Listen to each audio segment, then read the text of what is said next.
Chapter 1 of A Little Princess by Frances Hodgson Burnett. Sara.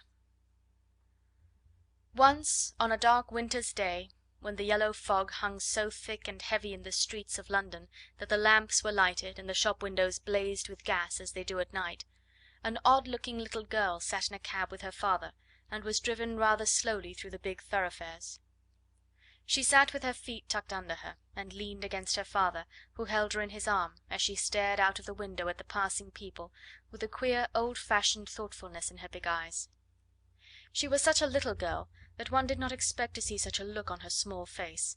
It would have been an old look for a child of 12, and Sara Crewe was only 7.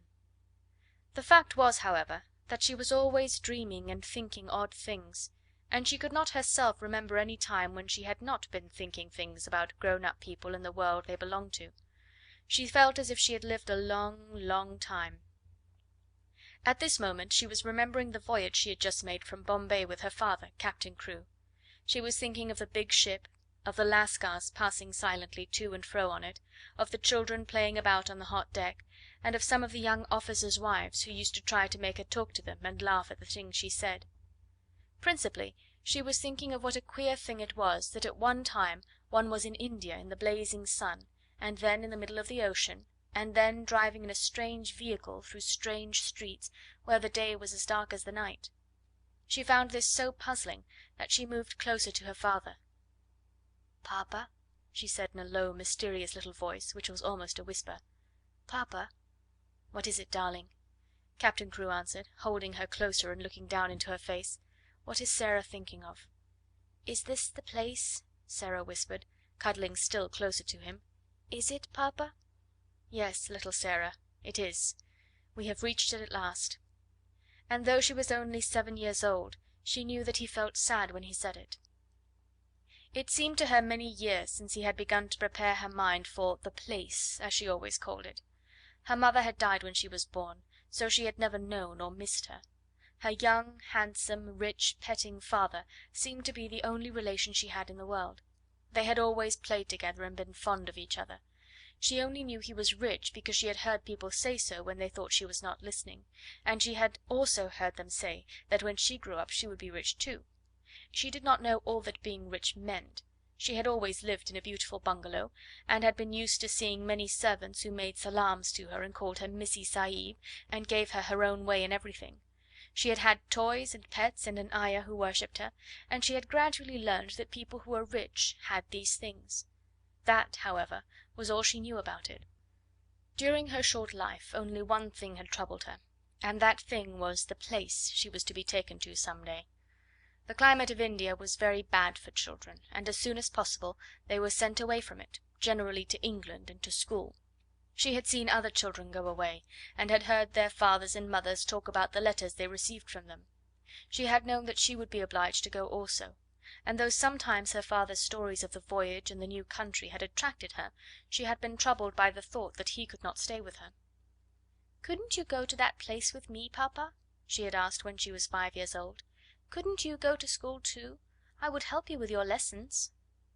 "But you will not have to stay for a very long time, little Sara," he had always said. "You will go to a nice house where there will be a lot of little girls, and you will play together, and I will send you plenty of books, and you will grow so fast that it will seem scarcely a year before you are big enough and clever enough to come back and take care of papa." She had liked to think of that, to keep the house for her father, to ride with him and sit at the head of his table when he had dinner parties, to talk to him and read his books. That would be what she would like most in the world, and if one must go away to the place in England to attain it, she must make up her mind to go. She did not care very much for other little girls, but if she had plenty of books she could console herself. She liked books more than anything else, and was, in fact, always inventing stories of beautiful things and telling them to herself. Sometimes she had told them to her father, and he had liked them as much as she did. "Well, papa," she said softly, "if we are here, I suppose we must be resigned." He laughed at her old-fashioned speech and kissed her. He was really not at all resigned himself, though he knew he must keep that a secret. His quaint little Sara had been a great companion to him, and he felt he would be a lonely fellow when, on his return to India, he went into his bungalow knowing he need not expect to see the small figure in its white frock come forward to meet him. so he held her very closely in his arms as the cab rolled into the big, dull square in which stood the house which was their destination. It was a big, dull brick house, exactly like all the others in its row, but that on the front door there shone a brass plate on which was engraved in black letters: Miss Minchin, Select Seminary for Young Ladies. "Here we are, Sara," said Captain Crewe, making his voice sound as cheerful as possible. Then he lifted her out of the cab, and they mounted the steps and rang the bell. Sara often thought afterward that the house was somehow exactly like Miss Minchin.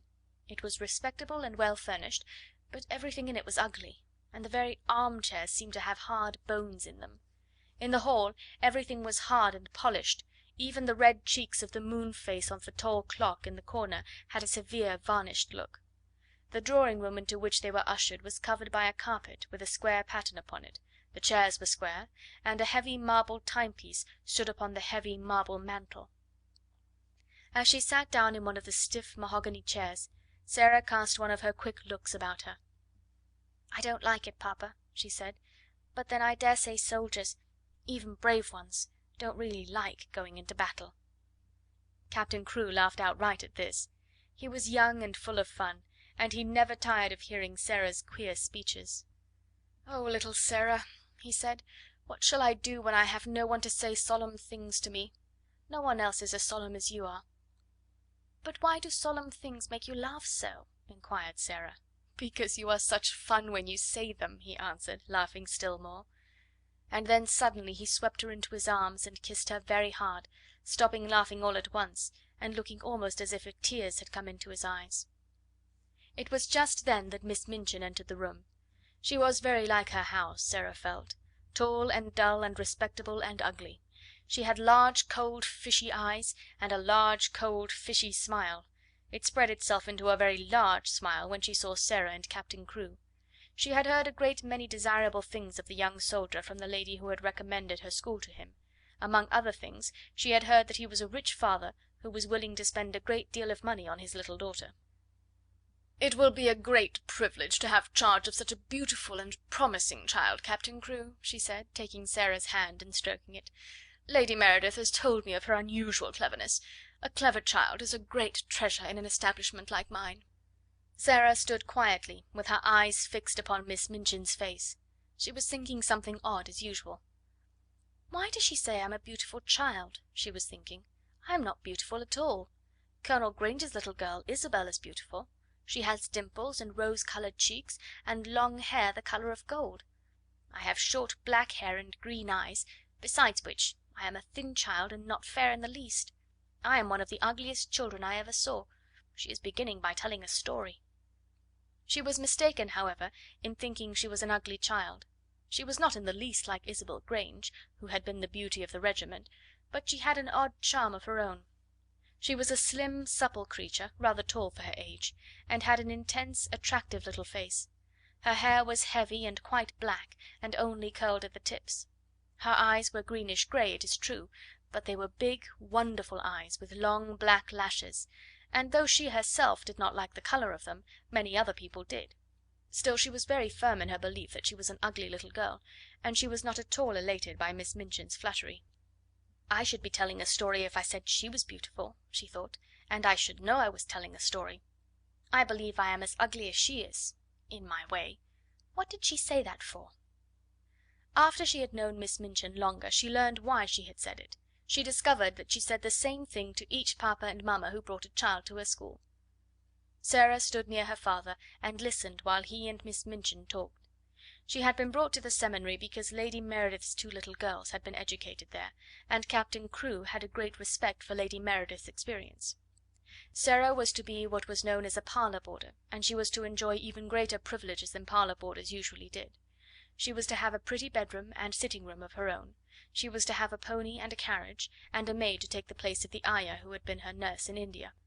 "I am not in the least anxious about her education," Captain Crewe said with his gay laugh, as he held Sara's hand and patted it. "The difficulty will be to keep her from learning too fast too much. She is always sitting with her little nose burrowing into books. She doesn't read them, Miss Minchin, she gobbles them up as if she were a little wolf instead of a little girl. She is always starving for new books to gobble, and she wants grown-up books, great big fat ones, French and German as well as English. History and biography, poets, and all sorts of things. Drag her away from her books when she reads too much. Make her ride her pony in the Row, or go out and buy a new doll. She ought to play more with dolls."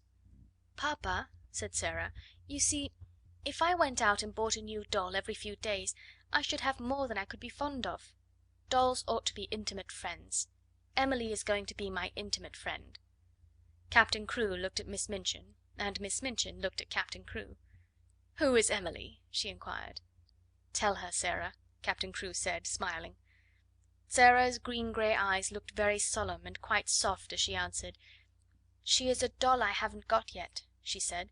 "She is a doll Papa is going to buy for me. We are going out together to find her. I have called her Emily. She is going to be my friend when Papa is gone. I want her to talk to about him." Miss Minchin's large, fishy smile became very flattering indeed. "What an original child!" she said. "What a darling little creature!" "Yes," said Captain Crewe, drawing Sara close. "She is a darling little creature. Take great care of her for me, Miss Minchin." Sara stayed with her father at his hotel for several days. In fact, she remained with him until he sailed away again to India. They went out and visited many big shops together, and bought a great many things. They bought, indeed, a great many more things than Sara needed. But Captain Crewe was a rash, innocent young man, and wanted his little girl to have everything she admired, and everything he admired himself, so between them they collected a wardrobe much too grand for a child of 7. There were velvet dresses trimmed with costly furs, and lace dresses, and embroidered ones, and hats with great soft ostrich feathers, and ermine coats and muffs, and boxes of tiny gloves and handkerchiefs, and silk stockings in such abundant supplies that the polite young women behind the counters whispered to each other that the odd little girl with big solemn eyes must be at least some foreign princess, perhaps the little daughter of an Indian Rajah. And at last they found Emily, but they went to a number of toy shops and looked at a great many dolls before they discovered her. "I want her to look as if she wasn't a doll really," Sara said. "I want her to look as if she listens when I talk to her. The trouble with dolls, Papa," and she put her head on one side and reflected as she said it, "the trouble with dolls is that they never seem to hear." So they looked at big ones and little ones, at dolls with black eyes and dolls with blue, at dolls with brown curls and dolls with golden braids, dolls dressed and dolls undressed. "You see," Sara said, when they were examining one who had no clothes, "if, when I find her, she has no frocks, we can take her to a dressmaker and have her things made to fit. They will fit better if they are tried on." After a number of disappointments they decided to walk and look in at the shop windows and let the cab follow them. They had passed 2 or 3 places without even going in, when, as they were approaching a shop which was really not a very large one, Sara suddenly started and clutched her father's arm. "Oh, Papa!" she cried, "there is Emily!" A flush had risen to her face, and there was an expression in her green grey eyes as if she had just recognised someone she was intimate with and fond of. "She is actually waiting there for us," she said. "Let us go in to her." "Dear me," said Captain Crewe, "I feel as if we ought to have someone to introduce us." "You must introduce me, and I will introduce you," said Sara. "But I knew her the minute I saw her, so perhaps she knew me too." Perhaps she had known her. She had certainly a very intelligent expression in her eyes when Sara took her in her arms. She was a large doll, but not too large to carry about easily. She had naturally curling golden brown hair, which hung like a mantle about her, and her eyes were a deep, clear grey blue, with soft, thick eyelashes, which were real eyelashes, and not mere painted lines. "Of course," said Sara, looking into her face as she held her on her knee. "Of course, Papa, this is Emily." So Emily was bought and actually taken to a children's outfitter's shop and measured for a wardrobe as grand as Sara's own. She had lace frocks too, and velvet and muslin ones, and hats and coats, and beautiful lace trimmed underclothes, and gloves and handkerchiefs and furs. "I should like her always to look as if she was a child with a good mother," said Sara. "I'm her mother, though I'm going to make a companion of her." Captain Crewe would really have enjoyed the shopping tremendously, but that a sad thought kept tugging at his heart. This all meant that he was going to be separated from his beloved, quaint little comrade. He got out of his bed in the middle of that night, and went and stood looking down at Sara, who lay asleep with Emily in her arms. Her black hair was spread out on the pillow, and Emily's golden brown hair mingled with it. Both of them had lace ruffled nightgowns, and both had long eyelashes which lay and curled up on their cheeks. Emily looked so like a real child that Captain Crewe felt glad she was there. He drew a big sigh and pulled his moustache with a boyish expression. "Hey ho, little Sara," he said to himself. "I don't believe you know how much your daddy will miss you." The next day he took her to Miss Minchin's and left her there. He was to sail away the next morning. He explained to Miss Minchin that his solicitors, Messrs. Barrow and Skipworth, had charge of his affairs in England, and would give her any advice she wanted, and that they would pay the bills she sent him for Sarah's expenses. He would write to Sara twice a week, and she was to be given every pleasure she asked for. "She is a sensible little thing, and she never wants anything it isn't safe to give her," he said. Then he went with Sara into a little sitting room, and they bade each other good bye. Sara sat on his knee and held the lapels of his coat in her small hands, and looked long and hard at his face. "Are you learning me by heart, little Sara?" he said, stroking her hair. "No," she answered. "I know you by heart. You are inside my heart." And they put their arms round each other and kissed as if they would never let each other go. When the cab drove away from the door, Sara was sitting on the floor of her sitting room, with her hands under her chin, and her eyes following it until it had turned the corner of the square. Emily was sitting by her, and she looked after it too. When Miss Minchin sent her sister, Miss Amelia, to see what the child was doing, she found she could not open the door. "I have locked it," said a queer, polite little voice from inside. "I want to be quite by myself, if you please." Miss Amelia was fat and dumpy, and stood very much in awe of her sister. She was really the better natured person of the two, but she never disobeyed Miss Minchin. She went downstairs again, looking almost alarmed. "I never saw such a funny old fashioned child, sister," she said. "She has locked herself in, and she is not making the least particle of noise." "It is much better than if she kicked and screamed, as some of them do," Miss Minchin answered.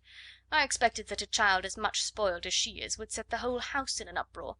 If ever a child was given her own way in everything, she is."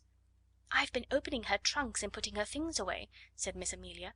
"I never saw anything like them. Sable and ermine on her coats, and real Valenciennes lace on her underclothing. You have seen some of her clothes. What do you think of them?" "I think they are perfectly ridiculous," replied Miss Minchin sharply. "But they will look very well at the head of the line when we take the school children to church on Sunday. She has been provided for as if she were a little princess." And upstairs in the locked room Sara and Emily sat on the floor and stared at the corner round which the cab had disappeared, while Captain Crewe looked backward, waving and kissing his hand as if he could not bear to stop. End of chapter 1.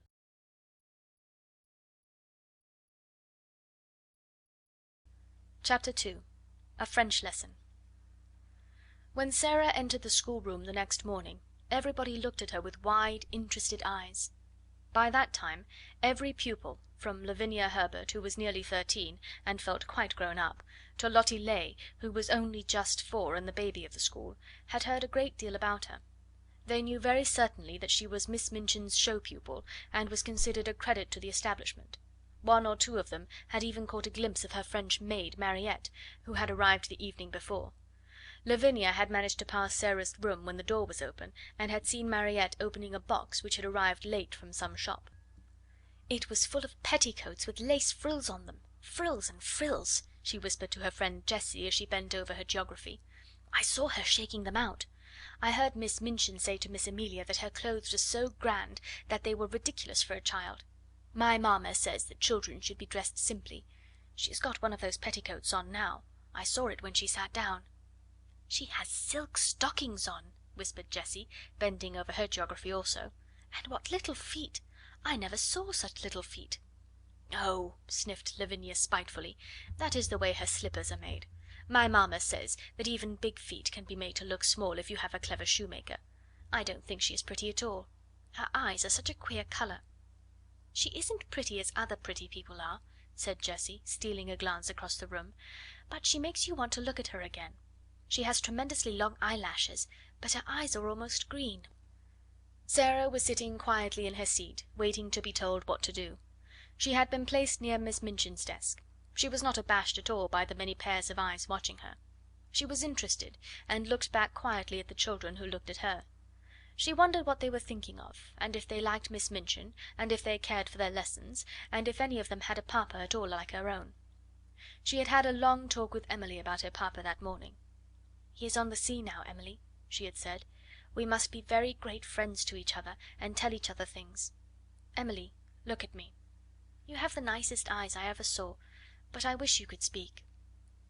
She was a child full of imaginings and whimsical thoughts, and one of her fancies was that there would be a great deal of comfort in even pretending that Emily was alive, and really heard and understood.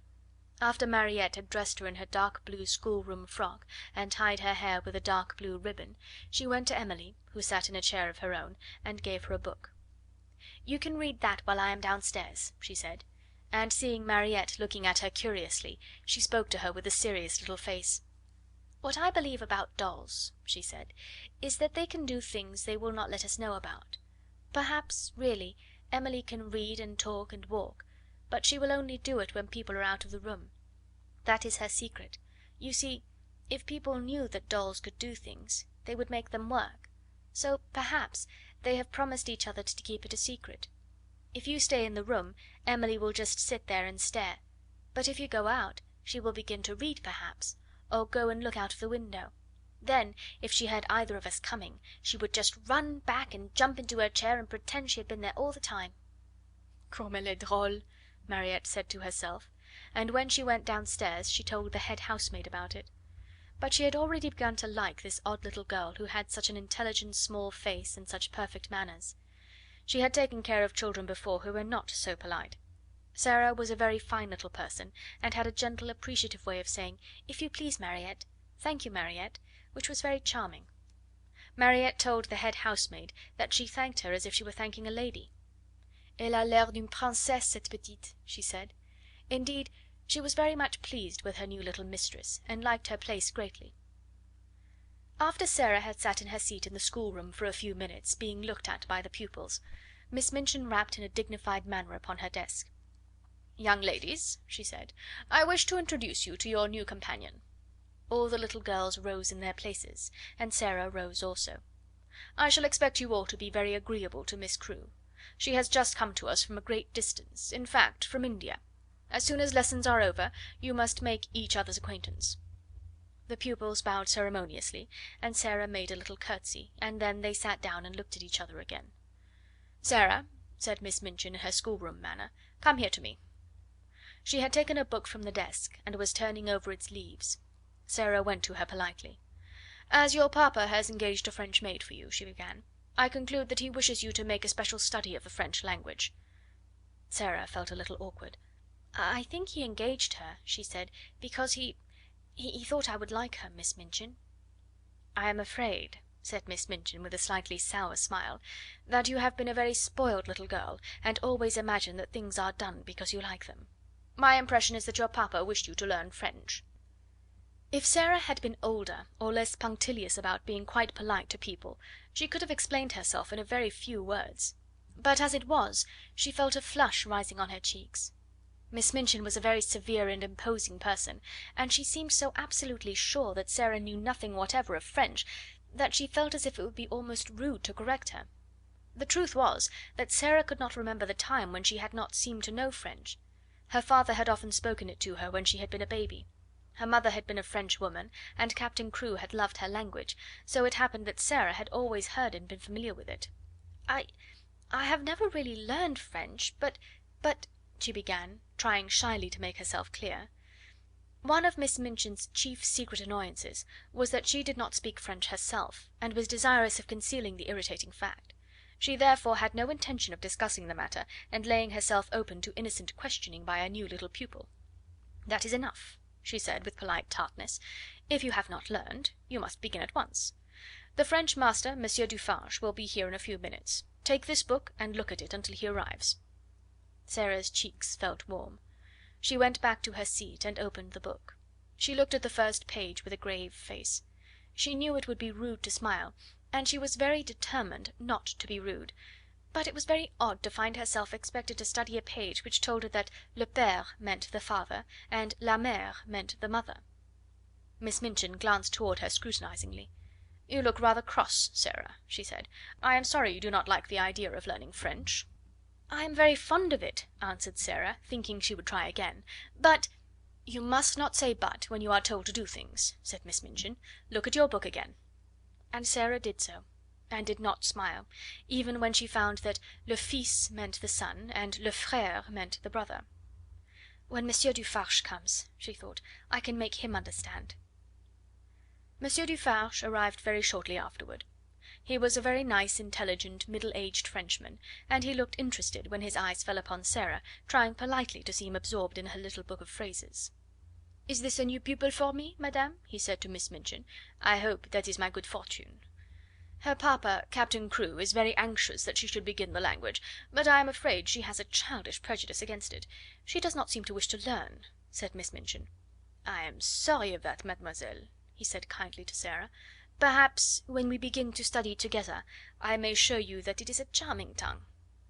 Little Sarah rose in her seat. She was beginning to feel rather desperate, as if she were almost in disgrace. She looked up into Monsieur Dufarge's face with her big green grey eyes, and they were quite innocently appealing.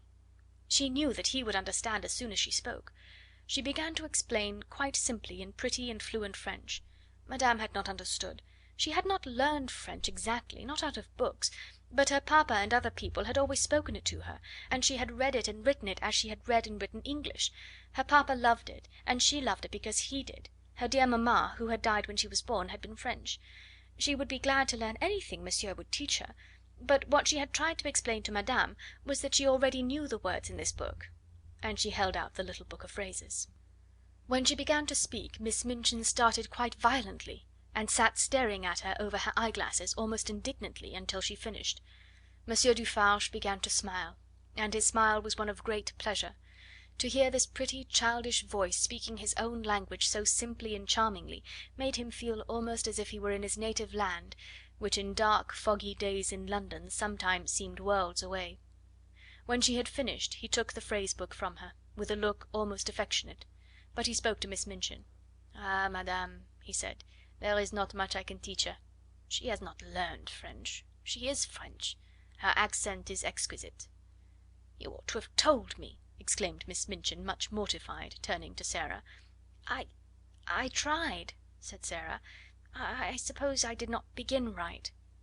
Miss Minchin knew she had tried, and that it had not been her fault that she was not allowed to explain.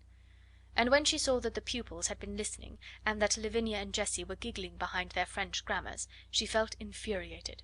"Silence, young ladies!" she said severely, rapping upon the desk. "Silence at once!" And she began from that minute to feel rather a grudge against her show pupil. End of chapter 2.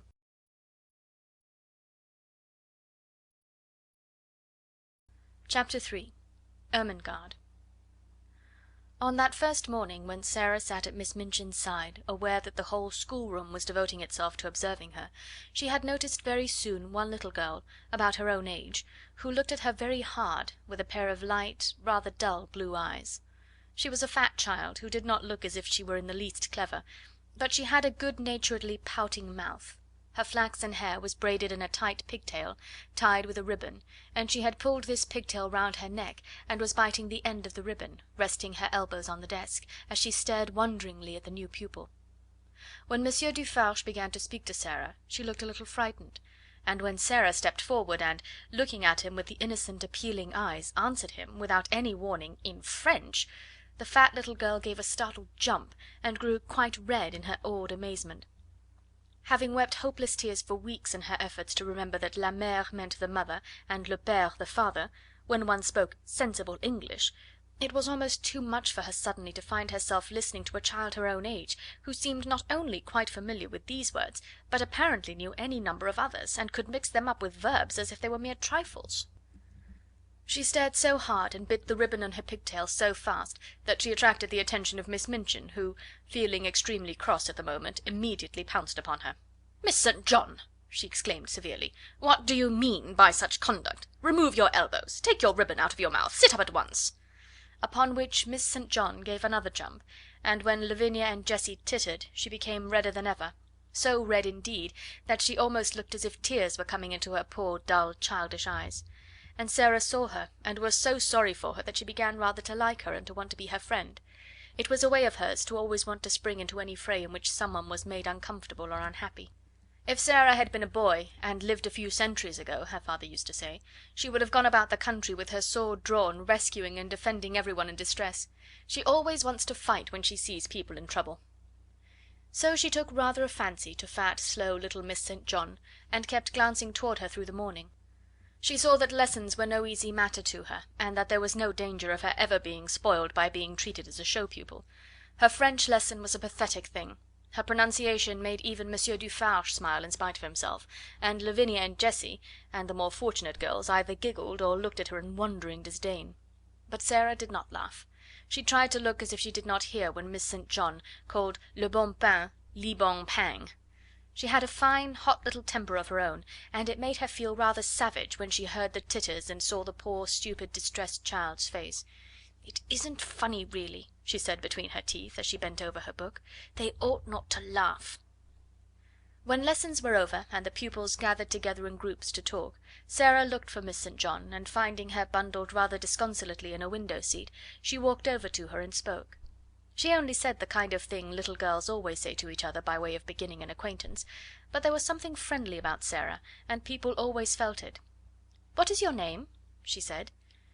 To explain Miss St. John's amazement, one must recall that a new pupil is, for a short time, a somewhat uncertain thing, and of this new pupil the entire school had talked the night before until it fell asleep quite exhausted by excitement and contradictory stories. A new pupil with a carriage and a pony and a maid and a voyage from India to discuss was not an ordinary acquaintance. "My name's Ermengarde St. John," she answered. "Mine is Sara Crewe," said Sara. "Yours is very pretty. It sounds like a story book." "Do you like it?" fluttered Ermengarde. I like yours."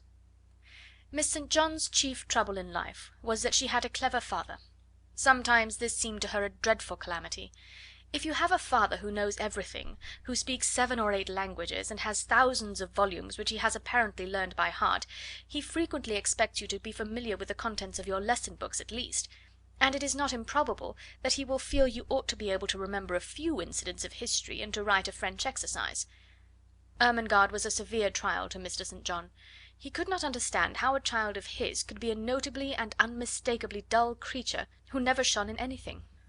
"Good heavens!" he had said more than once, as he stared at her, "there are times when I think she is as stupid as her Aunt Eliza." If her Aunt Eliza had been slow to learn and quick to forget a thing entirely when she had learned it, Ermengarde was strikingly like her. She was the monumental dunce of the school, and it could not be denied. "She must be made to learn," her father said to Miss Minchin. Consequently, Ermengarde spent the greater part of her life in disgrace or in tears. She learned things and forgot them, or if she remembered them she did not understand them. So it was natural that, having made Sara's acquaintance, she should sit and stare at her with profound admiration. "You can speak French, can't you?" she said respectfully. Sara got on to the window seat, which was a big deep one, and tucking up her feet, sat with her hands clasped around her knees. "I can speak it because I've heard it all my life," she answered. "You could speak it if you had always heard it." "Oh, no, I couldn't," said Ermengarde. "I never could speak it." "Why?" inquired Sara curiously. Ermengarde shook her head so that the pigtail wobbled.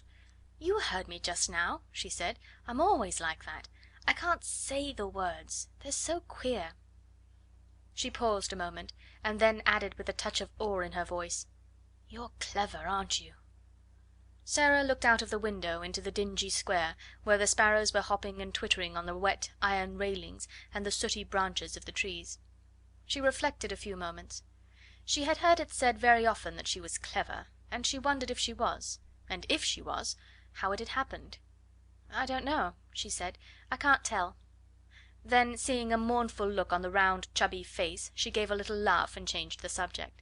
"Would you like to see Emily?" she inquired. "Who is Emily?" Ermengarde asked, just as Miss Minchin had done. "Come up to my room and see," said Sara, holding out her hand. They jumped down from the window seat together and went upstairs. "Is it true," Ermengarde whispered, as they went through the hall, "is it true that you have a playroom all to yourself?" "Yes," Sara answered. "Papa asked Miss Minchin to let me have one because, well, it was because when I play I make up stories and tell them to myself, and I don't like people to hear me. It spoils it if I think people listen." They had reached the passage leading to Sarah's room by this time, and Ermengarde stopped short, staring, and quite losing her breath. "You make up stories?" she gasped.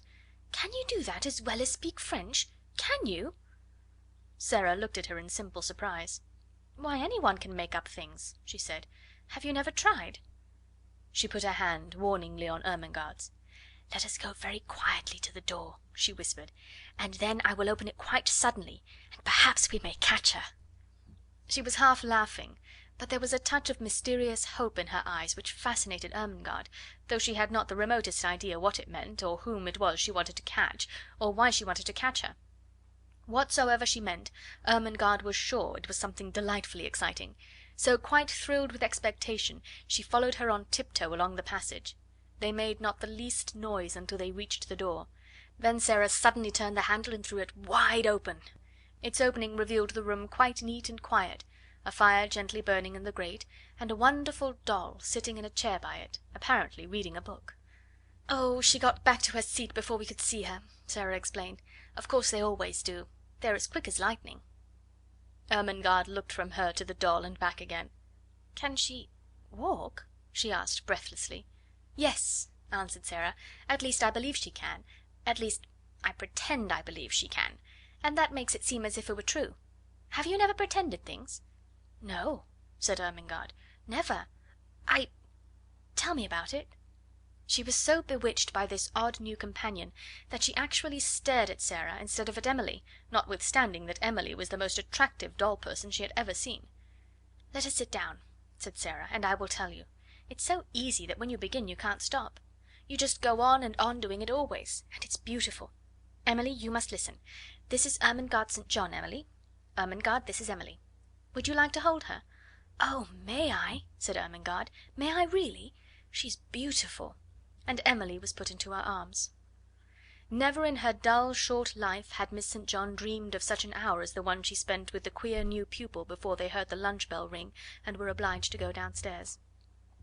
Sarah sat upon the hearth rug and told her strange things. She sat rather huddled up, and her green eyes shone and her cheeks flushed. She told stories of the voyage and stories of India, but what fascinated Ermengarde the most was her fancy about the dolls who walked and talked, and who could do anything they chose when the human beings were out of the room, but who must keep their powers a secret, and so flew back to their places like lightning when people returned to the room. "We couldn't do it," said Sarah seriously. "You see, it's a kind of magic." Once, when she was relating the story of the search for Emily, Ermengarde saw her face suddenly change.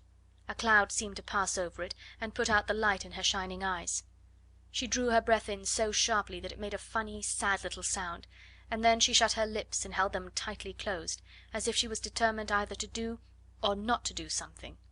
Ermengarde had an idea that if she had been like any other little girl she might have suddenly burst out sobbing and crying. But she did not. "Have you a pain?" Ermengarde ventured.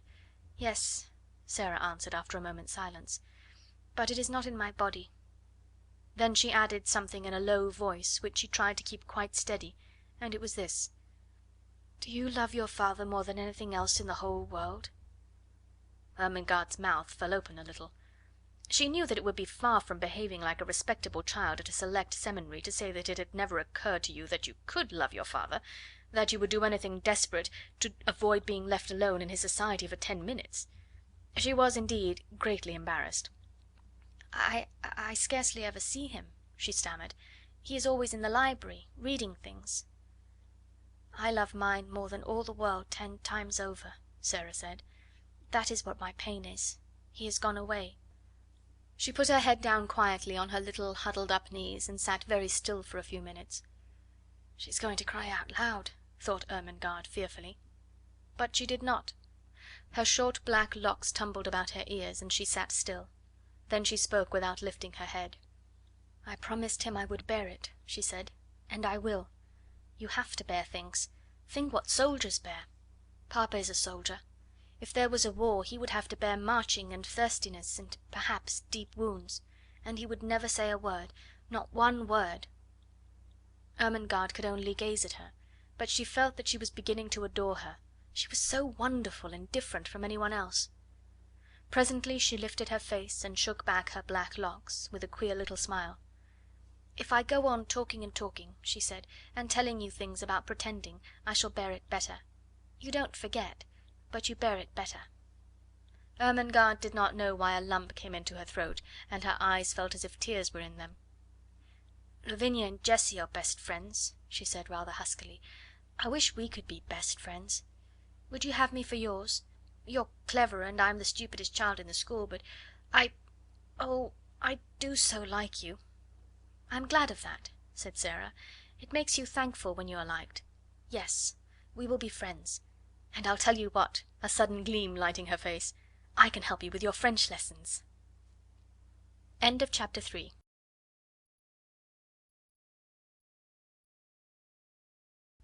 Chapter 4. Lottie. If Sara had been a different kind of child, the life she led at Miss Minchin's select seminary for the next few years would not have been at all good for her. She was treated more as if she were a distinguished guest at the establishment than as if she were a mere little girl. If she had been a self-opinionated, domineering child, she might have become disagreeable enough to be unbearable through being so much indulged and flattered. If she had been an indolent child, she would have learned nothing. Privately Miss Minchin disliked her, but she was far too worldly a woman to do or say anything which might make such a desirable pupil wish to leave her school. She knew quite well that if Sara wrote to her papa to tell him she was uncomfortable or unhappy, Captain Crewe would remove her at once. Miss Minchin's opinion was that if a child were continually praised and never forbidden to do what she liked, she would be sure to be fond of the place where she was so treated. Accordingly, Sara was praised for her quickness at her lessons, for her good manners, for her amiability to her fellow pupils, for her generosity if she gave sixpence to a beggar out of her full little purse. The simplest thing she did was treated as if it were a virtue, and if she had not had a disposition and a clever little brain, she might have been a very self-satisfied young person. But the clever little brain told her a great many sensible and true things about herself and her circumstances, and now and then she talked these things over to Ermengarde as time went on. "Things happen to people by accident," she used to say. "A lot of nice accidents have happened to me. It just happened that I always liked lessons and books, and could remember things when I learned them. It just happened that I was born with a father who was beautiful and nice and clever, and could give me everything I liked. Perhaps I have not really a good temper at all, but if you have everything you want, and everyone is kind to you, how can you help but be good-tempered? I don't know," looking quite serious, "how I shall ever find out whether I am really a nice child or a horrid one. Perhaps I am a hideous child, and no one will ever know, just because I never have any trials." "Lavinia has no trials," said Ermengarde stolidly, "and she is horrid enough." Sara rubbed the end of her little nose reflectively as she thought the matter over. "Well," she said at last, perhaps that is because Lavinia is growing." This was the result of a charitable recollection of having heard Miss Melia say that Lavinia was growing so fast that she believed it affected her health and temper. Lavinia, in fact, was spiteful. She was inordinately jealous of Sara. Until the new pupil's arrival she had felt herself the leader in the school. She had led because she was capable of making herself extremely disagreeable if the others did not follow her. She domineered over the little children, and assumed grand airs with those big enough to be her companions.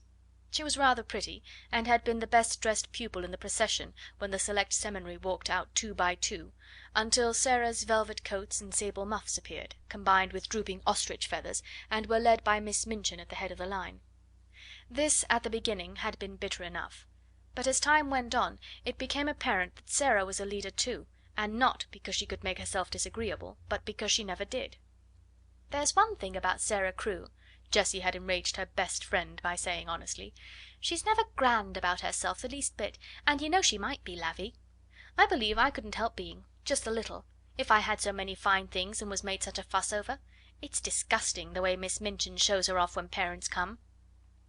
"Dear Sara must come into the drawing-room and talk to Mrs. Musgrave about India," mimicked Lavinia in her most highly flavoured imitation of Miss Minchin. "Dear Sara must speak French to Lady Pitkin. Her accent is so perfect." "She didn't learn her French at the seminary, at any rate. And there's nothing so clever in her knowing it. She says herself she didn't learn it at all, she just picked it up because she always heard her papa speak it. And as to her papa, there is nothing so grand in being an Indian officer." "Well," said Jessie slowly. "He's killed tigers. He killed the one in the skin Sara has in her room. That's why she likes it so. She lies on it and strokes its head, and talks to it as if it was a cat." "She's always doing something silly," snapped Lavinia. "My mamma says that way of hers of pretending things is silly. She says she will grow up eccentric." It was quite true that Sara was never grand. She was a friendly little soul, and shared her privileges and belongings with a free hand. The little ones, who were accustomed to being disdained and ordered out of the way by mature ladies aged 10 and 12, were never made to cry by this most envied of them all. She was a motherly young person, and when people fell down and scraped their knees, she ran and helped them up and patted them, or found in her pocket a bonbon or some other article of soothing nature. She never pushed them out of her way, or alluded to their years as a humiliation and a blot upon their small characters. "If you are 4, you are 4," she said severely to Lavinia on an occasion of her having, it must be confessed, slapped Lottie and called her a brat. "But you will be 5 next year, and 6 the year after that. And," opening large convicting eyes, "it takes 16 years to make you 20. "Dear me," said Lavinia, "how we can calculate!" In fact, it was not to be denied that 16 and 4 made 20, and 20 was an age the most daring were scarcely bold enough to dream of. So the younger children adored Sara. More than once she had been known to have a tea party made up of these despised ones in her own room, and Emily had been played with, and Emily's own tea service used, the one with cups which held quite a lot of much sweetened weak tea, and had blue flowers on them. No one had seen such a very real doll's tea set before. From that afternoon Sara was regarded as a goddess and a queen by the entire alphabet class. Lottie Lay worshipped her to such an extent that if Sara had not been a motherly person she would have found her tiresome. Lottie had been sent to school by a rather flighty young papa, who could not imagine what else to do with her. Her young mother had died, and as the child had been treated like a favourite doll, or a very spoiled pet monkey or lap dog ever since the first hour of her life, she was a very appalling little creature. When she wanted anything, or did not want anything, she wept and howled, and as she always wanted the things she could not have, and did not want the things that were best for her, her shrill little voice was usually to be heard uplifted in wails in one part of the house or another. Her strongest weapon was that in some mysterious way she had found out that a very small girl who had lost her mother was a person who ought to be pitied and made much of. She had probably heard some grown-up people talking her over in the early days after her mother's death. So it became her habit to make great use of this knowledge. The first time Sara took her in charge was one morning when, on passing a sitting room, she heard both Miss Minchin and Miss Amelia trying to suppress the angry wails of some child who, evidently, refused to be silenced. She refused so strenuously, indeed, that Miss Minchin was obliged to almost shout, in a stately and severe manner, to make herself heard. "What is she crying for?" she almost yelled. "Oh, oh, oh!" Sara heard. "Haven't got any mamma." "Oh, Lottie!" screamed Miss Amelia, "do stop, darling! Don't cry! Please don't! Oh, oh, oh, oh, oh!" Lottie howled tempestuously. "Haven't got any mamma." "She ought to be whipped," Miss Minchin proclaimed. "You shall be whipped, you naughty child." Lottie wailed more loudly than ever. Miss Amelia began to cry. Miss Minchin's voice rose until it almost thundered. Then suddenly she sprang up from her chair in impotent indignation and flounced out of the room, leaving Miss Amelia to arrange the matter. Sara had paused in the hall, wondering if she ought to go into the room, because she had recently begun a friendly acquaintance with Lottie, and might be able to quiet her. When Miss Minchin came out and saw her, she looked rather annoyed. She realised that her voice, as heard from inside the room, could not have sounded either dignified or amiable. "Oh, Sara!" she exclaimed, endeavouring to produce a suitable smile. "I stopped," explained Sara, "because I knew it was Lottie, and I thought perhaps, just perhaps, I could make her be quiet. May I try, Miss Minchin?" "If you can, you are a clever child," answered Miss Minchin, drawing in her mouth sharply. Then, seeing that Sara looked slightly chilled by her asperity, she changed her manner. "But you are clever in everything," she said in her approving way. "I dare say you can manage her. Go in." And she left her. When Sara entered the room, Lottie was lying upon the floor, screaming and kicking her small fat legs violently, and Miss Amelia was bending over her in consternation and despair, looking quite red and damp with heat. Lottie had always found, when in her own nursery at home, that kicking and screaming would always be quieted by any means she insisted on. Poor plump Miss Amelia was trying first one method and then another. "Poor darling," she said one moment, "I know you haven't any mamma, poor—" Then in quite another tone, "If you don't stop, Lottie, I will shake you. Poor little angel, there! You wicked, bad, detestable child, I will smack you, I will!" Sara went to them quietly. She did not know at all what she was going to do, but she had a vague inward conviction that it would be better not to say such different kinds of things quite so helplessly and excitedly. "Miss Amelia," she said in a low voice, "Miss Minchin says I may try to make her stop. May I?" Miss Amelia turned and looked at her hopelessly. "Oh, do you think you can?" she gasped. "I don't know whether I can," answered Sara, still in her half whisper, "but I will try." Miss Amelia stumbled up from her knees with a heavy sigh, and Lottie's fat little legs kicked as hard as ever. "If you will steal out of the room," said Sara, "I will stay with her." "Oh, Sara," almost whispered Miss Amelia, "we never had such a dreadful child before. I don't believe we can keep her." But she crept out of the room, and was very much relieved to find an excuse for doing it. Sara stood by the howling, furious child for a few moments, and looked down at her without saying anything. Then she sat down on the floor beside her and waited. Except for Lottie's angry screams, the room was quite quiet. This was a new state of affairs for little Miss Ley, who was accustomed, when she screamed, to hear other people protest and implore and command and coax by turns. To lie and kick and shriek, and find the only person near you not seeming to mind in the least, attracted her attention. She opened her tight shut streaming eyes to see who this person was, and it was only another little girl. But it was the one who owned Emily and all the nice things, and she was looking at her steadily, and as if she was merely thinking. Having paused for a few seconds to find this out, Lottie thought she must begin again, but the quiet of the room and of Sara's odd, interested face made her first howl rather half-hearted. "I haven't any she announced, but her voice was not so strong. Sara looked at her still more steadily, but with a sort of understanding in her eyes. "Neither have I," she said. This was so unexpected that it was astounding. Lottie actually dropped her legs, gave a wriggle, and lay and stared. A new idea will stop a crying child when nothing else will. Also it was true that while Lottie disliked Miss Minchin, who was cross, and Miss Amelia, who was foolishly indulgent, she rather liked Sara, little as she knew her. She did not want to give up her grievance, but her thoughts were distracted from it, so she wriggled again, and after a sulky sob said: "Where is she?" Sara paused a moment. Because she had been told that her mamma was in heaven, she had thought a great deal about the matter, and her thoughts had not been quite like those of other people. "She went to heaven," she said, "but I am sure she comes out sometimes to see me, though I don't see her. So does yours. Perhaps they can both see us now. Perhaps they are both in this room." Lottie sat bolt upright and looked about her. She was a pretty little curly-headed creature, and her round eyes were like wet forget-me-nots. If her mamma had seen her during the last half hour, she might not have thought her the kind of child who ought to be related to an angel. Sara went on talking. Perhaps some people might think that what she said was rather like a fairy story, but it was all so real to her own imagination that Lottie began to listen in spite of herself. She had been told that her mamma had wings and a crown, and she had been shown pictures of ladies in beautiful white nightgowns who were said to be angels. But Sara seemed to be telling a real story about a lovely country where real people were. "There are fields and fields of flowers," she said, forgetting herself as usual when she began, and talking rather as if she were in a dream.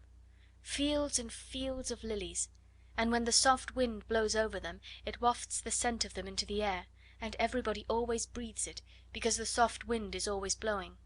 And little children run about in the lily fields and gather armfuls of them and laugh and make little wreaths. And the streets are shining, and people are never tired, however far they walk. They can float anywhere they like. And there are walls made of pearl and gold all round the city, but they are low enough for the people to go and lean on them and look down into the earth and smile and send beautiful messages."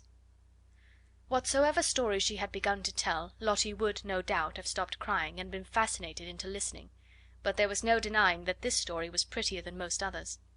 She dragged herself close to Sara and drank in every word until the end came, far too soon. When it did come, she was so sorry that she put up her lip ominously. "I want to go there," she cried. "I haven't any mamma in this school." Sara saw the danger signal and came out of her dream. She took hold of the chubby hand and pulled her close to her side with a coaxing little laugh. "I will be your mamma," she said. "We will play that you are my little girl, and Emily shall be your sister." Lottie's dimples all began to show themselves. "Shall she?" she said. "Yes," answered Sara, jumping to her feet. "Let us go and tell her, and then I will wash your face and brush your hair." To which Lottie agreed quite cheerfully, and trotted out of the room and upstairs with her, without seeming even to remember that the whole of the last hour's tragedy had been caused by the fact that she had refused to be washed and brushed for lunch, and Miss Minchin had been called in to use her majestic authority. And from that time Sara was an adopted mother. End of chapter 4.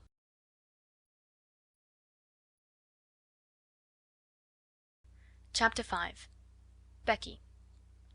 Of course, the greatest power Sara possessed, and the one which gained her even more followers than her luxuries and the fact that she was the show pupil, the power that Lavinia and certain other girls were most envious of, and at the same time most fascinated by in spite of themselves, was her power of telling stories, and of making everything she talked about seem like a story, whether it was one or not. Any one who has been at school with a teller of stories knows what the wonder means, how he or she is followed about and besought in a whisper to relate romances, how groups gather round and hang on the outskirts of the favoured party in the hope of being allowed to join in and listen. Sara not only could tell stories, but she adored telling them. When she sat or stood in the midst of a circle and began to invent wonderful things, her green eyes grew big and shining, her cheeks flushed, and without knowing that she was doing it, she began to act, and made what she told lovely or alarming by the raising or dropping of her voice, the bend and sway of her slim body, and the dramatic movement of her hands. She forgot that she was talking to listening children. She saw and lived with the fairy folk, or the kings and queens and beautiful ladies whose adventures she was narrating. Sometimes, when she had finished her story, she was quite out of breath with excitement, and would lay her hand on her thin, little, quick rising chest and half laugh as if at herself. "When I am telling it," she would say, "it doesn't seem as if it was only made up. It seems more real than you are, more real than the schoolroom. I feel as if I were all the people in the story, one after the other. It is queer." She had been at Miss Minchin's school about 2 years when, one foggy winter's afternoon, as she was getting out of her carriage, comfortably wrapped up in her warmest velvets and furs, and looking very much grander than she knew, she caught sight, as she crossed the pavement, of a dingy little figure standing on the area steps, and stretching its neck so that its wide open eyes might peer at her through the railings. Something in the eagerness and timidity of the smudgy face made her look at it, and when she looked she smiled, because it was her way to smile at people. But the owner of the smudgy face and the wide open eyes evidently was afraid that she ought not to have been caught looking at pupils of importance. She dodged out of sight like a jack in the box, and scurried back into the kitchen, disappearing so suddenly that if she had not been a poor little forlorn thing, Sara would have laughed in spite of herself. That very evening, as Sara was sitting in the midst of a group of listeners in a corner of the schoolroom telling one of her stories, the very same figure timidly entered the room, carrying a coal box much too heavy for her, and knelt down on the hearth rug to replenish the fire and sweep up the ashes. She was cleaner than she had been when she peeped through the area railings, but she looked just as frightened. She was evidently afraid to look at the children, or seem to be listening.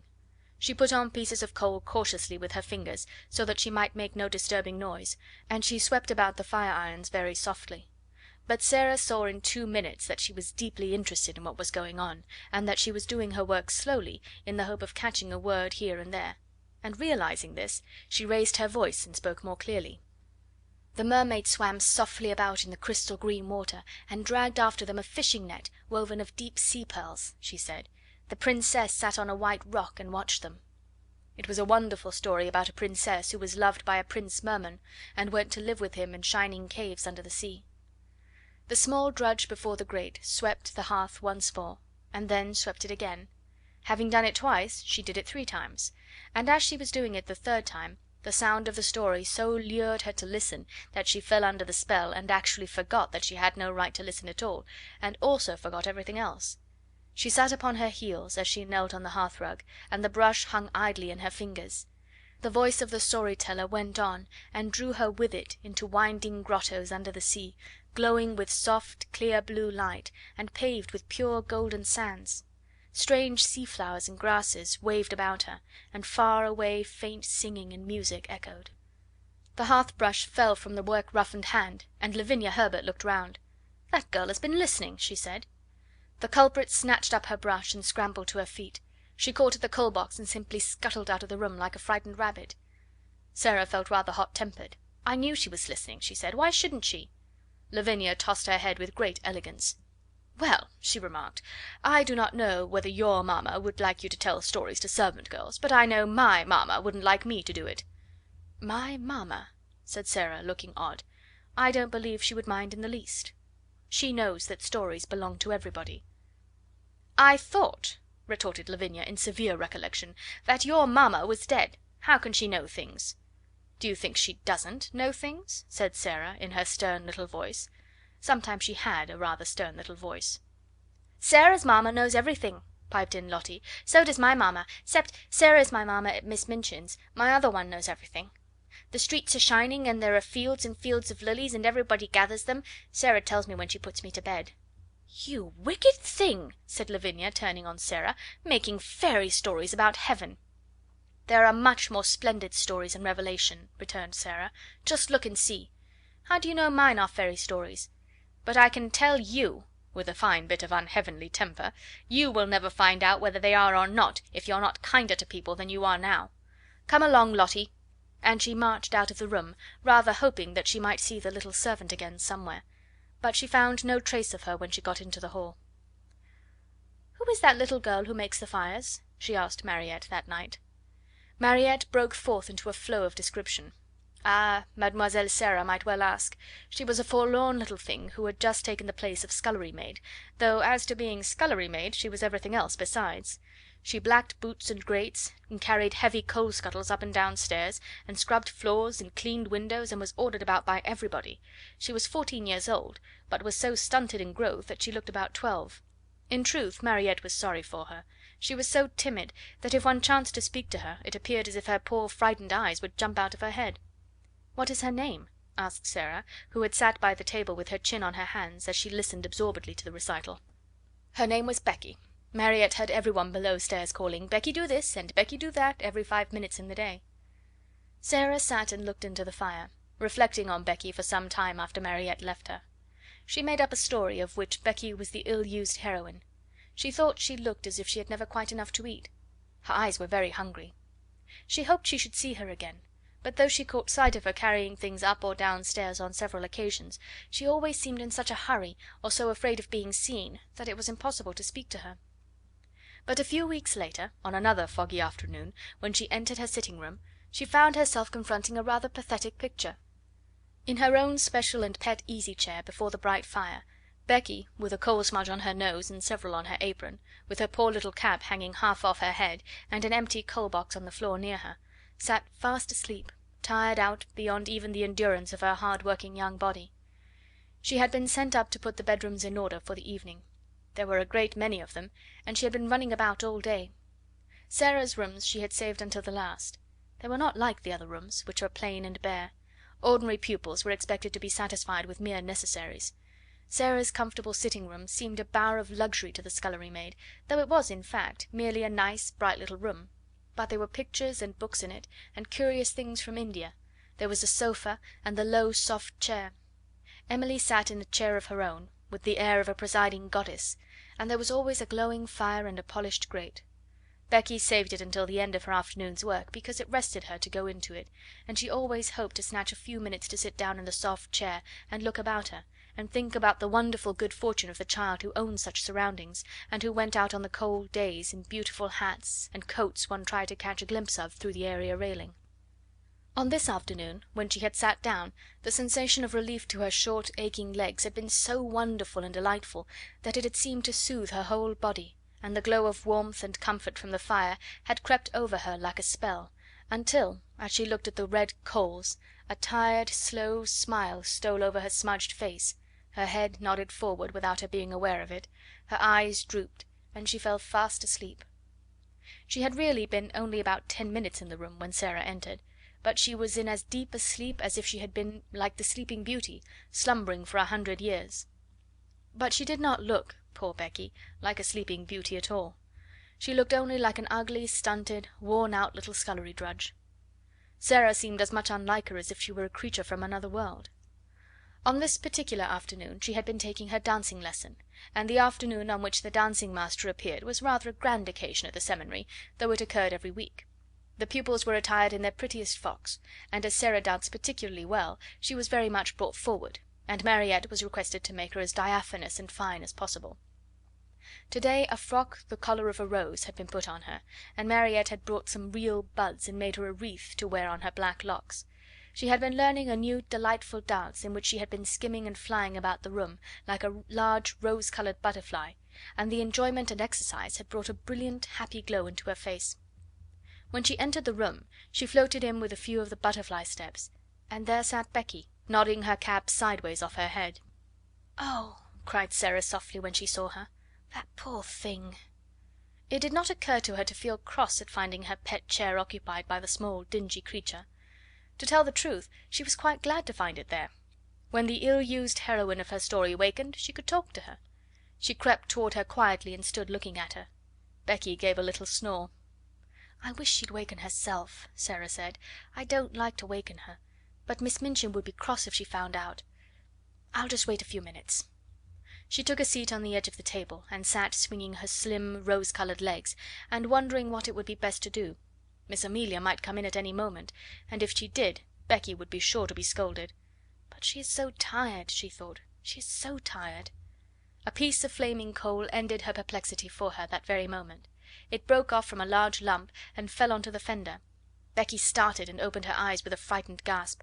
She did not know that she had fallen asleep. She had only sat down for one moment and felt the beautiful glow, and here she found herself staring in wild alarm at the wonderful pupil who sat perched quite near her, like a rose-coloured fairy with interested eyes. She sprang up and clutched at her cap. She felt it dangling over her ear, and tried wildly to put it straight. Oh, she had got herself into trouble now with a vengeance. To have impudently fallen asleep on such a young lady's chair! She would be turned out of doors without wages.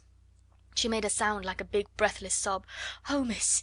Oh, miss!" she stuttered. "I ask your pardon, miss. Oh, I do, miss." Sarah jumped down and came quite close to her. "Don't be frightened," she said, quite as if she had been speaking to a little girl like herself. "It doesn't matter the least bit." "I didn't go to do it, miss," protested Becky. "It was the warm fire and me being so tired. It wasn't impertience." Sarah broke into a friendly little laugh and put her hand on her shoulder. "You were tired," she said. "You could not help it. You're not really awake yet." How poor Becky stared at her. In fact, she had never heard such a nice friendly sound in anyone's voice before. She was used to being ordered about and scolded and having her ears boxed, and this one, in her rose-coloured dancing afternoon splendour, was looking at her as if she was not a culprit at all, as if she had a right to be tired, even to fall asleep. The touch of the soft, slim little paw on her shoulder was the most amazing thing she had ever known. Ain't you angry, miss?" she gasped. "Ain't you going to tell the missus?" "No," cried out Sarah. "Of course I'm not." The woeful fright in the coal-smutted face made her suddenly so sorry that she could scarcely bear it. One of her queer thoughts rushed into her mind. She put her hand against Becky's cheek. "Why," she said, "we are just the same. I'm only a little girl like you. It's just an accident that I'm not you and you're not me." Becky did not understand in the least. Her mind could not grasp such amazing thoughts, and an accident meant to her a calamity in which someone was run over or fell off a ladder and was carried to the orspital. Accident, miss," she fluttered respectfully. "Is it?" "Yes," Sarah answered, and she looked at her dreamily for a moment. But the next she spoke in a different tone. She realised that Becky did not know what she meant. "Have you done your work?" she asked. "Dare you stay here a few minutes?" Becky lost her breath again. "Here, miss? Me?" Sarah ran to the door and opened it, and looked out and listened. "No one is anywhere about," she explained. "If your bedrooms are finished, perhaps you might stay a tiny while. I thought perhaps you might like a piece of cake." The next 10 minutes seemed to Becky like a sort of delirium. Sarah opened a cupboard and gave her a thick slice of cake. She seemed to rejoice when it was devoured in hungry bites.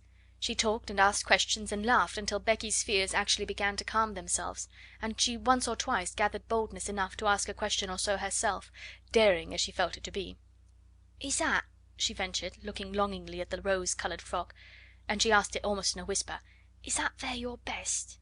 "It is one of my dancing frocks," answered Sarah. "I like it, don't you?" For a few seconds Becky was almost speechless with admiration. Then she said in an awed voice, "Once I see a princess. I was standing in the street with the crowd outside Covent Garden, watching the swells go into the opera.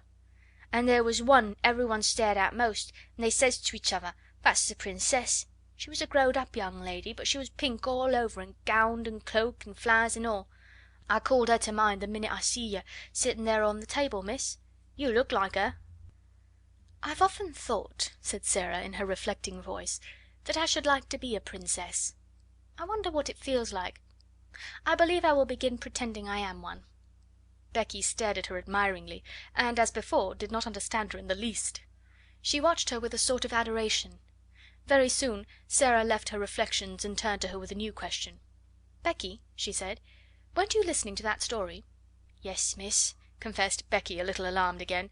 "I knowed I hadn't ought to, but it was that beautiful I couldn't help it." "I liked you to listen to it," said Sara. "If you tell stories, you like nothing so much as to tell them to people who want to listen. I don't know why it is. Would you like to hear the rest?" Becky lost her breath again. "Me hear it?" she cried. "Like as if I was a pupil, miss? All about the Prince, and the little white mer babies swimming about and laughing, with the stars in their hair?" Sara nodded. "You haven't time to hear it now, I'm afraid," she said, "but if you will tell me just what time you come to do my rooms, I will try to be here and tell you a bit of it every day until it is finished. It's a lovely long one, and I'm always putting new bits to it." "Then," breathed Becky devoutly, "I wouldn't mind how heavy the coal boxes was, or what the cook done to me, if I might have that to think of." "You may," said Sara. "I'll tell it all to you." When Becky went downstairs she was not the same Becky who had staggered up, loaded down by the weight of the coal scuttle. She had an extra piece of cake in her pocket, and she had been fed and warmed, not only by cake and fire. Something else had warmed and fed her, and the something else was Sara. When she was gone, Sara sat on her favourite perch on the end of her table. Her feet were on a chair, her elbows on her knees, and her chin was in her hands. "If I was a princess, a real princess," she murmured, "I could scatter largesse to the populace. But even if I am only a pretend princess, I can invent little things to do for people. Things like this. She was just as happy as if it was largesse. I'll pretend that to do things people like is scattering largesse. I've scattered largesse." End of chapter 5.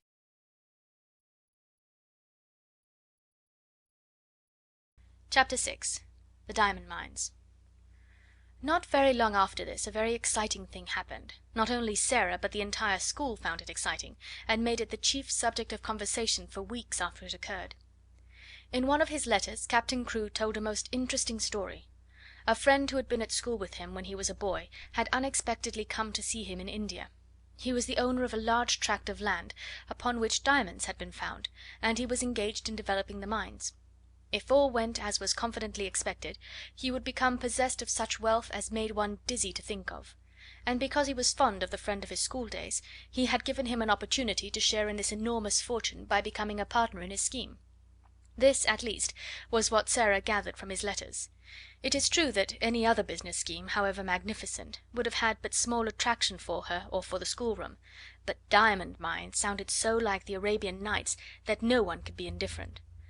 Sara thought them enchanting and painted pictures for Ermengarde and Lotte of labyrinthine passages in the bowels of the earth, where sparkling stones studded the walls and roofs and ceilings, and strange dark men dug them out with heavy picks. Ermengarde delighted in the story, and Lotte insisted on its being retold to her every evening. Lavinia was very spiteful about it, and told Jessie that she didn't believe such things as diamond mines existed. "My mamma has a diamond ring which cost £40," she said, "and it is not a big one either. If there were mines full of diamonds, people would be so rich it would be ridiculous." "Perhaps Sara will be so rich she will be ridiculous," giggled Jessie. "She's ridiculous without being rich," Lavinia sniffed. "I believe you hate her," said Jessie. "No, I don't," snapped Lavinia, "but I don't believe in mines full of diamonds." "Well, people have to get them from somewhere," said Jessie. "Lavinia," with a new giggle, "what do you think Gertrude says?" "I don't know, I'm sure, and I don't care if it's something more about that everlasting Sara." "Well, it is. One of her pretends is that she is a princess. She plays it all the time, even in school. She says it makes her learn her lessons better. She wants Ermengarde to be one too, but Ermengarde says she is too fat." "She is too fat," said Lavinia, "and Sara is too thin." Naturally Jessie giggled again. She says it has nothing to do with what you look like or what you have, it has only to do with what you think of and what you do." "I suppose she thinks she could be a princess if she was a beggar," said Lavinia. "Let us begin to call her your Royal Highness." Lessons for the day were over, and they were sitting before the schoolroom fire, enjoying the time they liked best. It was the time when Miss Minchin and Miss Amelia were taking their tea in the sitting room sacred to themselves. At this hour a great deal of talking was done, and a great many secrets changed hands, particularly if the younger pupils behaved themselves well, and did not squabble or run about noisily, which it must be confessed they usually did. When they made an uproar the older girls usually interfered with scolding and shakes. They were expected to keep order, and there was danger that if they did not, Miss Minchin or Miss Amelia would appear and put an end to festivities. Even as Lavinia spoke, the door opened and Sara entered with Lottie, whose habit was to trot everywhere after her like a little dog. "There she is with that horrid child!" exclaimed Lavinia in a whisper. "If she's so fond of her, why doesn't she keep her in her own room? She will begin howling about something in 5 minutes." It happened that Lottie had been seized with a sudden desire to play in the schoolroom, and had begged her adopted parent to come with her. She joined a group of little ones who were playing in a corner. Sara curled herself up in the window seat, opened a book, and began to read. It was a book about the French Revolution, and she was soon lost in a harrowing picture of the prisoners in the Bastille, men who had spent so many years in dungeons that when they were dragged out by those who rescued them, their long grey hair and beards almost hid their faces, and they had forgotten that an outside world existed at all, and they were like beings in a dream. She was so far away from the schoolroom that it was not agreeable to be dragged back suddenly by a howl from Lottie. Never did she find anything so difficult as to keep herself from losing her temper when she was suddenly disturbed while absorbed in a book. People who are fond of books know the feeling of irritation which sweeps over them at such a moment. The temptation to be unreasonable and snappish is one not easy to manage. "It makes me feel as if someone had hit me," Sara had told Ermengarde once in confidence, "and as if I want to hit back. I have to remember things quickly to keep from saying something ill-tempered." She had to remember things quickly when she laid her book down on the window seat and jumped down from a comfortable corner. Lottie had been sliding across the schoolroom floor, and having first irritated Lavinia and Jessie by making a noise, had ended by falling down and hurting her fat knee. She was screaming and dancing up and down in the midst of a group of friends and enemies, who were alternately coaxing and scolding her. "Stop this minute, you cry baby, stop this minute!" Lavinia commanded. "I'm not a cry baby, I'm not," wailed Lottie. "Sara, Sara!" "If she doesn't stop, Miss Minchin will hear her," cried Jessie. "Lottie, darling, I'll give you a penny." "I don't want your penny," sobbed Lottie, and she looked down at the fat knee, and seeing a drop of blood on it, burst forth again. Sara flew across the room, and kneeling down, put her arms around her. "Now, Lottie," she said. "Now, Lottie, you promised Sara." "She said I was a cry baby," wept Lottie. Sara patted her, but spoke in the steady voice Lottie knew. "But if you cry you will be one, Lottie pet. You promised." Lottie remembered that she had promised, but she preferred to lift up her voice. "I haven't any mamma," she proclaimed. "I haven't a bit of mamma." "Yes, you have," said Sara cheerfully. "Have you forgotten? Don't you know that Sara is your mamma? Don't you want Sara for your mamma?" Lottie cuddled up to her with a consoled sniff. "Come and sit in the window seat with me," Sara went on, "and I'll whisper a story to you." "Will you?" whimpered Lottie. "Will you tell me about the diamond mines?" "The diamond mines!" broke out Lavinia. "Nasty little spoiled thing! I should like to slap her." Sara got up quickly on her feet. It must be remembered that she had been very deeply absorbed in the book about the Bastille, and she had had to recall several things rapidly when she realised that she must go and take care of her adopted child. She was not an angel, and she was not fond of Lavinia. "Well," she said with some fire, "I should like to slap you, but I don't want to slap you," restraining herself. "At least, I both want to slap you, and I should like to slap you, but I won't slap you. We are not little gutter children. We are both old enough to know better." Here was Lavinia's opportunity. "Ah, yes, your Royal Highness," she said. "We are princesses, I believe. At least one of us is. The school ought to be very fashionable now Miss Minchin has a princess for a pupil." Sara started toward her. She looked as if she were going to box her ears. Perhaps she was. Her trick of pretending things was the joy of her life. She never spoke of it to girls she was not fond of. Her new pretend about being a princess was very near to her heart, and she was shy and sensitive about it. She had meant it to be rather a secret, and here was Lavinia deriding it before nearly all the school. She felt the blood rush up into her face and tingle in her ears. She only just saved herself. If you were a princess you did not fly into rages. Her hand dropped, and she stood quite still a moment. When she spoke it was in a quiet, steady voice. She held her head up, and everybody listened to her. "It's true," she said. "Sometimes I do pretend I am a princess. I pretend I am a princess so that I can try and behave like one." Lavinia could not think of exactly the right thing to say. Several times she had found that she could not think of a satisfactory reply when she was dealing with Sara. The reason for this was that, somehow, the rest always seemed to be vaguely in sympathy with her opponent. She saw now that they were pricking up their ears interestedly. The truth was, they liked princesses, and they all hoped they might hear something more definite about this one, and drew nearer Sara accordingly. Lavinia could only invent one remark, and it fell rather flat. "Dear me," she said, "I hope when you ascend the throne you won't forget us." "I won't," said Sara, and she did not utter another word, but stood quite still and stared at her steadily as she saw her take Jessie's arm and turn away. After this, the girls who were jealous of her used to speak of her as Princess Sara whenever they wished to be particularly disdainful, and those who were fond of her gave her the name among themselves as a term of affection. No one called her Princess instead of Sara, but her adorers were much pleased with the picturesqueness and grandeur of the title, and Miss Minchin, hearing of it, mentioned it more than once to visiting parents, feeling that it rather suggested a sort of royal boarding school. To Becky it seemed the most appropriate thing in the world. The acquaintance begun on the foggy afternoon when she had jumped up terrified from her sleep in the comfortable chair had ripened and grown, though it must be confessed that Miss Minchin and Miss Amelia knew very little about it. They were aware that Sara was kind to the scullery maid, but they knew nothing of certain delightful moments snatched perilously when, the upstairs rooms being set in order with lightning rapidity, Sara's sitting room was reached and the heavy coal box set down with a sigh of joy. At such times stories were told by instalments, things of a satisfying nature were either produced and eaten, or hastily tucked into pockets to be disposed of at night, when Becky went upstairs to her attic to bed. "But I has to eat 'em careful, miss," she said once, "'cause if I leaves crumbs the rats comes out to get them." "Rats!" exclaimed Sara in horror. "Are there rats there?" "Lots of 'em, miss," Becky answered in quite a matter of fact manner. "There mostly is rats and mice in attics. You gets used to the noise they make scuttling about. I've got so I don't mind 'em as long as they don't run over my pillar." "Ugh!" said Sara. "You gets used to anything after a bit," said Becky. "You have to, miss, if you're born a scullery maid. I'd rather have rats than cockroaches." "So would I," said Sara. "I suppose you might make friends with a rat in time, but I don't believe I should like to make friends with a cockroach." Sometimes Becky did not dare to spend more than a few minutes in the bright, warm room, and when this was the case perhaps only a few words could be exchanged, and a small purchase slipped into the old fashioned pocket Becky carried under her dress skirt, tied round her waist with a band of tape.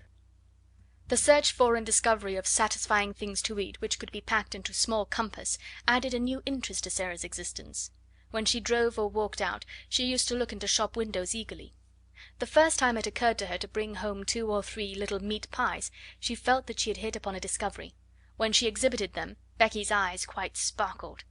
"Oh, miss," she murmured, "them will be nice and filling. It's fillingness that's best. Sponge cake's a heavenly thing, but it melts away like, if you understand, miss. These'll just stay in your stomach." "Well," hesitated Sara, "I don't think it would be good if they stayed always, but I do believe they will be satisfying." They were satisfying, and so were beef sandwiches bought at a cook shop, and so were rolls and Bologna sausage. In time Becky began to lose her hungry, tired feeling, and the coal box did not seem so unbearably heavy. However heavy it was, and whatsoever the temper of the cook and the hardness of the work heaped upon her shoulders, she had always the chance of the afternoon to look forward to, the chance that Miss Sara would be able to be in her sitting room. In fact, the mere seeing of Miss Sara would have been enough without meat pies. If there was time only for a few words, they were always friendly, merry words that put heart into one, and if there was time for more, then there was an instalment of a story to be told, or some other thing one remembered afterwards, and sometimes lay awake in one's bed in the attic to think over. Sara, who was only doing what she unconsciously liked better than anything else, nature having made her for a giver, had not the least idea what she meant to poor Becky, and how wonderful a benefactor she seemed. If nature has made you for a giver, your hands are borne open, and so is your heart, and though there may be times when your hands are empty, your heart is always full, and you can give things out of that, warm things, kind things, sweet things, Help and comfort and laughter, and sometimes gay, kind laughter, is the best help of all. Becky had scarcely known what laughter was all through her poor, little, hard-driven life. Sara made her laugh, and laughed with her, and though neither of them quite knew it, the laughter was as fillin' as the meat pies. A few weeks before Sara's 11th birthday a letter came to her from her father which did not seem to be written in such boyish high spirits as usual. He was not very well, and was evidently overweighted by the business connected with the diamond mines. "You see, little Sara," he wrote, "your Daddy is not a businessman at all, and figures and documents bother him. He does not really understand them, and all this seems so enormous. Perhaps if I was not feverish I should not be awake, tossing about one half of the night, and spend the other half in troublesome dreams. If my little missus were here, I dare say she would give me some solemn good advice. You would, wouldn't you, little missus?" One of his many jokes had been to call her his little missus, because she had such an old-fashioned air. He had made wonderful preparations for her birthday. Among other things, a new doll had been ordered in Paris, and her wardrobe was to be indeed a marvel of splendid perfection. When she had replied to the letter asking her if the doll would be an acceptable present, Sara had been very quaint. "I am getting very old," she wrote. "You see, I shall never live to have another doll given me. This will be my last doll. There is something solemn about it. If I could write poetry, I am sure a poem about a last doll would be very nice, but I cannot write poetry. I have tried, and it made me laugh. It did not sound like Watts or Coleridge or Shakespeare at all. No one could ever take Emily's place, but I should respect the last doll very much, and I am sure the school would love it. They all like dolls, though some of the big ones, the almost 15 ones, pretend they are too grown up." Captain Crewe had a splitting headache when he read this letter in his bungalow in India. The table before him was heaped with papers and letters which were alarming him and filling him with anxious dread, but he laughed as he had not laughed for weeks. "Oh," he said, "she's better fun every year she lives. God grant this business may right itself and leave me free to run home and see her. What wouldn't I give to have her little arms round my neck this minute? What wouldn't I give?" The birthday was to be celebrated by great festivities. The schoolroom was to be decorated, and there was to be a party. The boxes containing the presents were to be opened with great ceremony, and there was to be a glittering feast spread in Miss Minchin's sacred room. When the day arrived, the whole house was in a whirl of excitement. How the morning passed nobody quite knew, because there seemed such preparations to be made. The schoolroom was being decked with garlands of holly, the desks had been moved away, and red covers had been put on the forms which were arrayed around the room against the wall. When Sara went into her sitting room in the morning, she found on the table a small dumpy package tied up in a piece of brown paper. She knew it was a present, and she thought she could guess whom it came from. She opened it quite tenderly. It was a square pincushion, made of not quite clean red flannel, and black pins had been stuck carefully into it to form the words, "Many happy returns." "Oh!" cried Sara, with a warm feeling in her heart. "What pains she has taken! I like it so, it makes me feel sorrowful." But the next moment she was mystified. On the under side of the pincushion was secured a card bearing in neat letters the name Miss Amelia Minchin. Sara turned it over and over. "Miss Amelia?" she said to herself. "How can it be?" And just at that very moment she heard the door being cautiously pushed open and saw Becky peeping round it. There was an affectionate, happy grin on her face, and she shuffled forward and stood nervously pulling at her fingers. "D'ye like it, Miss Sara?" she said. "Do ye?" "Like it?" cried Sara. "You darling Becky, you made it all yourself." Becky gave a hysteric but joyful sniff, and her eyes looked quite moist with delight. "It ain't nothing but flannin, and the flannin ain't new, but I wanted to give you something, and I made it of nights. I knew you could pretend it was satin with diamond pins in. I tried to when I was making it. The card, miss," rather doubtfully, "'twa'n't wrong of me to pick it out of the dustbin, was it? Miss 'Melia throwed it away. I hadn't no card of my own, and I knowed it wouldn't be a proper present if I didn't pin a card on, so I pinned Miss 'Melia's." Sara flew at her and hugged her. She could not have told herself or anyone else why there was a lump in her throat. "Oh, Becky," she cried out with a queer little laugh, "I love you, Becky, I do, I do." "Oh, miss," breathed Becky, "thank you, miss, kindly. It ain't good enough for that. The flannin wasn't new." End of chapter 6.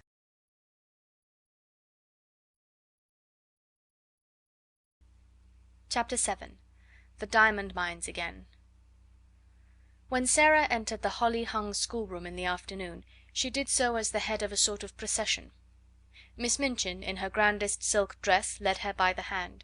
A manservant followed, carrying the box containing the last doll, a housemaid carried a second box, and Becky brought up the rear, carrying a third and wearing a clean apron and a new cap.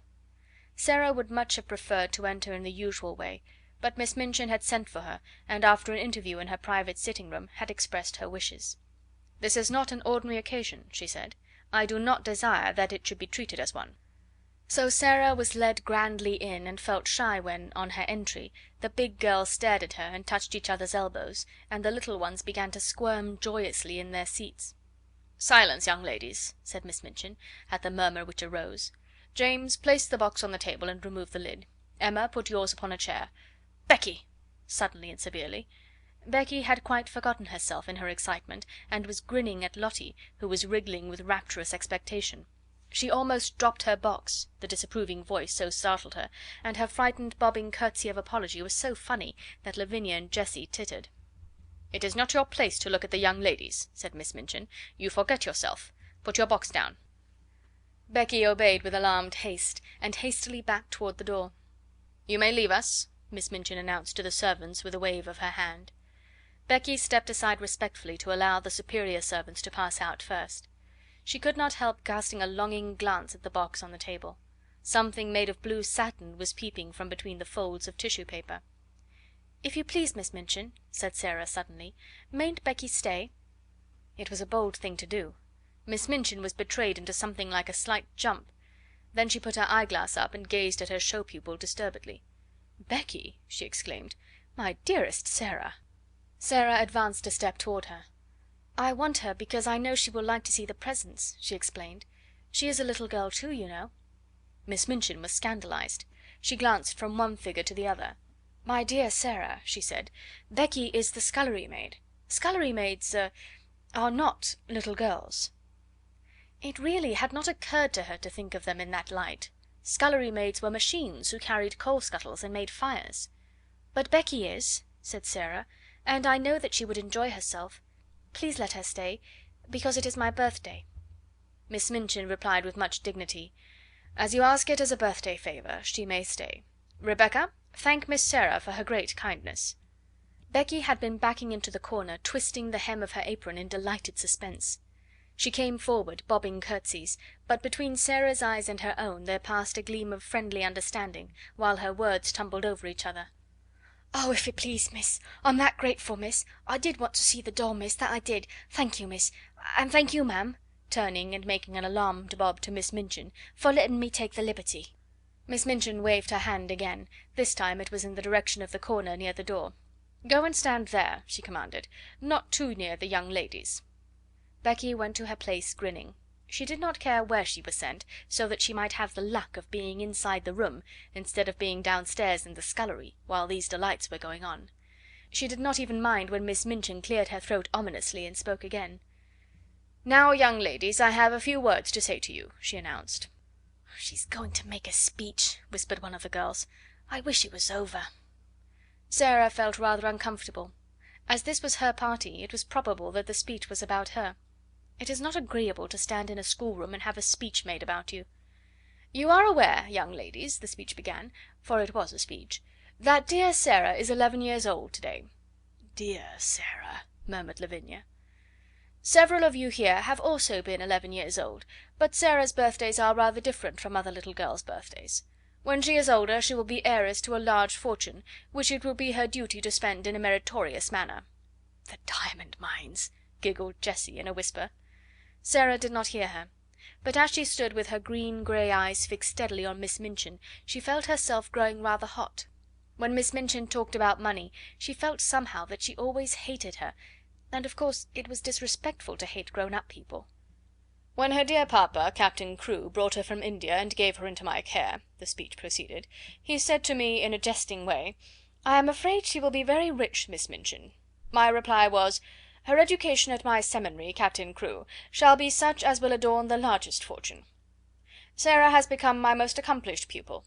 Her French and her dancing are a credit to the seminary. Her manners, which have caused you to call her Princess Sara, are perfect. Her amiability she exhibits by giving you this afternoon's party.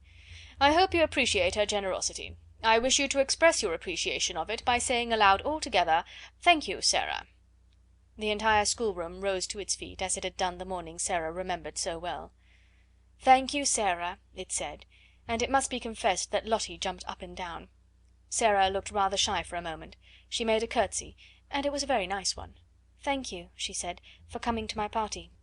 "Very pretty indeed, Sarah," approved Miss Minchin. "That is what a real princess does when the populace applauds her. Lavinia," scathingly, "the sound you just made was extremely like a snort. If you are jealous of your fellow pupil, I beg you will express your feelings in some more ladylike manner. Now I will leave you to enjoy yourselves." The instant she had swept out of the room, the spell her presence always had upon them was broken. The door had scarcely closed before every seat was empty. The little girls jumped or tumbled out of theirs, the older ones wasted no time in deserting theirs.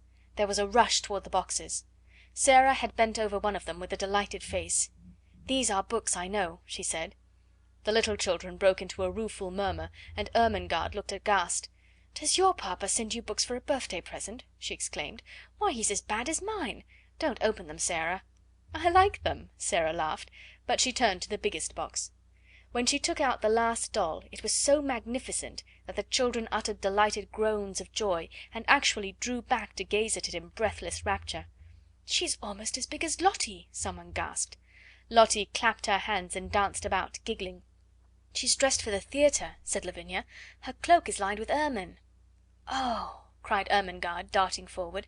"She has an opera glass in her hand, a blue and gold one." "Here is her trunk," said Sarah. "Let us open it and look at her things." She sat down upon the floor and turned the key. The children crowded clamouring around her as she lifted tray after tray and revealed their contents. Never had the schoolroom been in such an uproar. There were lace collars and silk stockings and handkerchiefs. There was a jewel case containing a necklace and a tiara which looked quite as if they were made of real diamonds. There was a long sealskin and muff, there were ball dresses and walking dresses and visiting dresses, there were hats and tea gowns and fans. Even Lavinia and Jessie forgot that they were too elderly to care for dolls, and uttered exclamations of delight and caught up things to look at them. "Suppose," Sarah said, as she stood by the table, putting a large black velvet hat on the impassively smiling owner of all these splendours, "suppose she understands human talk, and feels proud of being admired." "You are always supposing things," said Lavinia, and her air was very superior. "I know I am," answered Sarah undisturbedly. "I like it. There is nothing so nice as supposing. It's almost like being a fairy. If you suppose anything hard enough, it seems as if it were real." "It's all very well to suppose things if you have everything," said Lavinia. "Could you suppose and pretend if you were a beggar and lived in a garret?" Sarah stopped arranging the last doll's ostrich plumes, and looked thoughtful. "I believe I could," she said. "If one was a beggar, one would have to suppose and pretend all the time, but it mightn't be easy." She often thought afterwards how strange it was that just as she had finished saying this, just at that very moment, Miss Amelia came into the room. "Sarah," she said, "your papa's solicitor, Mr. Barrow, has called to see Miss Minchin, and as she must talk to him alone, and the refreshments are laid in her parlour, you had all better come and have your feast now, so that my sister can have her interview here in the schoolroom." Refreshments were not likely to be disdained at any hour, and many pairs of eyes gleamed. Miss Amelia arranged the procession into decorum, and then, with Sarah at her side heading it, she led it away, leaving the last doll sitting upon a chair with the glories of her wardrobe scattered about her, dresses and coats hung upon chair backs, piles of lace-frilled petticoats lying upon their seats. Becky, who was not expected to partake of refreshments, had the indiscretion to linger a moment to look at these beauties. It really was an indiscretion. "Go back to your work, Becky," Miss Amelia had said, but she had stopped to pick up reverently first a muff and then a coat, and while she stood looking at them adoringly, she heard Miss Minchin upon the threshold, and being smitten with terror at the thought of being accused of taking liberties, she rashly darted under the table, which hid her by its tablecloth. Miss Minchin came into the room, accompanied by a sharp-featured, dry little gentleman, who looked rather disturbed. Miss Minchin herself also looked rather disturbed, it must be admitted, and she gazed at the dry little gentleman with an irritated and puzzled expression. She sat down with stiff dignity and waved him to a chair. "Pray be seated, Mr. Barrow," she said. Mr. Barrow did not sit down at once. His attention seemed attracted by the last doll and the things which surrounded her. He settled his eyeglasses and looked at them in nervous disapproval. The last doll herself did not seem to mind this in the least. She merely sat upright and returned his gaze indifferently. £100, Mr. Barrow remarked succinctly. All expensive material, and made at a Parisian modiste's. He spent money lavishly enough, that young man." Miss Minchin felt offended. This seemed to be a disparagement of her best patron, and was a liberty. Even solicitors had no right to take liberties. "I beg your pardon, Mr. Barrow," she said stiffly. "I do not understand." "Birthday presents," said Mr. Barrow in the same critical manner, "to a child 11 years old. Mad extravagance, I call it." Miss Minchin drew herself up still more rigidly. "Captain Crewe is a man of fortune," she said. "The diamond mines alone..." Mr. Barrow wheeled round upon her. "Diamond mines?" he broke out. "There are none. Never were." Miss Minchin actually got up from her chair. "What?" she cried. "What do you mean?" "At any rate," answered Mr. Barrow quite snappishly, "it would have been much better if there never had been any." "Any diamond mines?" ejaculated Miss Minchin, catching at the back of a chair, and feeling as if a splendid dream was fading away from her. "Diamond mines spell ruin oftener than they spell wealth," said Mr. Barrow. "When a man is in the hands of a very dear friend, and is not a businessman himself, he had better steer clear of the dear friend's diamond mines, or gold mines, or any other kind of mines dear friends want his money to put into. The late Captain Crewe..." Here Miss Minchin stopped him with a gasp. "The late Captain Crewe?" she cried out. "The late? You don't mean to tell me that Captain Crewe is..." "He's dead, ma'am," Mr. Barrow answered with jerky brusqueness. "Died of jungle fever and business troubles combined. The jungle fever might not have killed him if he had not been driven mad by the business troubles, and the business troubles might not have put an end to him if the jungle fever had not assisted. Captain Crewe is dead." Miss Minchin dropped into her chair again. The words he had spoken filled her with alarm. "What were his business troubles?" she said. "What were they?" "Diamond mines," answered Mr. Barrow, "and dear friends, and ruin." Miss Minchin lost her breath. "Ruin!" she gasped out. "Lost every penny.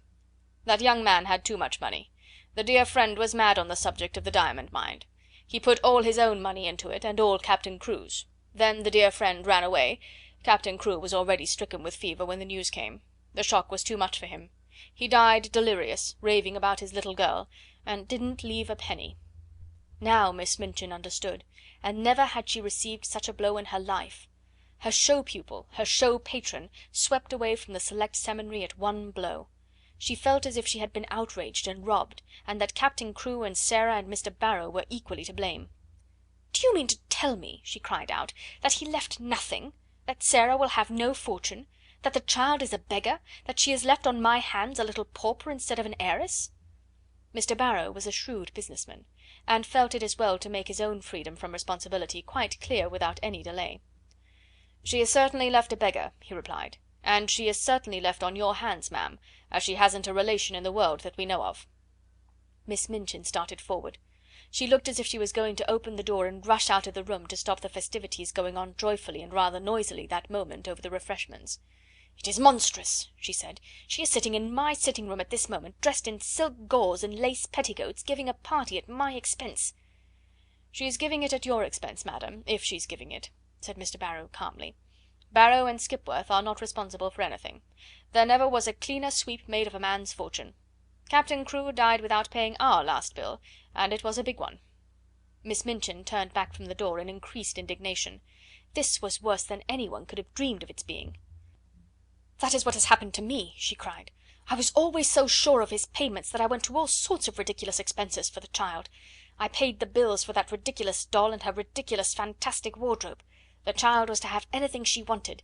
She has a carriage and a pony and a maid, and I've paid for all of them since the last cheque came." Mr. Barrow evidently did not intend to remain to listen to the story of Miss Minchin's grievances after he had made the position of his firm clear and related the mere dry facts. He did not feel any particular sympathy for irate keepers of boarding schools. "You had better not pay for anything more, ma'am," he remarked, "unless you want to make presents to the young lady. No one will remember you. She hasn't a brass farthing to call her own." "But what am I to do?" demanded Miss Minchin, as if she felt it entirely his duty to make the matter right. "What am I to do?" "There isn't anything to do," said Mr. Barrow, folding up his eyeglasses and slipping them into his pocket. "Captain Crewe is dead. The child is left a pauper. Nobody is responsible for her but you." "I am not responsible for her, and I refuse to be made responsible." Miss Minchin became quite white with rage.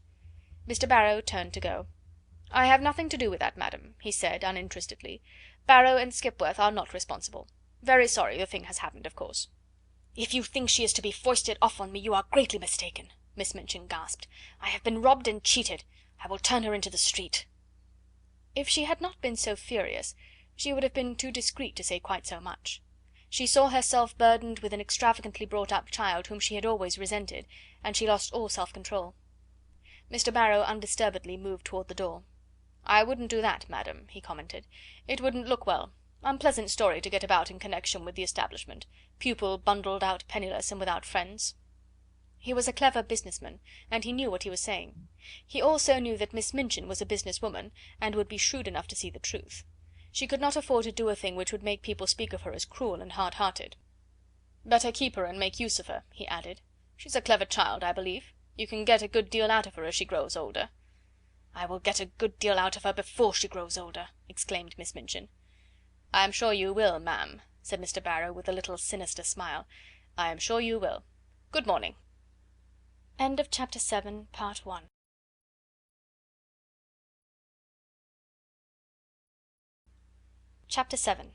Continued. He bowed himself out and closed the door, and it must be confessed that Miss Minchin stood for a few moments and glared at it. What he had said was quite true, she knew it. She had absolutely no redress. Her show pupil had melted into nothingness, leaving only a friendless, beggared little girl. Such money as she herself had advanced was lost and could not be regained. And as she stood there breathless under her sense of injury, there fell upon her ears a burst of gay voices from her own sacred room, which had actually been given up to the feast. She could at least stop this. But as she started toward the door, it was opened by Miss Amelia, who, when she caught sight of the changed, angry face, fell back a step in alarm. "What is the matter, sister?" she ejaculated. Miss Minchin's voice was almost fierce when she answered, "Where is Sara Crewe?" Miss Amelia was bewildered. "Sarah?" she stammered. "Why, she's with the children in your room, of course." "Has she a black frock in her sumptuous wardrobe?" in bitter irony. "A black frock?" Miss Amelia stammered again. "A black one?" "She has frocks of every other colour. Has she a black one?" Miss Amelia began to turn pale. "No yes," she said, "but it is too short for her. She has only the old black velvet, and she has outgrown it." "Go and tell her to take off that preposterous pink silk gauze, and put the black one on, whether it is too short or not. She has done with finery." Then Miss Amelia began to wring her fat hands and cry. "Oh, sister!" she sniffed. "Oh, sister, what can have happened?" Miss Minchin wasted no words. "Captain Crewe is dead," she said. "He has died without a penny. That spoiled, pampered, fanciful child is left a pauper on my hands." Miss Amelia sat down quite heavily in the nearest chair. "Hundreds of pounds have I spent on nonsense for her, and I shall never see a penny of it. Put a stop to this ridiculous party of hers. Go and make her change her frock at once." "I?" panted Miss Amelia. "Must I go and tell her now?" "This moment," was the fierce answer. "Don't sit staring like a goose. Go!" Poor Miss Amelia was accustomed to being called a goose. She knew, in fact, that she was rather a goose, and that it was left to geese to do a great many disagreeable things. It was a somewhat embarrassing thing to go into the midst of a room full of delighted children and tell the giver of the feast that she had suddenly been transformed into a little beggar, and must go upstairs and put on an old black frock which was too small for her. But the thing must be done. This was evidently not the time when questions might be asked. She rubbed her eyes with her handkerchief until they looked quite red, after which she got up and went out of the room without venturing to say another word. When her older sister looked and spoke as she had done just now, the wisest course to pursue was to obey orders without any comment. Miss Minchin walked across the room. She spoke to herself aloud without knowing that she was doing it. During the last year the story of the diamond mines had suggested all sorts of possibilities to her. Even proprietors of seminaries might make fortunes in stocks, with the aid of owners of mines.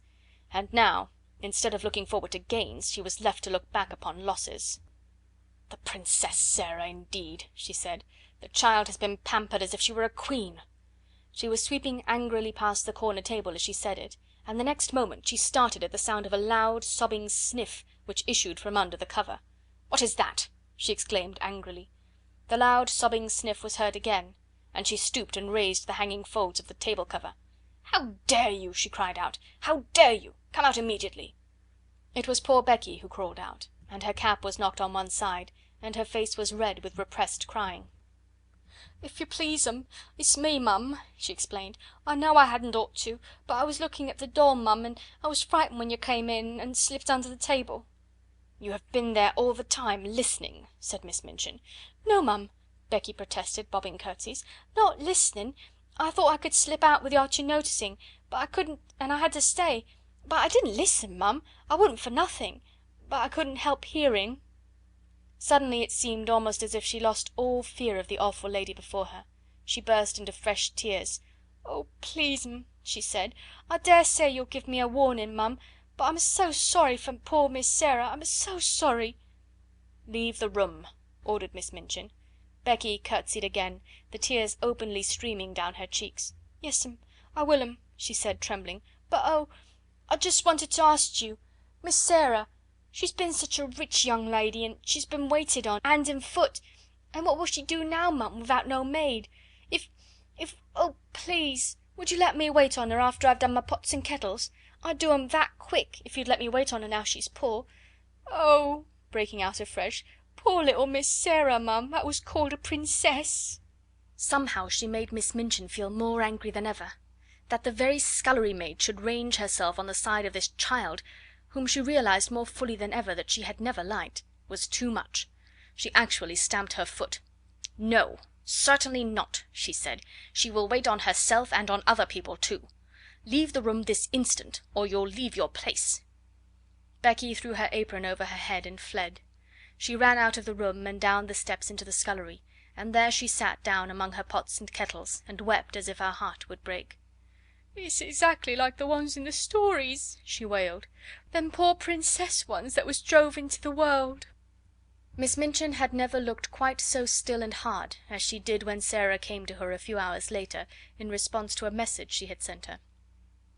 Even by that time it seemed to Sara as if the birthday party had either been a dream or a thing which had happened years ago, and had happened in the life of quite another little girl. Every sign of the festivities had been swept away. The holly had been removed from the schoolroom walls, and the forms and desks put back into their places. Miss Minchin's sitting room looked as it always did. All traces of the feast were gone, and Miss Minchin had resumed her usual dress. The pupils had been ordered to lay aside their party frocks, and this having been done, they had returned to the schoolroom and huddled together in groups, whispering and talking excitedly. "Tell Sara to come to my room," Miss Minchin had said to her sister, "and explain to her clearly that I will have no crying or unpleasant scenes." "Sister," replied Miss Amelia, "she is the strangest child I ever saw. She has actually made no fuss at all. You remember she made none when Captain Crewe went back to India. When I told her what had happened, she just stood quite still and looked at me without making a sound. Her eyes seemed to get bigger and bigger, and she went quite pale. When I had finished, she still stood staring for a few seconds, and then her chin began to shake, and she turned round and ran out of the room and upstairs. Several of the other children began to cry, but she did not seem to hear them or to be alive to anything but just what I was saying. It made me feel quite queer not to be answered. And when you tell anything sudden and strange, you expect people will say something, whatever it is."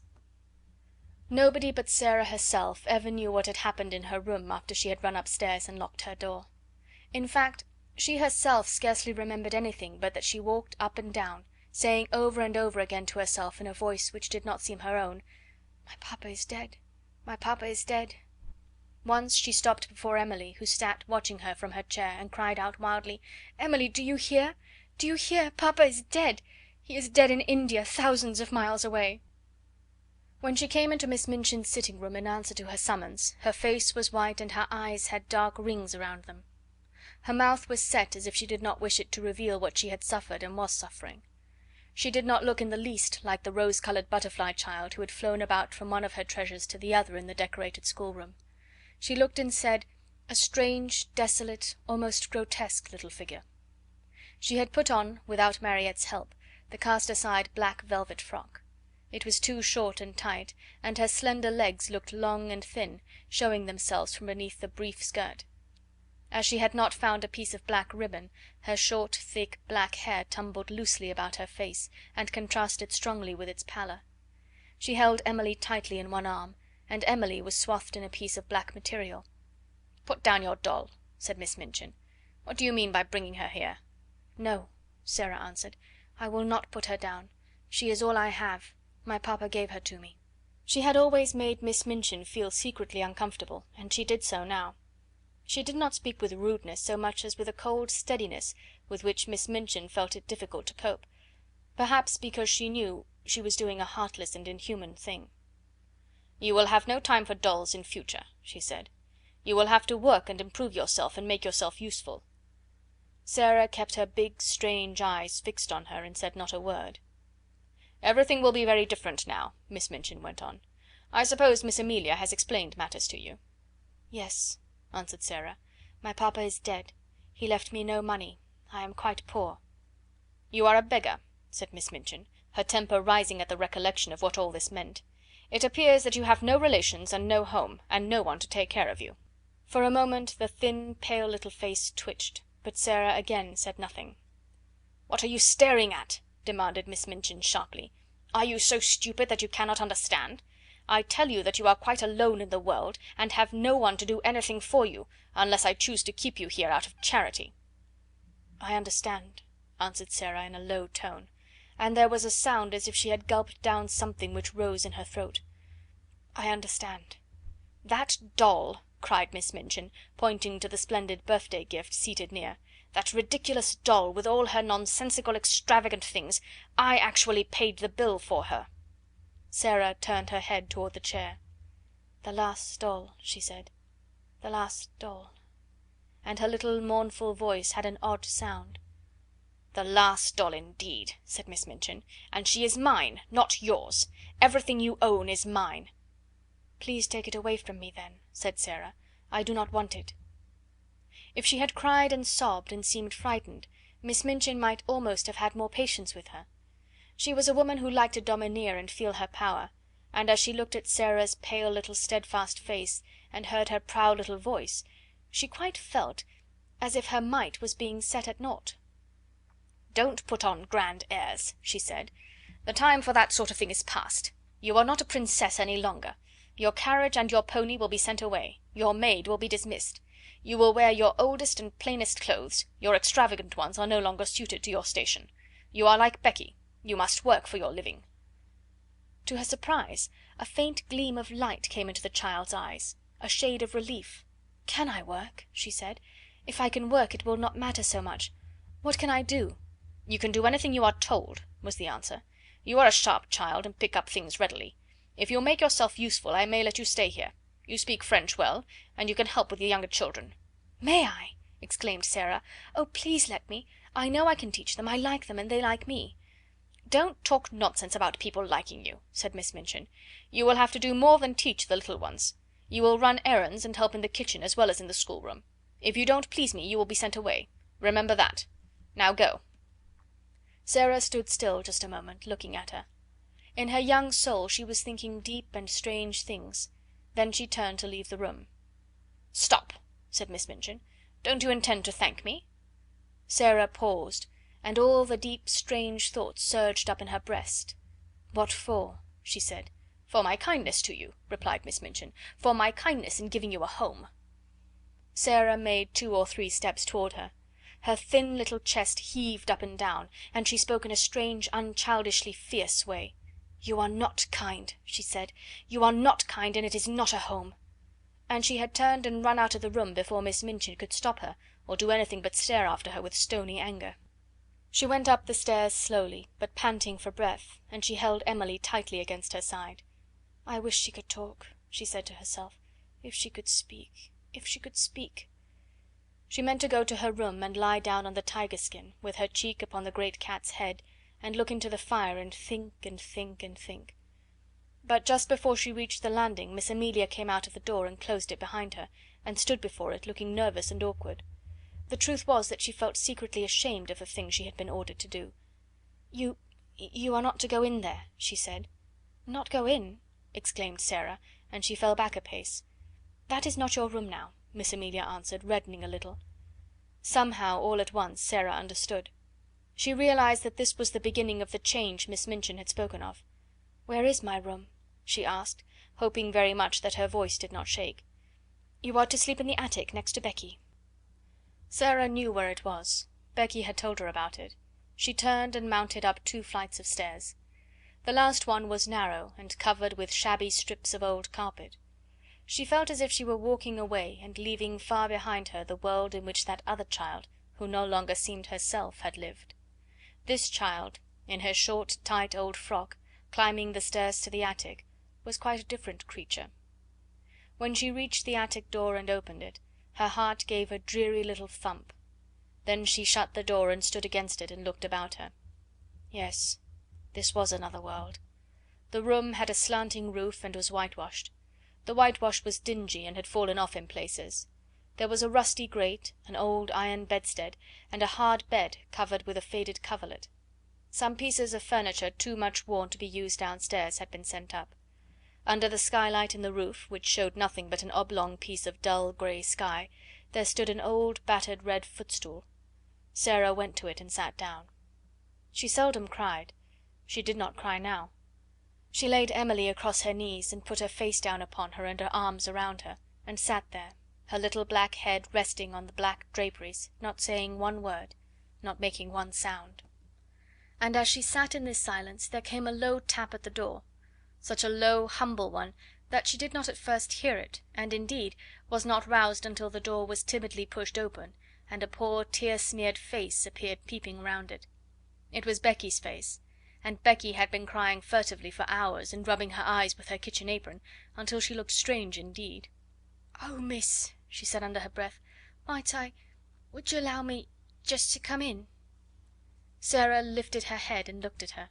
She tried to begin a smile, and somehow she could not. Suddenly, and it was all through the loving mournfulness of Becky's streaming eyes, her face looked more like a child's, not so much too old for her years. She held out her hand and gave a little sob. "Oh, Becky," she said, "I told you we were just the same, only two little girls, just two little girls. You see how true it is. There's no difference now. I'm not a princess any more." Becky ran to her and caught her hand, and hugged it to her breast, kneeling beside her and sobbing with love and pain. "Yes, miss, you are," she cried, and her words were all broken. "Whatever happens to you, whatever, you'd be a princess all the same, and nothin' couldn't make you nothin' different." End of chapter 7.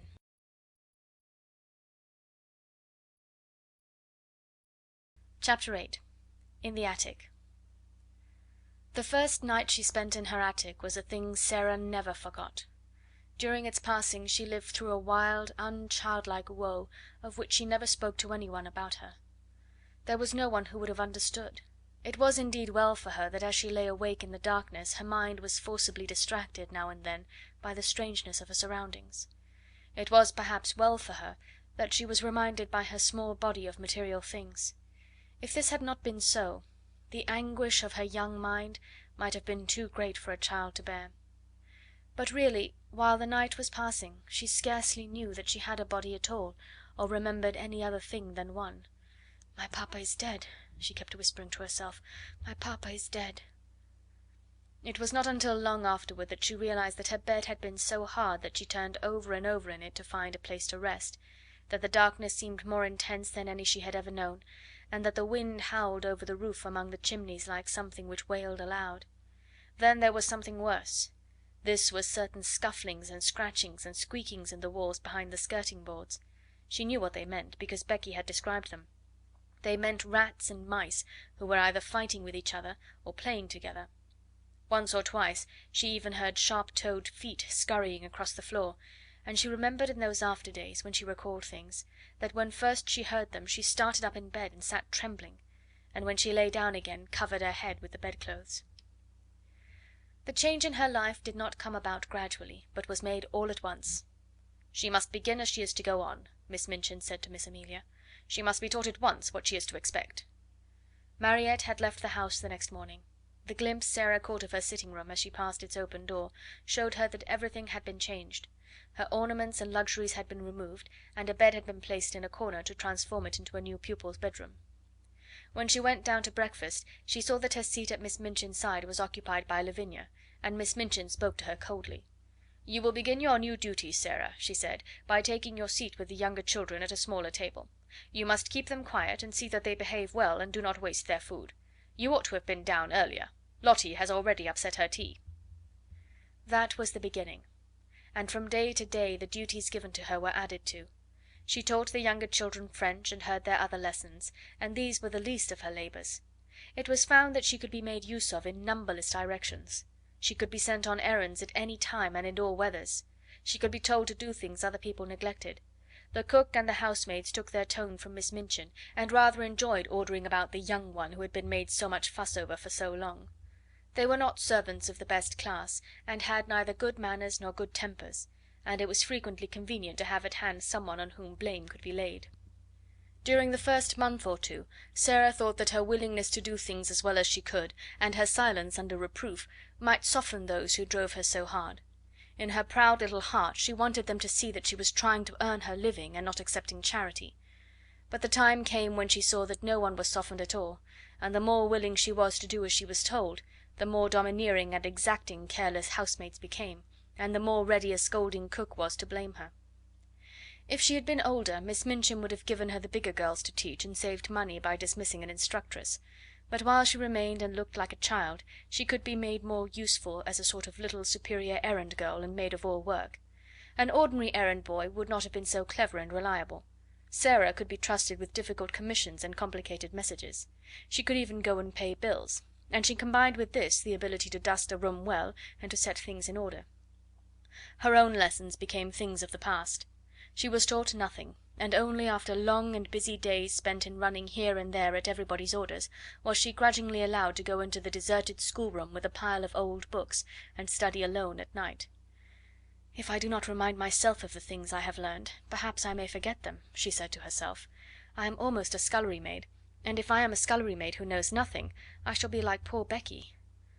I wonder if I could quite forget, and begin to drop my H's, and not remember that Henry VIII had 6 wives." One of the most curious things in her new existence was her changed position among the pupils. Instead of being a sort of small royal personage among them, she no longer seemed to be one of their number at all. She was kept so constantly at work that she scarcely ever had an opportunity of speaking to any of them, and she could not avoid seeing that Miss Minchin preferred that she should live a life apart from that of the occupants of the schoolroom. "I will not have her forming intimacies and talking to the other children," that lady said. "Girls like a grievance, and if she begins to tell romantic stories about herself, she will become an ill-used heroine, and parents will be given a wrong impression. It is better that she should live a separate life, one suited to her circumstances. I am giving her a home, and that is more than she has any right to expect from me." Sara did not expect much, and was far too proud to try to continue to be intimate with girls who, evidently, felt rather awkward and uncertain about her. The fact was that Miss Minchin's pupils were a set of dull, matter-of-fact young people. They were accustomed to being rich and comfortable, and as Sara's frocks grew shorter and shabbier and queerer looking, and it became an established fact that she wore shoes with holes in them, and was sent out to buy groceries and carry them through the streets in a basket on her arm when the cook wanted them in a hurry, they felt rather as if, when they spoke to her, they were addressing an under-servant. "To think that she was the girl with the diamond mines," Lavinia commented. "She does look an object. And she's queerer than ever. I never liked her much, but I can't bear that way she has now of looking at people without speaking, just as if she was finding them out." "I am," said Sara promptly, when she heard of this. "That's what I look at some people for. I like to know about them. I think them over afterward." The truth was that she had saved herself annoyance several times by keeping her eye on Lavinia, who was quite ready to make mischief, and would have been rather pleased to have made it for the ex show pupil. Sara never made any mischief herself, or interfered with anyone. She worked like a drudge. She tramped through the wet streets, carrying parcels and baskets. She laboured with the childish inattention of the little ones' French lessons. As she became shabbier and more forlorn looking, she was told that she had better take her meals downstairs. She was treated as if she was nobody's concern, and her heart grew proud and sore, but she never told anyone what she felt. "Soldiers don't complain," she would say between her small shut teeth. "I am not going to do it. I will pretend this is part of a war." But there were hours when her child heart might almost have broken with loneliness, but for 3 people. The first, it must be owned, was Becky. Just Becky. Throughout all that first night spent in the garret, she had felt a vague comfort in knowing that on the other side of the wall, in which the rats scuffled and squeaked, there was another young human creature, and during the nights that followed the sense of comfort grew. They had little chance to speak to each other during the day. Each had her own tasks to perform, and any attempt at conversation would have been regarded as a tendency to loiter and lose time. "Don't mind me, miss," whispered Becky during the first morning, "if I don't say nothing polite. Someone 'ud be down on us if I did. I means please and thank you and beg pardon, but I dasn't take time to say it." But before daybreak she used to slip into Sarah's attic and button her dress and give her such help as she required before she went downstairs to light the kitchen fire. And when night came Sarah always heard the humble knock at her door, which meant that her handmaid was ready to help her again if she was needed. During the first weeks of her grief Sarah felt as if she were too stupefied to talk, so it happened that some time passed before they saw each other much or exchanged visits. Becky's heart told her that it was best that people in trouble should be left alone. The second of the trio of comforters was Ermengarde, but odd things happened before Ermengarde found her place. When Sarah's mind seemed to awaken again to the life about her, she realised that she had forgotten that an Ermengarde lived in the world. The two had always been friends, but Sarah had felt as if she were years the older. It could not be contested that Ermengarde was as dull as she was affectionate. She clung to Sarah in a simple, helpless way. She brought her lessons to her that she might be helped. She listened to her every word and besieged her with requests for stories. But she had nothing interesting to say herself, and she loathed books of every description. She was, in fact, not a person one would remember when one was caught in the storm of a great trouble, and Sarah forgot her. It had been all the easier to forget her because she had been suddenly called home for a few weeks. When she came back she did not see Sarah for a day or two, and when she met her for the first time she encountered her coming down a corridor with her arms full of garments which were to be taken downstairs to be mended. Sarah herself had already been taught to mend them. She looked pale and unlike herself, and she was attired in the queer outgrown frock whose shortness showed so much thin black leg. Ermengarde was too slow a girl to be equal to such a situation. She could not think of anything to say. She knew what had happened, but somehow she had never imagined Sarah could look like this, so odd and poor, and almost like a servant. It made her quite miserable, and she could do nothing but break into a short hysterical laugh and exclaim, aimlessly and as if without any meaning, "Oh, Sarah, is that you?" "Yes," answered Sarah, and suddenly a strange thought passed through her mind and made her face flush. She held the pile of garments in her arms, and her chin rested upon the top of it to keep it steady. Something in the look of her straight gazing eyes made Ermengarde lose her wits still more. She felt as if Sarah had changed into a new kind of girl, and she had never known her before. Perhaps it was because she had suddenly grown poor and had to mend things and work like Becky. "Oh," she stammered, how are you?" "I don't know," Sarah replied. "How are you?" I'm quite well," said Ermengarde, overwhelmed with shyness. Then spasmodically she thought of something to say which seemed more intimate. Are you very unhappy?" she said in a rush. Then Sarah was guilty of an injustice. Just at that moment her torn heart swelled within her, and she felt that if any one was as stupid as that, one had better get away from her. "What do you think?" she said. "Do you think I am very happy?" And she marched past her without another word. In course of time she realised that if her wretchedness had not made her forget things, she would have known that poor dull Ermengarde was not to be blamed for her unready, awkward ways. She was always awkward, and the more she felt, the more stupid she was given to being. But the sudden thought which had flashed upon her had made her over sensitive. "She is like the others," she had thought. "She does not really want to talk to me. She knows no one does." So for several weeks a barrier stood between them. When they met by chance Sarah looked the other way, and Ermengarde felt too stiff and embarrassed to speak. Sometimes they nodded to each other in passing, but there were times when they did not even exchange a greeting. "If she would rather not talk to me," Sarah thought, "I will keep out of her way. Miss Minchin makes that easy enough." Miss Minchin made it so easy that at last they scarcely saw each other at all. At that time it was noticed that Ermengarde was more stupid than ever, and that she looked listless and unhappy. She used to sit in the window seat, huddled in a heap, and stare out of the window without speaking. Once Jessie, who was passing, stopped to look at her curiously. "What are you crying for, Ermengarde?" she asked. "I'm not crying," answered Ermengarde in a muffled, unsteady voice. "You are," said Jessie. "A great big tear just rolled down the bridge of your nose and dropped off at the end of it. And there goes another." "Well," said Ermengarde, "I'm miserable, and no one need interfere," and she turned her plump back and took out her handkerchief and boldly hid her face in it. That night, when Sarah went to her attic, she was later than usual. She had been kept at work until after the hour at which the pupils went to bed, and after that she had gone to her lessons in the lonely schoolroom. When she reached the top of the stairs she was surprised to see a glimmer of light coming from under the attic door. "Nobody goes there but myself," she thought quickly, "but some one has lighted a candle." Some one had indeed lighted a candle, and it was not burning in the kitchen candlestick she was expected to use, but in one of those belonging to the pupils' bedrooms. The some one was sitting upon the battered footstool, and was dressed in her nightgown and wrapped up in a red shawl. It was Ermengarde. "Ermengarde!" cried Sara. She was so startled that she was almost frightened. "You will get into trouble."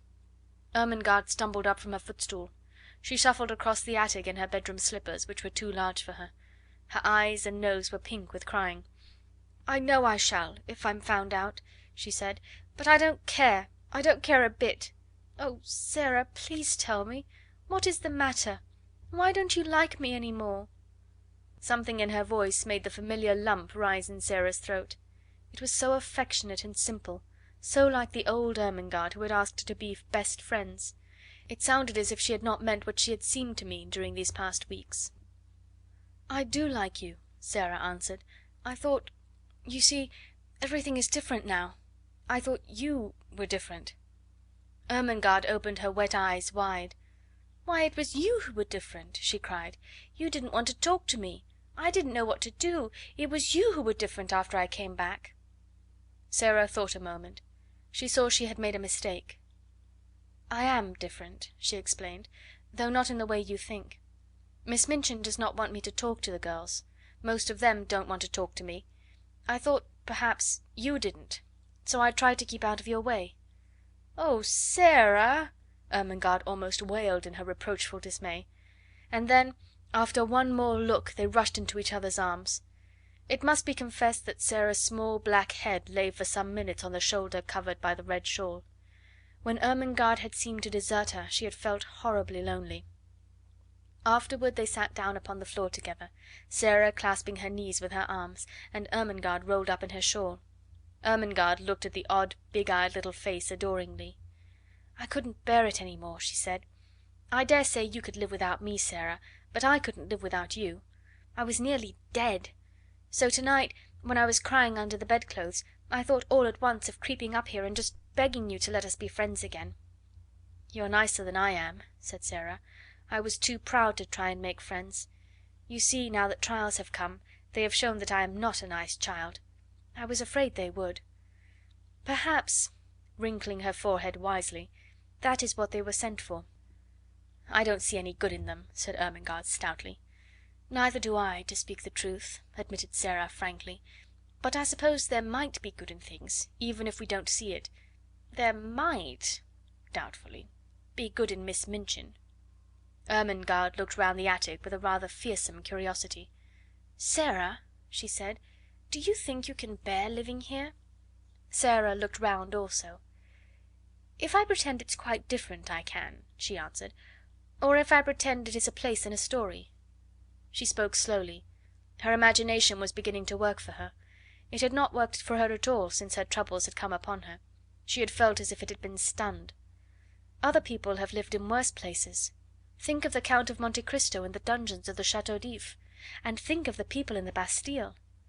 "The Bastille!" half whispered Ermengarde, watching her and beginning to be fascinated. She remembered stories of the French Revolution which Sara had been able to fix in her mind by her dramatic relation of them. No one but Sara could have done it. A well-known glow came into Sara's eyes. "Yes," she said, hugging her knees, "that will be a good place to pretend about. I am a prisoner in the Bastille. I have been here for years and years and years, and everybody has forgotten about me. Miss Minchin is the jailer, and Becky," a sudden light adding itself to the glow in her eyes, "Becky is the prisoner in the next cell." She turned to Ermengarde, looking quite like the old Sara. "I shall pretend that," she said, "and it will be a great comfort." Ermengarde was at once enraptured and awed. "And will you tell me all about it?" she said. "May I creep up here at night whenever it is safe and hear the things you have made up in the day? It will seem as if we were more best friends than ever." "Yes," answered Sara, nodding. "Adversity tries people, and mine has tried you and proved how nice you are." End of chapter 8.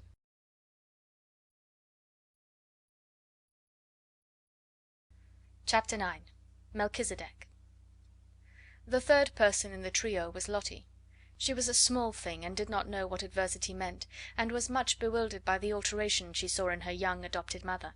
She had heard it rumoured that strange things had happened to Sara, but she could not understand why she looked different, why she wore an old black frock and came into the schoolroom only to teach, instead of to sit in her place of honour and learn lessons herself. There had been much whispering among the little ones when it had been discovered that Sara no longer lived in the rooms in which Emily had so long sat in state. Lottie's chief difficulty was that Sara said so little when one asked her questions. At 7, mysteries must be made very clear if one is to understand them. "Are you very poor now, Sara?" she had asked confidentially the first morning her friend took charge of the small French class. "Are you as poor as a beggar?" She thrust a fat hand into the slim one and opened round, tearful eyes. "I don't want you to be as poor as a beggar." She looked as if she was going to cry, and Sara hurriedly consoled her. "Beggars have nowhere to live," she said courageously. "I have a place to live in." "Where do you live?" persisted Lottie. "The new girl sleeps in your room, and it isn't pretty any more." "I live in another room," said Sara. "Is it a nice one?" inquired Lottie. "I want to go and see it." "You must not talk," said Sara. "Miss Minchin is looking at us. She will be angry with me for letting you whisper." She had found out already that she was to be held accountable for everything which was objected to. If the children were not attentive, if they talked, if they were restless, it was she who would be reproved. But Lottie was a determined little person. If Sara would not tell her where she lived, she would find out in some other way. She talked to her small companions, and hung about the elder girls, and listened when they were gossiping, and acting upon certain information they had unconsciously let drop, she started late one afternoon on a voyage of discovery, climbing stairs she had never known the existence of, until she reached the attic floor. There she found 2 doors near each other, and opening one, she saw her beloved Sara standing upon an old table and looking out of a window. "Sara!" she cried aghast. "Mamma Sara!" She was aghast because the attic was so bare and ugly, and seemed so far away from all the world. Her short legs had seemed to have been mounting hundreds of stairs. Sara turned round at the sound of her voice. It was her turn to be aghast. What would happen now? If Lottie began to cry, and any one chanced to hear, they were both lost. She jumped down from her table and ran to the child. "Don't cry and make a noise," she implored. "I shall be scolded if you do, and I have been scolded all day. It's not such a bad room, Lottie." "Isn't it?" gasped Lottie, and as she looked round it she bit her lip. She was a spoiled child yet, but she was fond enough of her adopted parent to make an effort to control herself for her sake. Then, somehow, it was quite possible that any place in which Sara lived might turn out to be nice. "Why isn't it, Sara?" she almost whispered. Sara hugged her close and tried to laugh. There was a sort of comfort in the warmth of the plump, childish body. She had had a hard day, and had been staring out of the windows with hot eyes. "You can see all sorts of things that you can't see downstairs," she said. "What sort of things?" demanded Lottie, with that curiosity Sara could always awaken even in the bigger girls. "Chimneys quite close to us, with smoke curling up in wreaths and clouds and going up into the sky, and sparrows hopping about and talking to each other, just as if they were people, and other attic windows where heads may pop out any minute, and you can wonder who they belong to. And it all feels as high up as if it was another world." "Oh, let me see it!" cried Lottie. "Lift me up." Sara lifted her up, and they stood on the old table together and leaned on the edge of the flat window in the roof, and looked out. Anyone who has not done this does not know what a different world they saw. The slate spread out on either side of them, and slanted down into the rain gutter pipes. The sparrows, being at home here, twittered and hopped about quite without fear. 2 of them perched on the chimney top nearest, and quarrelled with each other fiercely, until one pecked the other and drove him away. The garret window next to theirs was shut, because the house next door was empty. "I wish someone lived there," Sara said. "It is so close that if there was a little girl in the attic, we could talk to each other through the windows and climb over to see each other, if we were not afraid of falling." The sky seemed so much nearer than when one saw it from the street that Lottie was enchanted. From the attic window, among the chimney pots, the things which were happening in the world below seemed almost unreal. One scarcely believed in the existence of Miss Minchin and Miss Amelia and the schoolroom, and the roll of wheels in the square seemed a sound belonging to another existence. "Oh, Sara!" cried Lottie, cuddling in her guarding arm. "I like this attic, I like it. It's nicer than downstairs." "Look at that sparrow," whispered Sara. "I wish I had some crumbs to throw to him." "I have some," came in a little shriek from Lottie. "I have part of a bun in my pocket. I bought it with my penny yesterday, and I saved a bit." When they threw out a few crumbs, the sparrow jumped and flew away to an adjacent chimney top. He was evidently not accustomed to intimates in attics, and unexpected crumbs startled him. But when Lottie remained quite still, and Sara chirped very softly, almost as if she were a sparrow herself, he saw that the thing which had alarmed him represented hospitality after all. He put his head on one side, and from his perch on the chimney looked down at the crumbs with twinkling eyes. Lottie could scarcely keep still. "Will he come? Will he come?" she whispered. "His eyes look as if he would," Sara whispered back. "He is thinking and thinking whether he dare. Yes, he will. Yes, he's coming." He flew down and hopped toward the crumbs, but stopped a few inches away from them, putting his head on one side again, as if reflecting on the chances that Sara and Lottie might turn out to be big cats and jump on him. At last his heart told him they were really nicer than they looked, and he hopped nearer and nearer, darted at the biggest crumb with a lightning peck, seized it, and carried it away to the other side of his chimney. "Now he knows," said Sara, "and he will come back for the others." He did come back, and even brought a friend, and the friend went away and brought a relative, and among them they made a hearty meal over which they twittered and chattered and exclaimed, stopping every now and then to put their heads on one side and examine Lottie and Sara. Lottie was so delighted that she quite forgot her first shocked impression of the attic. In fact, when she was lifted down from the table and returned to earthly things, as it were, Sara was able to point out to her many beauties in the room which she herself would not have suspected the existence of. "It is so little and so high above everything," she said, "that it is almost like a nest in a tree. The slanting ceiling is so funny. See, you can scarcely stand up at this end of the room, and when the morning begins to come I can lie in bed and look right up into the sky through that flat window in the roof. It is like a square patch of light. If the sun is going to shine, little pink clouds float about, and I feel as if I could touch them. And if it rains, the drops patter and patter as if they were saying something nice. Then if there are stars, you can lie and try to count how many go into the patch. It takes such a lot. And just look at that tiny rusty grate in the corner.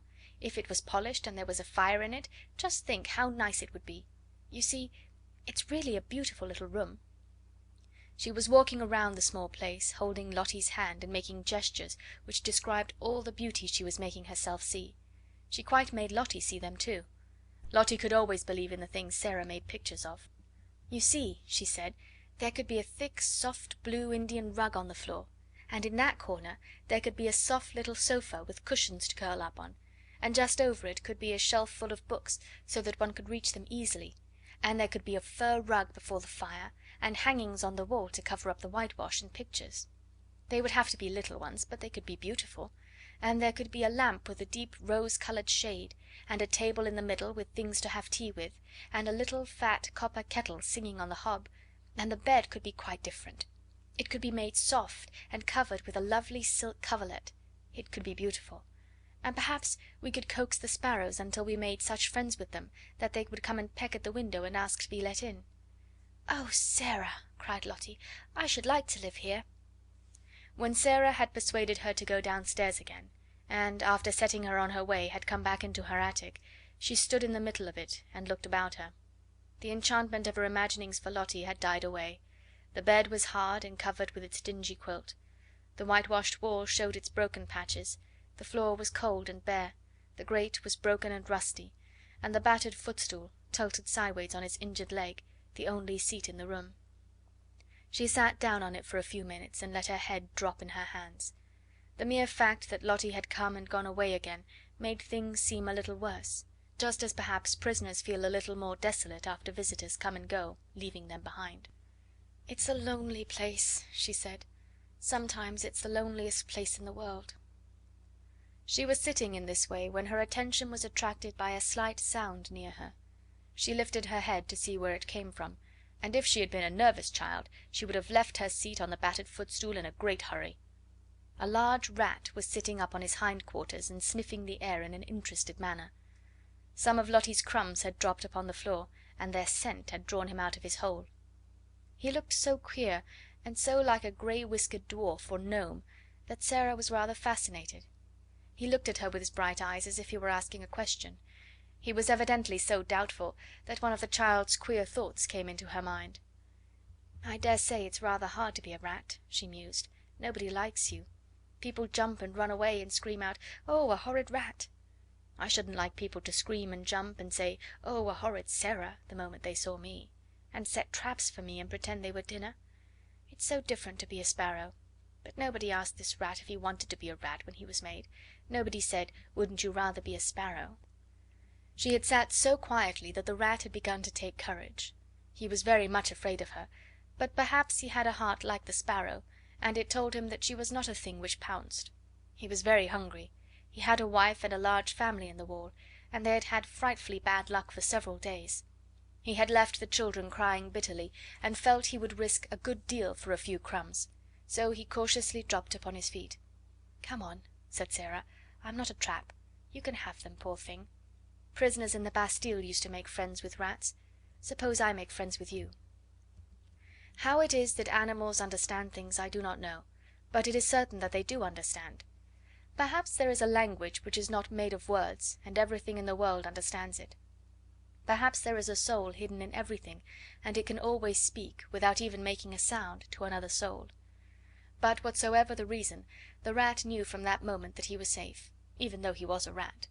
He knew that this young human being sitting on the red footstool would not jump up and terrify him with wild sharp noises, or throw heavy objects at him which, if they did not fall and crush him, would send him limping in his scurry back to his hole. He was really a very nice rat, and did not mean the least harm. When he had stood on his hind legs and sniffed the air, with his bright eyes fixed on Sara, he had hoped that she would understand this, and would not begin by hating him as an enemy. When the mysterious thing which speaks without saying any words told him that she would not, he went softly toward the crumbs and began to eat them. As he did it, he glanced every now and then at Sara, just as the sparrows had done, and his expression was so very apologetic that it touched her heart. She sat and watched him without making any movement. One crumb was very much larger than the others. In fact, it could scarcely be called a crumb. It was evident that he wanted that piece very much, but it lay quite near the footstool, and he was still rather timid. "I believe he wanted to carry to his family in the war," Sara thought. "If I do not stir at all, perhaps he will come and get it." She scarcely allowed herself to breathe, she was so deeply interested. The rat shuffled a little nearer, and ate a few more crumbs. Then he stopped and sniffed delicately, giving a side glance at the occupant of the footstool. Then he darted at the piece of bun with something very like the sudden boldness of a sparrow, and the instant he had possession of it he fled back to the wall, slipped down a crack in the skirting board, and was gone. "I knew he wanted it for his children," said Sara. "I do believe I could make friends with him." A week or so afterward, on one of the rare nights when Ermengarde found it safe to steal up to the attic, when she tapped on the door with the tips of her fingers, Sara did not come to her for 2 or 3 minutes. There was, indeed, such a silence in the room at first that Ermengarde wondered if she could have fallen asleep. Then, to her surprise, she heard her utter a low little laugh and speak coaxingly to someone. "There," Ermengarde heard her say, "take it and go home, Melchisedec. Go home to your wife." Almost immediately Sara opened the door, and when she did so she found Ermengarde standing with alarmed eyes upon the threshold. Who are you talking to, Sara?" she gasped out. Sara drew her in cautiously, but she looked as if something pleased and amused her. "You must promise not to be frightened, not to scream the least bit, or I can't tell you," she answered. Ermengarde felt almost inclined to scream on the spot, but managed to control herself. She looked all round the attic and saw no one, and yet Sara had certainly been speaking to someone. She thought of ghosts. "Is it something that will frighten me?" she asked timorously. "Some people are afraid of them," said Sara. "I was at first, but I am not now." "Was it a ghost?" quaked Ermengarde. "No," said Sara, laughing. "It was my rat." Ermengarde made one bound and landed in the middle of the little dingy bed. She tucked her feet under her nightgown and the red shawl. She did not scream, but she gasped with fright. "Oh, oh!" she cried under her breath. "A rat! A rat!" "I was afraid you would be frightened," said Sara, "but you needn't be. I am making him tame. He actually knows me and comes out when I call him. Are you too frightened to want to see him?" The truth was that as the days had gone on, and with the aid of scraps brought up from the kitchen, her curious friendship had developed, and she had gradually forgotten that the timid creature she was becoming familiar with was a mere rat. At first Ermengarde was too much alarmed to do anything but huddle in a heap upon the bed and tuck up her feet, but the sight of Sara's composed little countenance, and the story of Melchisedec's first appearance, began at last to rouse her curiosity, and she leaned forward over the edge of the bed and watched Sara go and kneel down by the hole in the skirting board. He won't run out quickly and jump on the bed, will he?" she said. "No," answered Sara. "He's as polite as we are.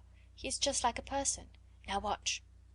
She began to make a low whistling sound, so low and coaxing that it could only have been heard in entire stillness. She did it several times, and looked entirely absorbed in it. Ermengarde thought she looked as if she were working a spell. And at last, evidently in response to it, a grey-whiskered, bright head peeped out of the hole. Sara had some crumbs in her hand. She dropped them, and Melchisedec came quietly forth and ate them. A piece of larger size than the rest he took and carried it in the most businesslike manner back to his home. "You see," said Sara, "that is for his wife and children. He's very nice. He only eats the little bits. After he goes back I can always hear his family squeaking for joy. There are 3 kinds of squeaks. One kind is the children's, and one is Mrs. Melchisedec's, and one is Melchisedec's own." Ermengarde began to laugh. "Oh, Sara," she said, "you are queer, but you're nice." "I know I am queer," admitted Sara cheerfully, "and I try to be nice." She rubbed her forehead with her little brown paw, and a puzzled, tender look came into her face. "Papa always laughed at me," she said, "but I liked it. He thought I was queer, but he liked me to make up things. I can't help making up things. If I didn't, I don't believe I could live." She paused and glanced around the attic.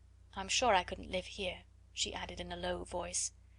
Ermengarde was interested, as she always was. "When you talk about things," she said, "they seem as if they grew real. You talk about Melchisedec as if he was a person." "He is a person," said Sara. "He gets hungry and frightened just as we do, and he is married and has children. How do we know he doesn't think things just as we do? His eyes look as if he was a person. That was why I gave him a name." She sat down on the floor in her favourite attitude, holding her knees. "Besides," she said, "he is a Bastille rat sent to be my friend. I can always get a bit of bread the cook has thrown away, and it is quite enough to support him." "Is it the Bastille yet?" asked Ermengarde eagerly. "Do you always pretend it is the Bastille?" "Nearly always," answered Sara. "Sometimes I try to pretend it is another kind of place, but the Bastille is generally easiest, particularly when it's cold." Just at that moment Ermengarde almost jumped off the bed, she was so startled by a sound she heard. It was like 2 distinct knocks on the wall. "What is that?" she exclaimed. Sara got up from the floor and answered quite dramatically: "It is the prisoner in the next cell." "Becky!" cried Ermengarde, enraptured. "Yes," said Sara. "Listen. The 2 knocks meant, 'Prisoner, are you there?' She knocked 3 times on the wall herself, as if in answer. That means, 'Yes, I am here and all is well.' 4 knocks came from Becky's side of the wall. That means," explained Sara, "'Then, fellow sufferer, we will sleep in peace. Good night.'" Ermengarde quite beamed with delight. "Oh, Sara," she whispered joyfully, "it is like a story." "It is a story," said Sara. "Everything's a story. You are a story, I am a story, Miss Minchin is a story." And she sat down again and talked until Ermengarde forgot that she was a sort of escaped prisoner herself, and had to be reminded by Sara that she could not remain in the Bastille all night, but must steal noiselessly downstairs again and creep back into her deserted bed. End of chapter 9.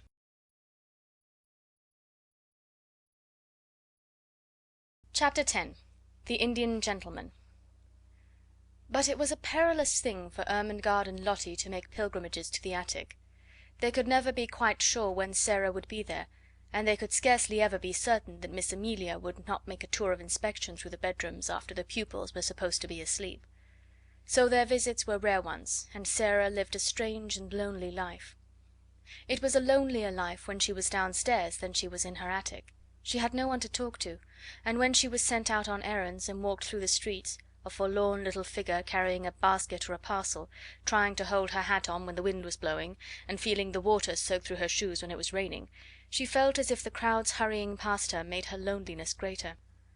When she had been the Princess Sara, driving through the streets in her brougham, or walking attended by Mariette, the sight of her bright, eager little face and picturesque coats and hats had often caused people to look after her. A happy, beautifully cared for little girl naturally attracts attention. Shabby, poorly dressed children are not rare enough and pretty enough to make people turn round and look at them and smile. No one looked at Sara in these days, and no one seemed to see her as she hurried along the crowded pavements. She had begun to grow very fast, and as she was dressed only in such clothes as the plainer remnants of her wardrobe would supply, she knew she looked very queer indeed. All her valuable garments had been disposed of, and such as had been left for her use she was expected to wear so long as she could put them on at all.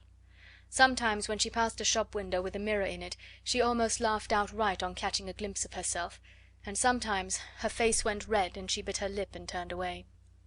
In the evening, when she passed houses whose windows were lighted up, she used to look into the warm rooms and amuse herself by imagining things about the people she saw sitting before the fires or about the tables.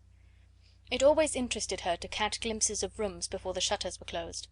There were several families in the square in which Miss Minchin lived, with which she had become quite familiar in a way of her own. The one she liked best she called the large family.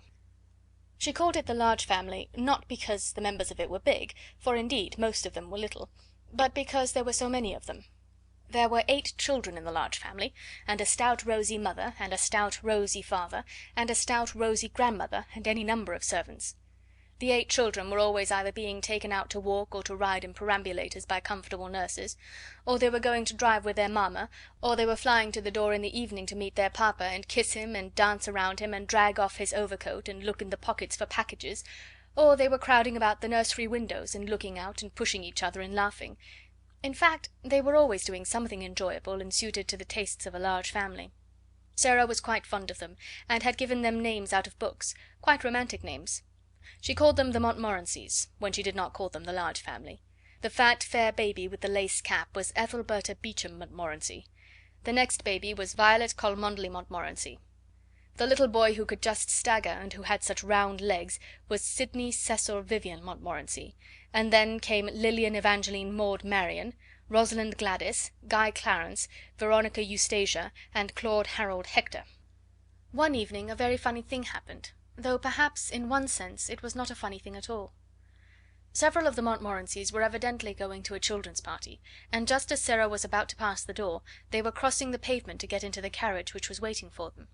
Veronica Eustasia and Rosalind Gladys, in white lace frocks and lovely sashes, had just got in, and Guy Clarence, aged 5, was following them. He was such a pretty fellow, and had such rosy cheeks and blue eyes, and such a darling little round head covered with curls, that Sarah forgot her basket and shabby cloak altogether, in fact, forgot everything but that she wanted to look at him for a moment. So she paused and looked.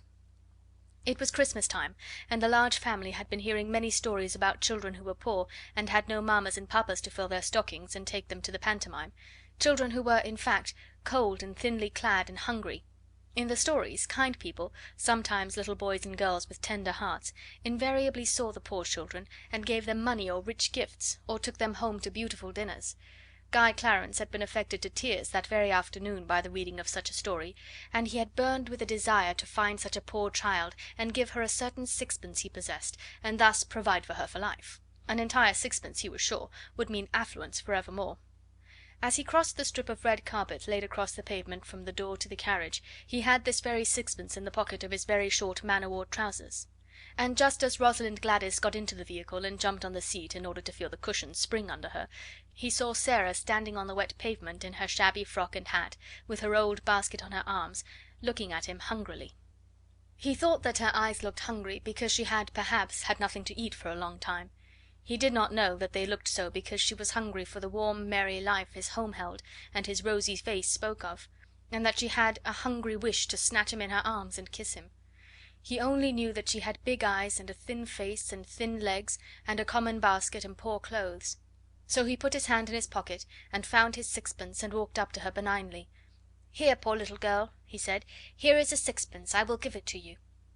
Sarah started, and all at once realized that she looked exactly like poor children she had seen in her better days, waiting on the pavement to watch her as she got out of her brougham. And she had given them pennies many a time.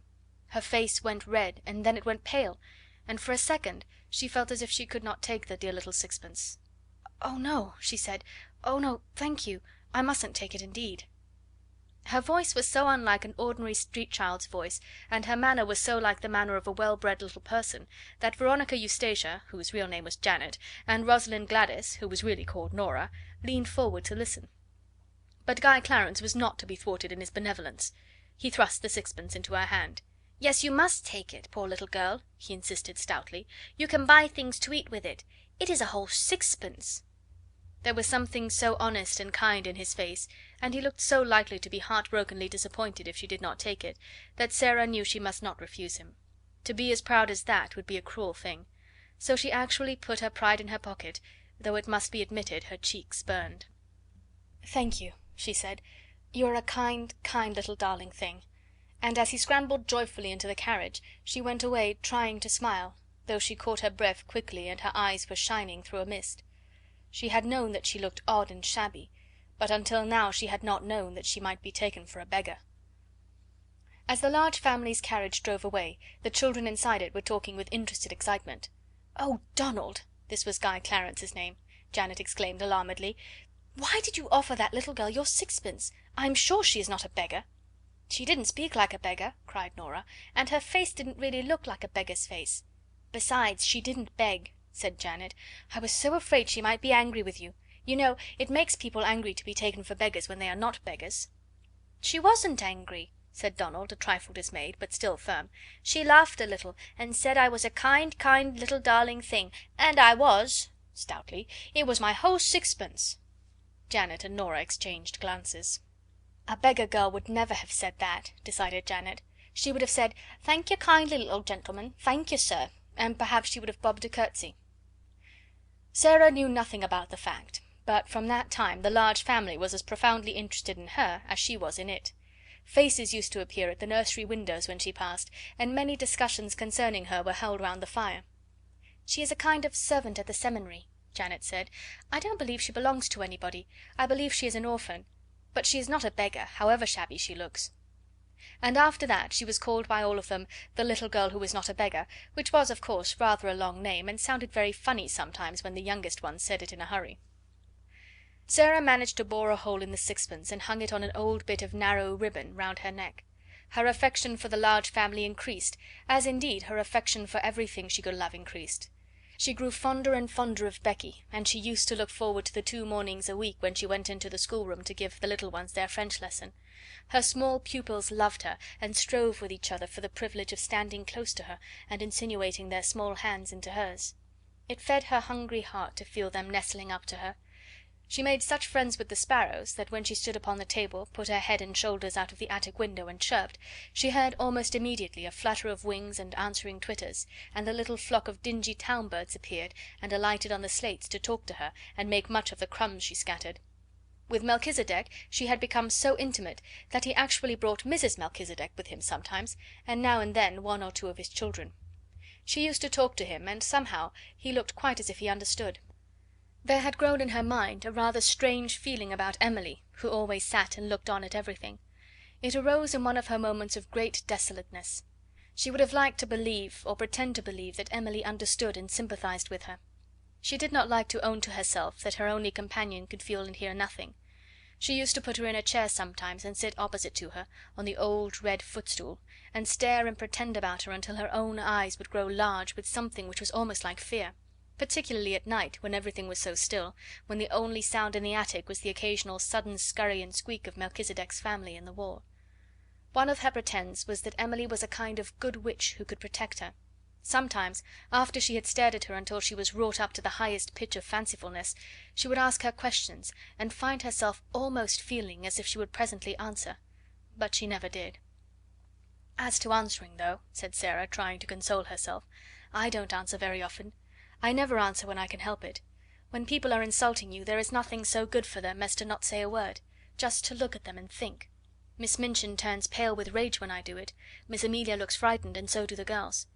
When you will not fly into a passion, people know you are stronger than they are, because you are strong enough to hold in your rage, and they are not, and they say stupid things they wish they hadn't said afterward. There's nothing so strong as rage, except what makes you hold it in. That's stronger. It's a good thing not to answer your enemies. I scarcely ever do. Perhaps Emily is more like me than I am like myself. Perhaps she would rather not answer her friends even. She keeps it all in her heart." But though she tried to satisfy herself with these arguments, she did not find it easy. When, after a long hard day, in which she had been sent here and there, sometimes on long errands through wind and cold and rain, she came in wet and hungry, and was sent out again because nobody chose to remember that she was only a child, and that her slim legs might be tired and her small body might be chilled; when she had been given only harsh words and cold slighting looks for thanks; when the cook had been vulgar and insolent; when Miss Minchin had been in her worst mood, and when she had seen the girls sneering among themselves at her shabbiness, then she was not always able to comfort her sore, proud, desolate heart with fancies, when Emily merely sat upright in her old chair and stared. One of these nights, when she came up to the attic, cold and hungry, with a tempest raging in her young breast, Emily's stare seemed so vacant, her sawdust legs and arms so inexpressive, that Sara lost all control over herself. There was nobody but Emily, no one in the world, and there she sat. "I shall die presently," she said at first. Emily simply stared. "I can't bear this," said the poor child, trembling. "I know I shall die. I'm cold, I'm wet, I'm starving to death. I've walked 1,000 miles to day, and they have done nothing but scold me from morning until night. And because I could not find the last thing the cook sent me for, they would not give me any supper. Some men laughed at me because my old shoes made me slip down in the mud. I'm covered with mud now, and they laughed. Do you hear?" She looked at the staring glass eyes and complacent face, and suddenly a sort of heart-broken rage seized her. She lifted her little savage hand and knocked Emily off the chair, bursting into a passion of sobbing. Sara, who never cried. "You're nothing but a doll," she cried. "Nothing but a doll, doll, doll. You care for nothing. You're stuffed with sawdust. You never had a heart. Nothing could ever make you feel. You're a doll." Emily lay on the floor, with her legs ignominiously doubled up over her head, and a new flat place on the end of her nose, but she was calm, even dignified. Sara hid her face in her arms. The rats in the wall began to fight and bite each other and squeak and scramble. Melchisedec was chastising some of his family. Sara's sobs gradually quieted themselves. It was so unlike her to break down that she was surprised at herself. After a while she raised her face and looked at Emily, who seemed to be gazing at her round the side of one angle, and somehow, by this time, actually with a kind of glassy-eyed sympathy. Sara bent and picked her up. Remorse overtook her. She even smiled at herself, a very little smile. "You can't help being a doll," she said with a resigned sigh, "any more than Lavinia and Jessie can help not having any sense. We are not all made alike. Perhaps you do your sawdust best." And she kissed her, and shook her clothes straight, and put her back upon her chair. She had wished very much that some one would take the empty house next door. She wished it because of the attic window which was so near hers. It seemed as if it would be so nice to see it propped open some day, and a head and shoulders rising out of the square aperture. If it looked a nice head, she thought, I might begin by saying good morning, and all sorts of things might happen. But of course it's not really likely that anyone but under-servants would sleep there. One morning, on turning the corner of the square after a visit to the grocer's, the butcher's, and the baker's, she saw to her great delight that during her rather prolonged absence a van full of furniture had stopped before the next house, the front doors were thrown open, and men in shirt sleeves were going in and out carrying heavy packages and pieces of furniture. "It's taken," she said. "It really is taken. Oh, I do hope a nice head will look out of the attic window." She would almost have liked to join the group of loiterers who had stopped on the pavement to watch the things carried in. She had an idea that if she could see some of the furniture she could guess something about the people it belonged to. "Miss Minchin's tables and chairs are just like her," she thought. "I remember thinking that the first minute I saw her, even though I was so little. I told Papa afterward, and he laughed and said it was true. I'm sure the Large family had fat, comfortable armchairs and sofas, and I can see that their red flowery wallpaper is exactly like them. It's warm and cheerful and kind-looking and happy." She was sent out for parsley to the greengrocer's later in the day, and when she came up the area steps her heart gave quite a quick beat of recognition. Several pieces of furniture had been set out of the van upon the pavement. There was a beautiful table of elaborately wrought teakwood, and some chairs and a screen covered with rich oriental embroidery. The sight of them gave her a weird homesick feeling. She had seen things so like them in India. One of the things Miss Minchin had taken from her was a carved teakwood desk her father had sent her. "They're beautiful things," she said. "They look as if they ought to belong to a nice person. All the things look rather grand. I suppose it is a rich family." The vans of furniture came and were unloaded and gave place to others all the day. Several times it so happened that Sara had an opportunity of seeing things carried in. It became plain that she had been right in guessing that the newcomers were people of large means. All the furniture was rich and beautiful, and a great deal of it was Oriental. Wonderful rugs and draperies and ornaments were taken from the vans, many pictures and books enough for a library. Among other things was a superb god Buddha in a splendid shrine. Someone in the family must have been in India, Sara thought. They have got used to Indian things and like them. I am glad. I shall feel as if they were friends, even if her head never looks out of the attic window. When she was taking in the evening's milk for the cook, there was really no odd job she was not called upon to do, she saw something occur which made the situation more interesting than ever. The handsome, rosy man who was the father of the large family walked across the square in the most matter-of-fact manner, and ran up the stairs of the next door house. He ran up them as if he felt quite at home and expected to run up and down them many a time in the future. He stayed inside quite a long time, and several times came out and gave directions to the workmen as if he had a right to do so. It was quite certain that he was in some intimate way connected with the newcomers, and was acting for them. If the new people have children, Sara speculated, the large family will be sure to come and play with them, and they might come up into the attic just for fun. At night, after her work was done, Becky came in to see her fellow prisoner and bring her news. "It's an Indian gentleman that's coming to live next door, miss," she said. "I don't know whether he's a black gentleman or not, but he's an Indian one. He's very rich, and he's ill, and the gentleman of the large family's his lawyer. He's had a lot of trouble, and it's made him ill and low in his mind. He worships idols, miss. He's an heathen and bows down to wood and stone. I seen an idol being carried in for him to worship. Somebody had ought to send him a track. You can get a track for a penny." Sara laughed a little. "I don't believe he worships that idol," she said. "Some people like to keep them to look at because they're interesting. My papa had a beautiful one, and he did not worship it." But Becky was rather inclined to prefer to believe that the new neighbour was an heathen. It sounded so much more romantic than that he should merely be the ordinary kind of gentleman who went to church with a prayer book. She sat and talked long that night of what he would be like, of what his wife would be like if he had one, and of what his children would be like if they had children. Sara saw that privately she could not help hoping very much that they would all be black and would wear turbans, and above all that, like their parent, they would all be heathens. "I'll never live next door to no heathens, miss," she said. "I should like to see what sort of ways they'd have." It was several weeks before her curiosity was satisfied, and then it was revealed that the new occupant had neither wife nor children. He was a solitary man with no family at all, and it was evident that he was shattered in health and unhappy in mind. A carriage drove up one day and stopped before the house. When the footman dismounted from the box and opened the door, the gentleman who was the father of the large family got out first. After him there descended a nurse in uniform, then came down the steps two men servants. They came to assist their master, who, when he was helped out of the carriage, proved to be a man with a haggard, distressed face, and a skeleton body wrapped in furs. He was carried up the steps, and the head of the large family went with him, looking very anxious.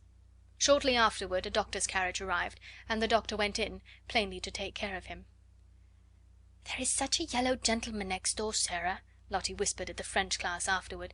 "Do you think he's a Chinee? The geography says that Chinee men are yellow." "No, he is not Chinese," Sara whispered back. "He is very ill. Go on with your exercise, Lottie. Non, monsieur, je n'ai pas le canif de mon oncle." That was the beginning of the story of the Indian gentleman. End of chapter 10.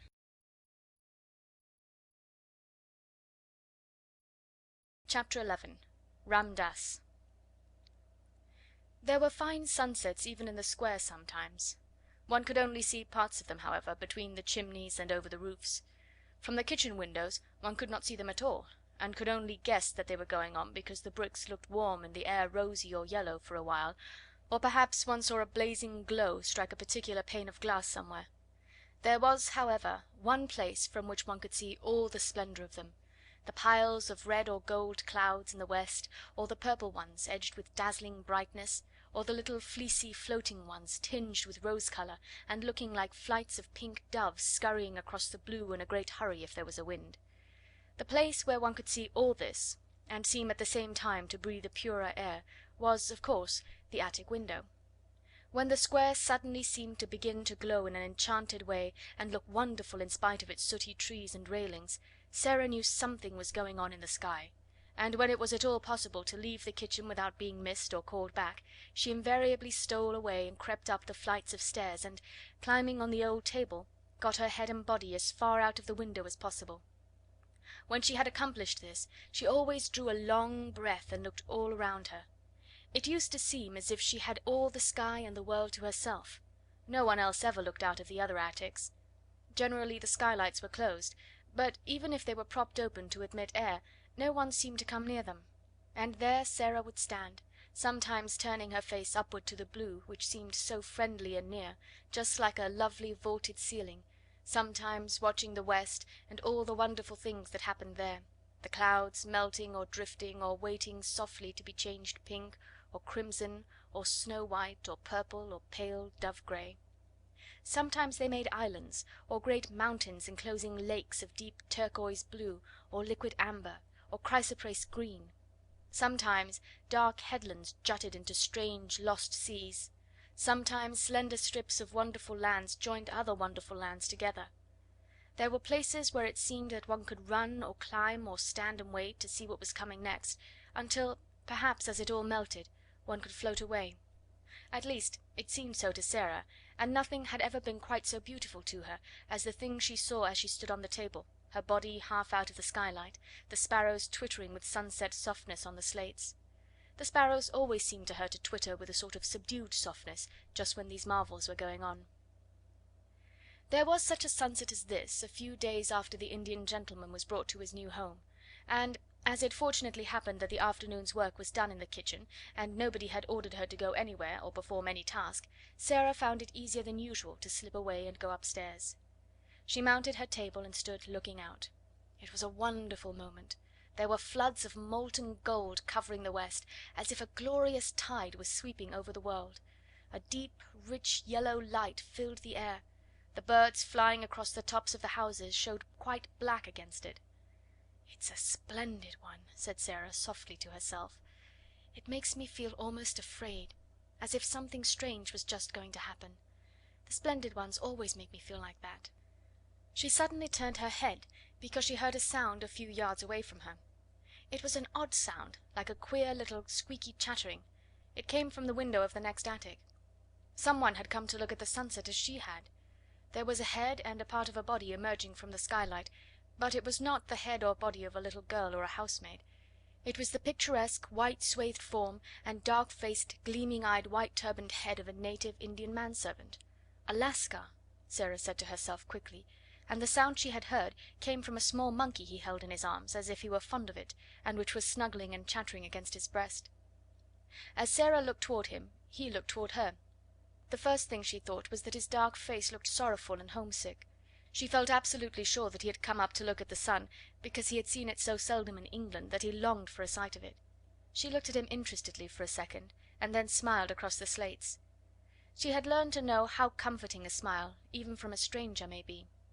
Hers was evidently a pleasure to him. His whole expression altered, and he showed such gleaming white teeth as he smiled back that it was as if a light had been illuminated in his dusky face. The friendly look in Sara's eyes was always very effective when people felt tired or dull. It was perhaps in making his salute to her that he loosened his hold on the monkey. He was an impish monkey and always ready for adventure, and it is probable that the sight of a little girl excited him. He suddenly broke loose, jumped onto the slates, ran across them chattering, and actually leapt onto Sara's shoulder, and from there down into her attic room. It made her laugh and delighted her, but she knew he must be restored to his master, if the Lascar was his master, and she wondered how this was to be done. Would he let her catch him, or would he be naughty and refuse to be caught, and perhaps get away and run off over the roofs and be lost? That would not do at all. Perhaps he belonged to the Indian gentleman, and the poor man was fond of him. She turned to the Lascar, feeling glad that she remembered still some of the Hindustani she had learned when she lived with her father. She could make the man understand. She spoke to him in the language he knew. "Will he let me catch him?" she asked. She thought she had never seen more surprise and delight than the dark face expressed when she spoke in the familiar tongue. The truth was that the poor fellow felt as if his gods had intervened, and the kind little voice came from heaven itself. At once Sara saw that he had been accustomed to European children. He poured forth a flood of respectful thanks. He was the servant of Missy Sahib. The monkey was a good monkey, and would not bite, but unfortunately he was difficult to catch. He would flee from one spot to another like the lightning. He was disobedient, though not evil. Ramdas knew him as if he were his child, and Ramdas he would sometimes obey, but not always. If Missy Sahib would permit Ramdas, he himself could cross the roof to her room, enter the windows, and regain the unworthy little animal. But he was evidently afraid Sara might think he was taking a great liberty, and perhaps would not let him come. But Sara gave him leave at once. "Can you get across?" she inquired. "In a moment," he answered her. "Then come," she said. "He is flying from side to side of the room as if he was frightened." Ramdas slipped through his attic window and crossed to hers as steadily and lightly as if he had walked on roofs all his life. He slipped through the skylight and dropped upon his feet without a sound. Then he turned to Sara and salaamed again. The monkey saw him and uttered a little scream. Ramdas hastily took the precaution of shutting the skylight, and then went in chase of him. It was not a very long chase. The monkey prolonged it a few minutes evidently for the mere fun of it, but presently he sprang chattering onto Ramdas's shoulder, and sat there chattering and clinging to his neck with a weird little skinny arm. Ramdas thanked Sara profoundly. She had seen that his quick native eyes had taken in at a glance all the bare shabbiness of the room, but he spoke to her as if he were speaking to the little daughter of a rajah, and pretended that he observed nothing. He did not presume to remain more than a few moments after he had caught the monkey, and those moments were given to further deep and grateful obeisance to her in return for her indulgence. This little evil one, he said, stroking the monkey, was, in truth, not so evil as he seemed, and his master, who was ill, was sometimes amused by him. He would have been made sad if his favourite had run away and been lost. Then he salaamed once more, and got through the skylight and crossed the slates again with as much agility as the monkey himself had displayed. When he had gone, Sara stood in the middle of her attic and thought of many things his face and his manner had brought back to her. The sight of his native costume and the profound reverence of his manner stirred all her past memories. It seemed a strange thing to remember that she, the drudge whom the cook had said insulting things to an hour ago, had only a few years ago been surrounded by people who all treated her as Ramdas had treated her, who salaamed when she went by, whose foreheads almost touched the ground when she spoke to them, who were her servants and her slaves. It was like a sort of dream. It was all over, and it could never come back. It certainly seemed that there was no way in which any change could take place. She knew what Miss Minchin intended that her future should be. So long as she was too young to be used as a regular teacher, she would be used as an errand girl and servant, and yet expected to remember what she had learned, and in some mysterious way to learn more. The greater number of her evenings she was supposed to spend at study, and at various indefinite intervals she was examined, and knew that she would have been severely admonished if she had not advanced as was expected of her. The truth, indeed, was that Miss Minchin knew that she was too anxious to learn to require teachers. Give her books, and she would devour them and end by knowing them by heart. She might be trusted to be equal to teaching a good deal in the course of a few years. This was what would happen. When she was older she would be expected to drudge in the schoolroom as she drudged now in various parts of the house. They would be obliged to give her more respectable clothes, but they would be sure to be plain and ugly, and to make her look somehow like a servant. That was all there seemed to be to look forward to, and Sara stood quite still for several minutes and thought it over. Then a thought came back to her which made the colour rise in her cheek, and a spark light itself in her eyes. She straightened her thin little body and lifted her head. "Whatever comes," she said, "cannot alter one thing. If I am a princess in rags and tatters, I can be a princess inside. It would be easy to be a princess if I were dressed in cloth of gold, but it is a great deal more of a triumph to be one all the time when no one knows it. There was Marie Antoinette when she was in prison, and her throne was gone, and she had only a black gown on, and her hair was white, and they insulted her and called her the Widow Capet. She was a great deal more like a queen then than when she was so gay and everything was so grand. I like her best then. Those howling mobs of people did not frighten her. She was stronger than they were, even when they cut her head off." This was not a new thought, but quite an old one by this time. It had consoled her through many a bitter day, and she had gone about the house with an expression in her face which Miss Minchin could not understand, and which was a source of great annoyance to her, as it seemed as if the child were mentally living a life which held her above the rest of the world. It was as if she scarcely heard the rude and acid things said to her, or if she heard them, she did not care for them at all. Sometimes, when she was in the midst of some harsh, domineering speech, Miss Minchin would find the still, unchildish eyes fixed upon her with something like a proud smile in them. At such times she did not know that Sara was saying to herself, "You don't know that you are saying these things to a princess, and that if I chose I could wave my hand and order you to execution. I only spare you because I am a princess, and you are a poor, stupid, unkind, vulgar old thing, and don't know any better." This used to interest and amuse her more than anything else, and queer and fanciful as it was, she found comfort in it, and it was a good thing for her. While the thought held possession of her, she could not be made rude and malicious by the rudeness and malice of those about her. A princess must be polite, she said to herself. And so when the servants, taking their tone from their mistress, were insolent and ordered her about, she would hold her head erect, and reply to them with a quaint civility which often made them stare at her. "She's got more airs and graces than if she'd come from Buckingham Palace, that young one," said the cook, chuckling a little sometimes. "I lose my temper with her often enough, but I will say she never forgets her manners. If you please, cook, will you be so kind, cook? I beg your pardon, cook. May I trouble you, cook?" She drops them about the kitchen as if they was nothing. The morning after the interview with Ramdass and his monkey, Sara was in the schoolroom with her small pupils. Having finished giving them their lessons, she was putting the French exercise books together, and thinking, as she did it, of the various things royal personages in disguise were called upon to do. Alfred the Great, for instance, burning the cakes and getting his ears boxed by the wife of the neatherd. How frightened she must have been when she found out what she had done! If Miss Minchin should find out that she, Sara, whose toes were almost sticking out of her boots, was a princess, a real one! The look in her eyes was exactly the look which Miss Minchin most disliked. She would not have it. She was quite near her, and was so enraged that she actually flew at her and boxed her ears, exactly as the neatherd's wife had boxed King Alfred's. It made Sara start. She wakened from her dream at the shock, and, catching her breath, stood still a second. Then, not knowing she was going to do it, she broke into a little laugh. "What are you laughing at, you bold, impudent child?" Miss Minchin exclaimed. It took Sara a few seconds to control herself sufficiently to remember that she was a princess. Her cheeks were red and smarting from the blows she had received. "I was thinking," she answered. "Beg my pardon immediately," said Miss Minchin. Sara hesitated a second before she replied. "I will beg your pardon for laughing, if it was rude," she said then, "but I won't beg your pardon for thinking." "What were you thinking?" demanded Miss Minchin. "How dare you think? What were you thinking?" Jessie tittered, and she and Lavinia nudged each other in unison. All the girls looked up from their books to listen. Really, it always interested them a little when Miss Minchin attacked Sara. Sara always said something queer, and never seemed the least bit frightened. She was not in the least frightened now, though her boxed ears were scarlet and her eyes were as bright as stars. "I was thinking," she answered grandly and politely, "that you did not know what you were doing." "That I did not know what I was doing?" Miss Minchin fairly gasped. "Yes," said Sara, "and I was thinking what would happen if I were a princess and you boxed my ears, what I should do to you. And I was thinking that if I were one, you would never dare to do it, whatever I said or did. And I was thinking how surprised and frightened you would be if you suddenly found out." She had the imagined future so clearly before her eyes that she spoke in a manner which had an effect even upon Miss Minchin. It almost seemed for the moment to her narrow, unimaginative mind that there must be some real power hidden behind this candid daring. "What?" she exclaimed.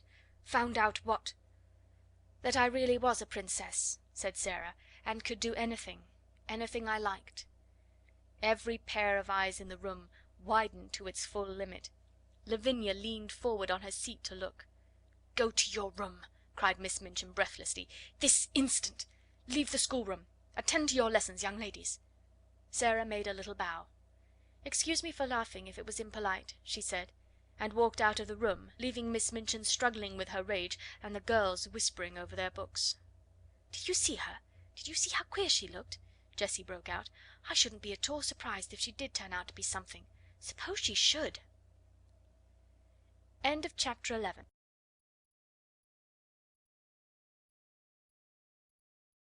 Chapter 12. The Other Side of the Wall. When one lives in a row of houses, it is interesting to think of the things which are being done and said on the other side of the wall of the very rooms one is living in. Sara was fond of amusing herself by trying to imagine the things hidden by the wall which divided the select seminary from the Indian gentleman's house. She knew that the schoolroom was next to the Indian gentleman's study, and she hoped that the wall was thick, so that the noise made sometimes after lesson hours would not disturb him. "I'm growing quite fond of him," she said to Ermengarde. "I should not like him to be disturbed. I have adopted him for a friend. You can do that with people you never speak to at all. You can just watch them, and think about them, and be sorry for them, until they seem almost like relations. I'm quite anxious sometimes when I see the doctor call twice a day." "I have very few relations," said Ermengarde reflectively, "and I'm very glad of it. I don't like those I have.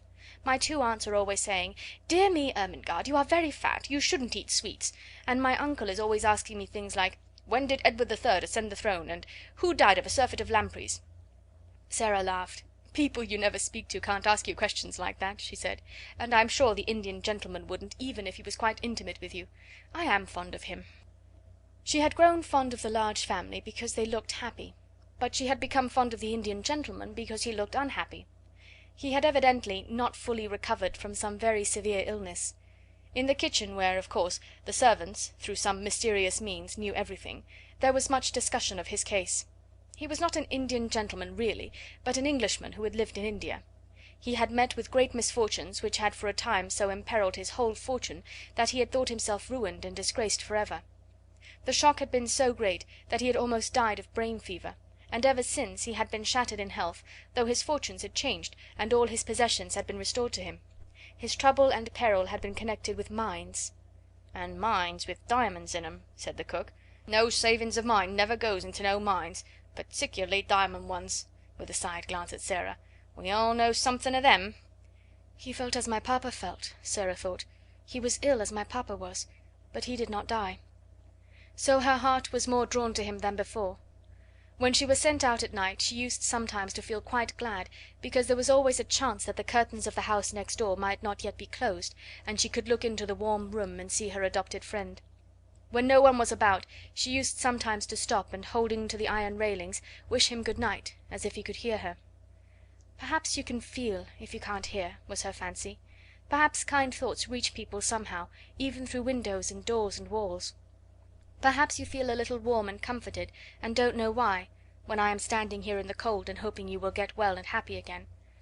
"I am so sorry for you," she would whisper in an intense little voice.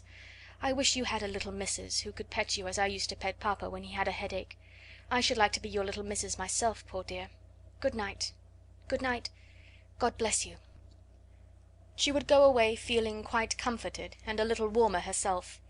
Her sympathy was so strong that it seemed as if it must reach him somehow as he sat alone in his armchair by the fire, nearly always in a great dressing gown, and nearly always with his forehead resting in his hand, as he gazed hopelessly into the fire.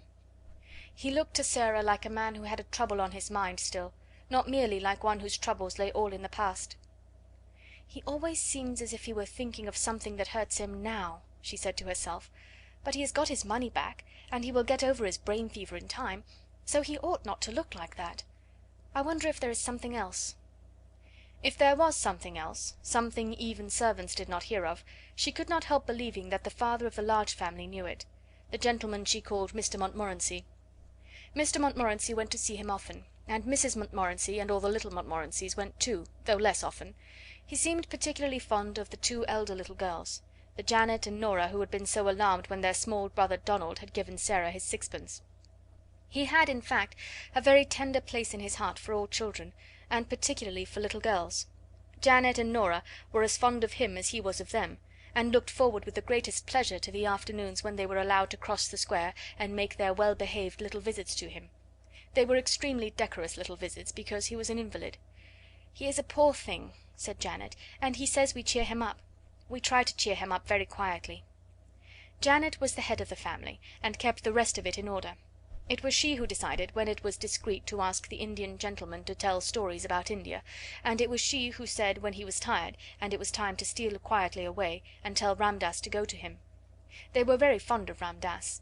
He could have told any number of stories if he had been able to speak anything but Hindustani. The Indian gentleman's real name was Mr. Carrisford, and Janet told Mr. Carrisford about the encounter with the little girl who was not a beggar.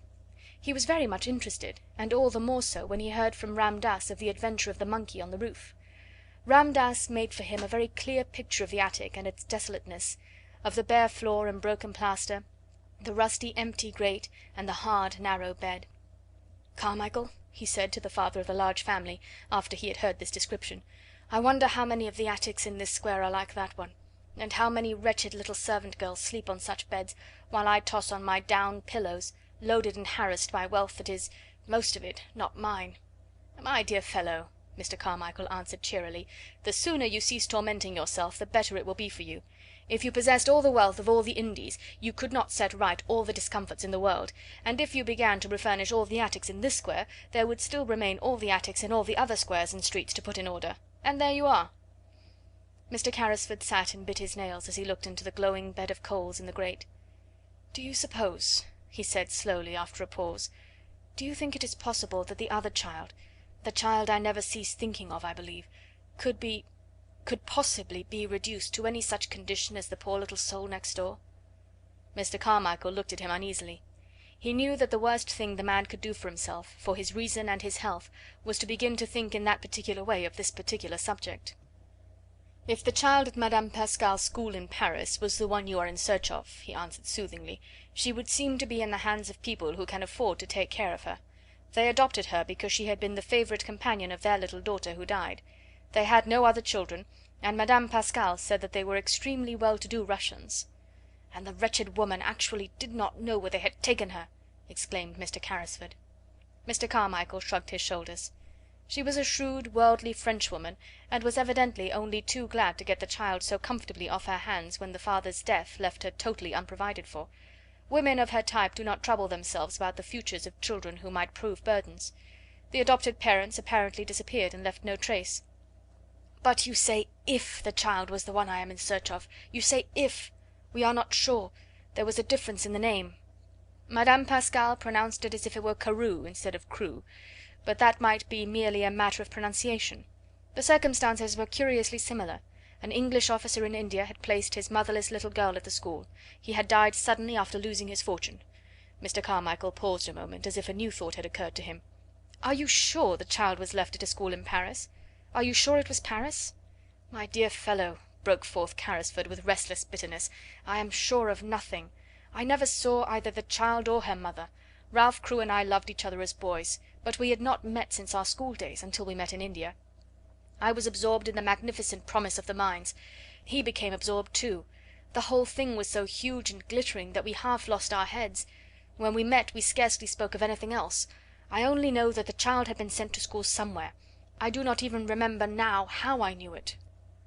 He was beginning to be excited. He always became excited when his still weakened brain was stirred by memories of the catastrophes of the past. Mr. Carmichael watched him anxiously.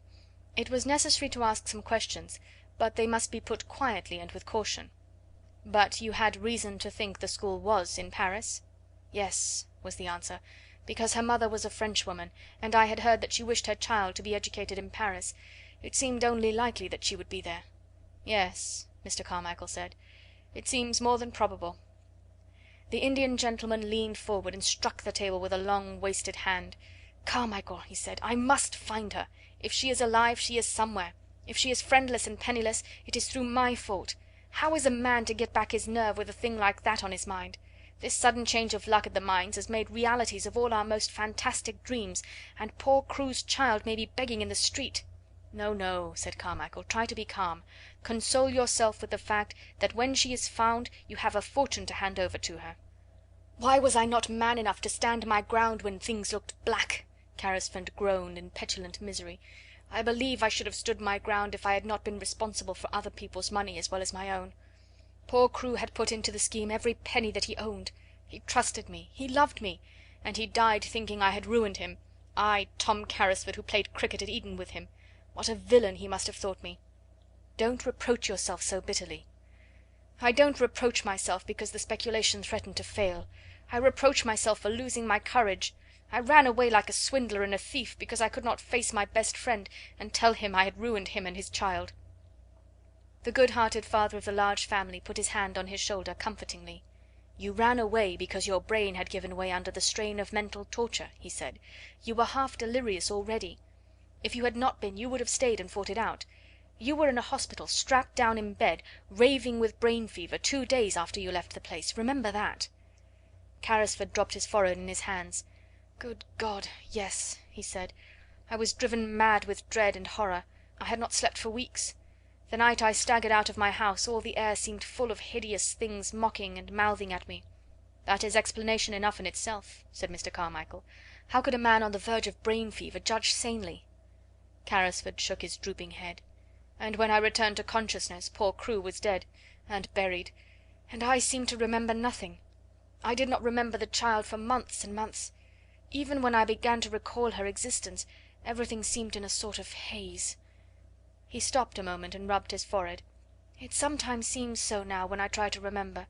Surely I must some time have heard Crewe speak of the school she was sent to. Don't you think so?" He might not have spoken of it definitely. You never even seem to have heard her real name." "He used to call her by an odd pet name he had invented. He called her his little missus. But the wretched mines drove everything else out of our heads. We talked of nothing else. If he spoke of the school I forgot, and now I shall never remember." "Come, come," said Carmichael, "we shall find her yet. We will continue to search for Madame Pascal's good natured Russians. She seemed to have a vague idea that they lived in Moscow. We will take that as a clue. I will go to Moscow." "If I were able to travel I would go with you," said Carrisford, "but I can only sit here wrapped in furs and stare at the fire. And when I look into it I seem to see Crewe's gay young face gazing back at me. He looks as if he were asking me a question. Sometimes I dream of him at night, and he always stands before me and asks the same question in words. Can you guess what he says, Carmichael?" Mr. Carmichael answered him in a rather low voice. "Not exactly," he said. "He says, 'Tom, old man, Tom, where is the little missus?'" He caught at Carmichael's hand and clung to it. "I must be able to answer him, I must," he said. "Help me to find her. Help me." On the other side of the wall Sarah was sitting in her garret talking to Melchisedec, who had come out for his evening meal. "It has been hard to be a princess to day, Melchisedec," she said. "It has been harder than usual. It gets harder as the weather grows colder and the streets get more sloppy. When Lavinia laughed at my muddy skirt as I passed her in the hall, I thought of something to say all in a flash, and I only just stopped myself in time. You can't sneer back at people like that if you're a princess. But you have to bite your tongue to hold yourself in. I bit mine. It was a cold afternoon, Melchisedec, and it's a cold night." Quite suddenly she put her black head down in her arms, as she often did when she was alone. "Oh, papa," she whispered, "what a long time it seems since I was your little missus." This was what happened that day on both sides of the wall. End of chapter 12.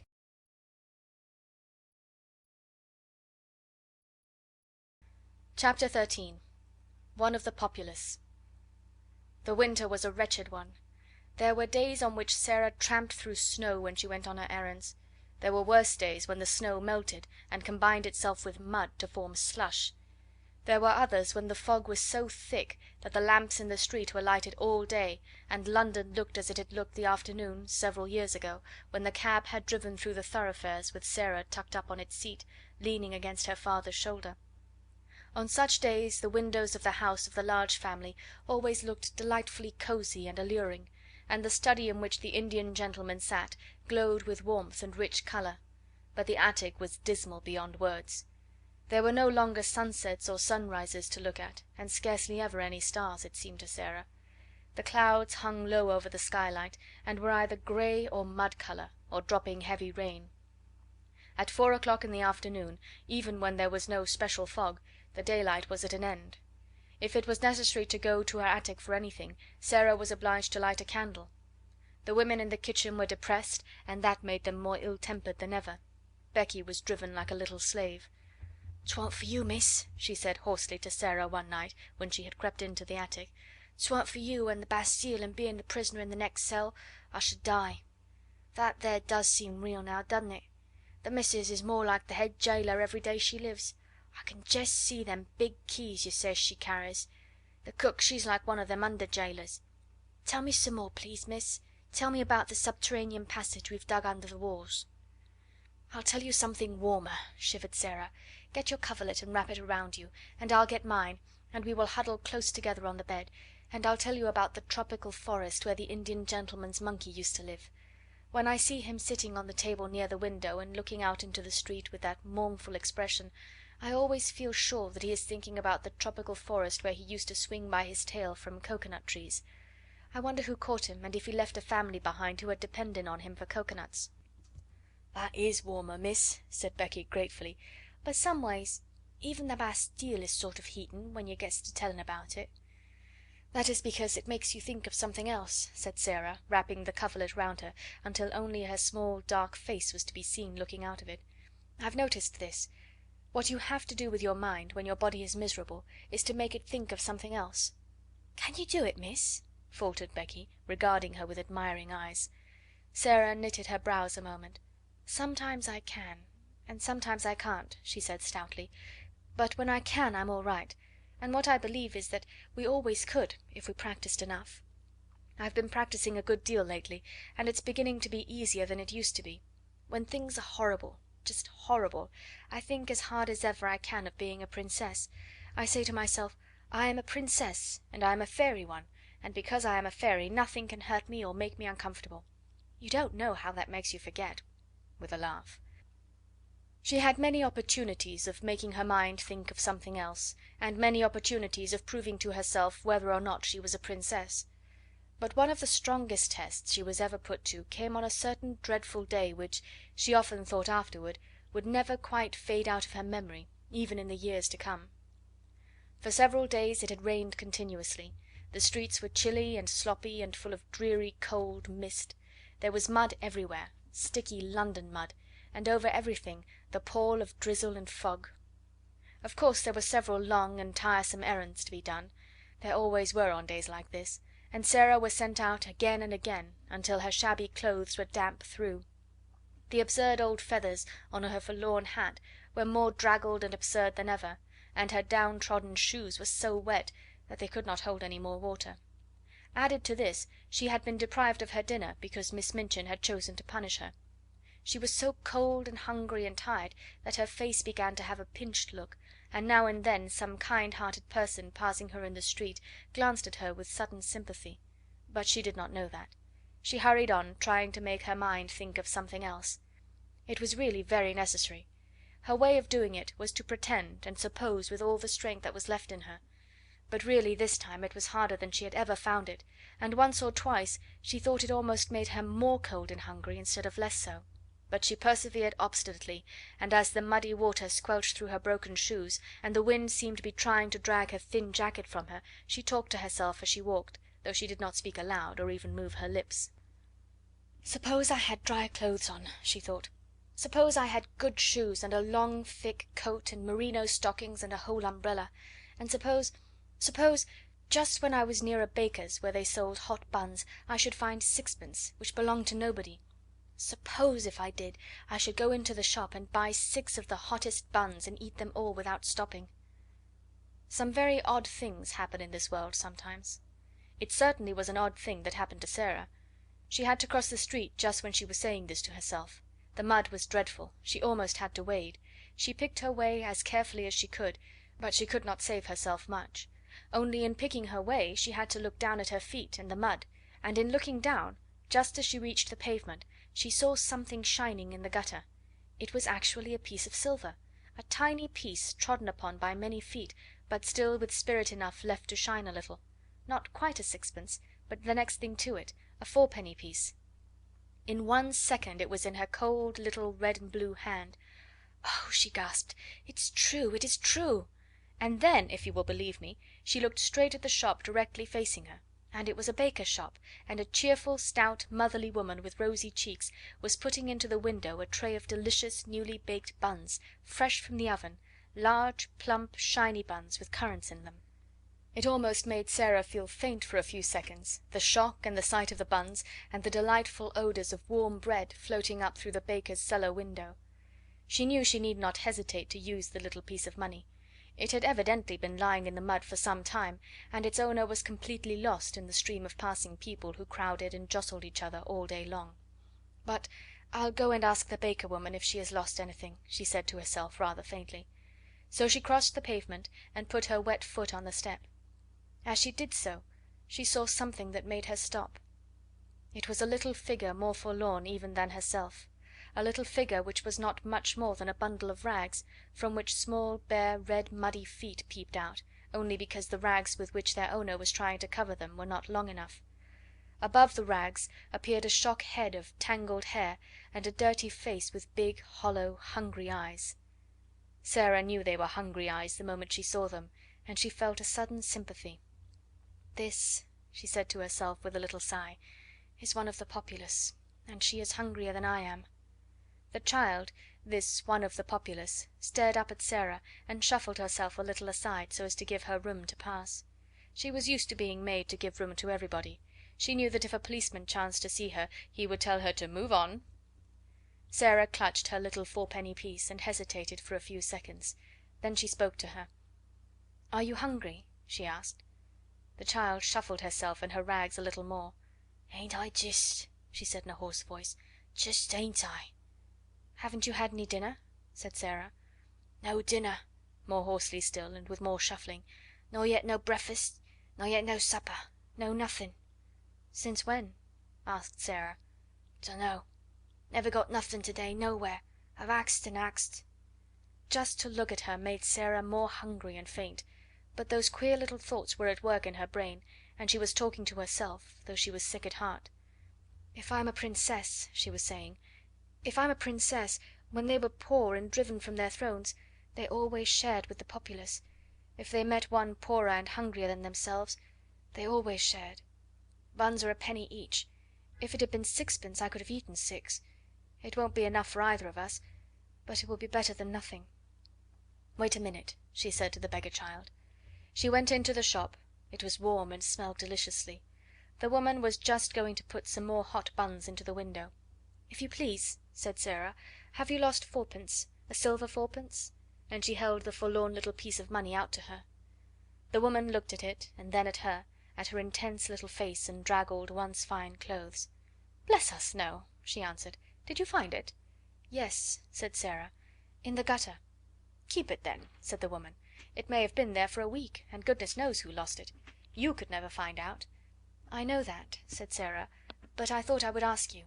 "Not many would," said the woman, looking puzzled and interested and good natured all at once. "Do you want to buy something?" she added, as she saw Sara glance at the buns. "4 buns, if you please," said Sara. "Those at a penny each." The woman went to the window and put some in a paper bag. Sara noticed that she put in 6. "I said 4, if you please," she explained. "I have only fourpence." "I'll throw in 2 for make weight," said the woman, with her good natured look. "I dare say you can eat them some time. Aren't you hungry?" A mist rose before Sara's eyes. "Yes," she answered, "I'm very hungry, and I am much obliged to you for your kindness, and," she was going to add, "there is a child outside who is hungrier than I am." But just at that moment 2 or 3 customers came in at once, and each one seemed in a hurry, so she could only thank the woman again and go out. The beggar girl was still huddled up in the corner of the step. She looked frightful in her wet and dirty rags. She was staring straight before her with a stupid look of suffering, and Sara saw her suddenly draw the back of a roughened black hand across her eyes to rub away the tears which seemed to have surprised her by forcing their way from under her lids. She was muttering to herself. Sara opened the paper bag and took out one of the hot buns, which had already warmed her own cold hands a little. "See," she said, putting the bun in the ragged lap, "this is nice and hot. Eat it, and you will not feel so hungry." The child started and stared up at her, as if such sudden, amazing good luck almost frightened her. Then she snatched up the bun and began to cram it into her mouth with great wolfish bites. "Oh my! Oh my!" Sara heard her say hoarsely in wild delight. "Oh my!" Sara took out 3 more buns and put them down. The sound in the hoarse, ravenous voice was awful. "She is hungrier than I am," she said to herself. "She's starving." But her hand trembled when she put down the 4th bun. "I'm not starving," she said, and she put down the 5th. The little ravening London savage was still snatching and devouring when she turned away. She was too ravenous to give any thanks, even if she had ever been taught politeness, which she had not. She was only a poor little wild animal. "Good bye," said Sara. When she reached the other side of the street she looked back.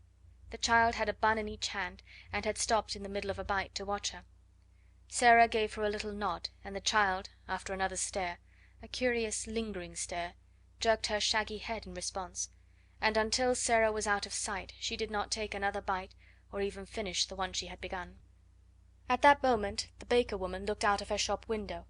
"Well, I never!" she exclaimed. "If that young 'un hasn't given her buns to a beggar child! It wasn't because she didn't want them either. Well, well, she looked hungry enough. I'd give something to know what she did it for."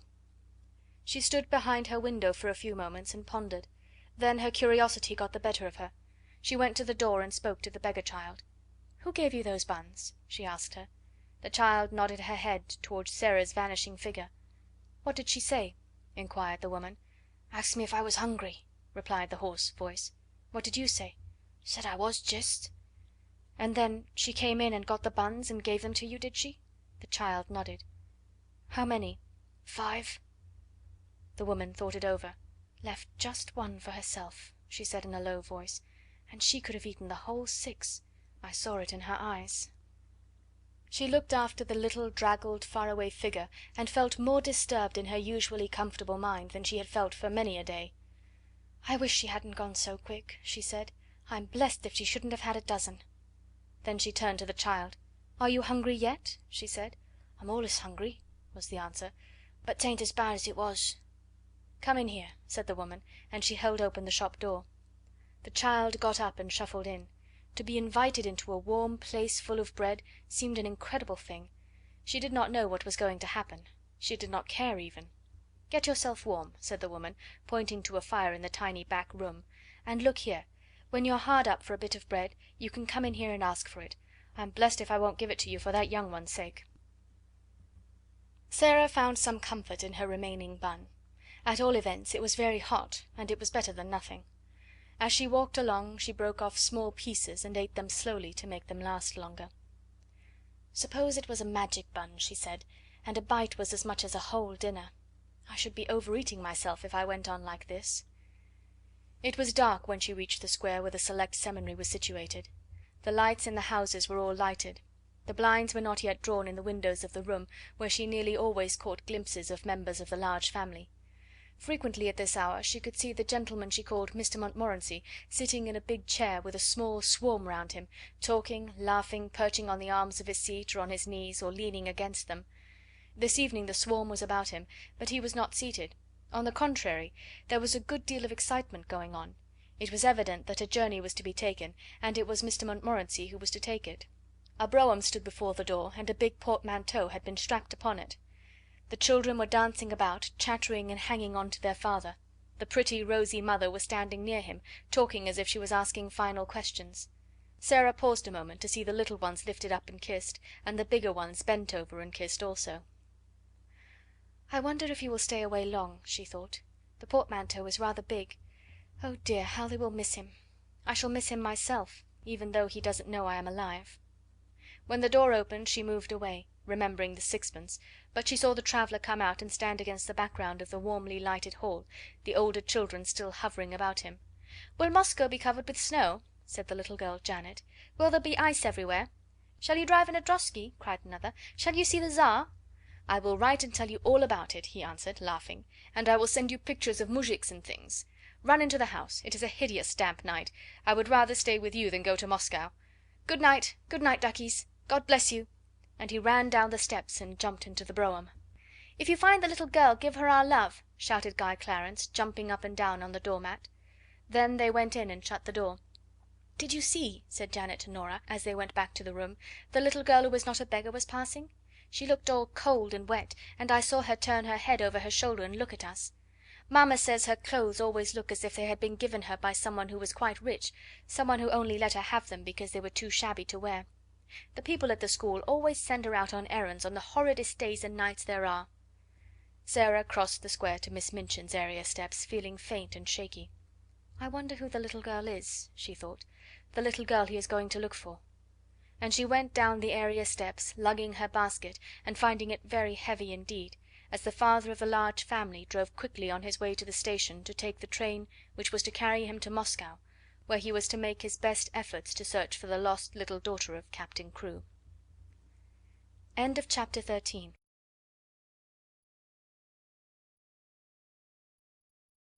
Chapter 14. What Melchizedek heard and saw. On this very afternoon, while Sara was out, a strange thing happened in the attic. Only Melchizedek saw and heard it, and he was so much alarmed and mystified that he scuttled back to his hole and hid there, and really quaked and trembled as he peeped out furtively and with great caution to watch what was going on. The attic had been very still all the day after Sara had left it in the early morning. The stillness had only been broken by the pattering of the rain upon the slates and the skylight. Melchizedek had, in fact, found it rather dull, and when the rain ceased to patter and perfect silence reigned, he decided to come out and reconnoitre, though experience taught him that Sara would not return for some time. He had been rambling and sniffing about, and had just found a totally unexpected and unexplained crumb left from his last meal, when his attention was attracted by a sound on the roof. He stopped to listen with a palpitating heart. The sound suggested that something was moving on the roof.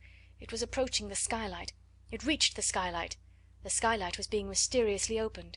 A dark face peered into the attic, then another appeared behind it, and both looked in with signs of caution and interest. Two men were outside on the roof, and were making silent preparations to enter through the skylight itself. One was Ram Dass, and the other was a young man who was the Indian gentleman's secretary. But of course Melchisedec did not know this. He only knew that the men were invading the silence and privacy of the attic, and as the one with the dark face let himself down through the aperture with such lightness and dexterity that he did not make the slightest sound, Melchisedec turned tail and fled precipitately back to his hole. He was frightened to death. He had ceased to be timid with Sara, and knew she would never throw anything but crumbs, and would never make any sound other than the soft, low, coaxing whistle, but strange men were dangerous things to remain near. He lay close and flat near the entrance of his home, just managing to peep through the crack with a bright, alarmed eye. How much he understood of the talk he heard I am not in the least able to say, but even if he had understood it all, he would probably have remained greatly mystified. The secretary, who was light and young, slipped through the skylight as noiselessly as Ram Dass had done, and he caught a last glimpse of Melchisedec's vanishing tail. "Was that a rat?" he asked Ram Dass in a whisper. "Yes, a rat, Sahib," answered Ram Dass, also whispering. "There are many in the walls." "Ugh!" exclaimed the young man. "It is a wonder the child is not terrified of them." Ram Dass made a gesture with his hands. He also smiled respectfully. He was in this place as the intimate exponent of Sara, though she had only spoken to him once. "The child is the little friend of all things, Sahib," he answered. "She is not as other children. I see her when she does not see me. I slip across the slates and look at her many nights to see that she is safe. I watch her from my window when she does not know I am near.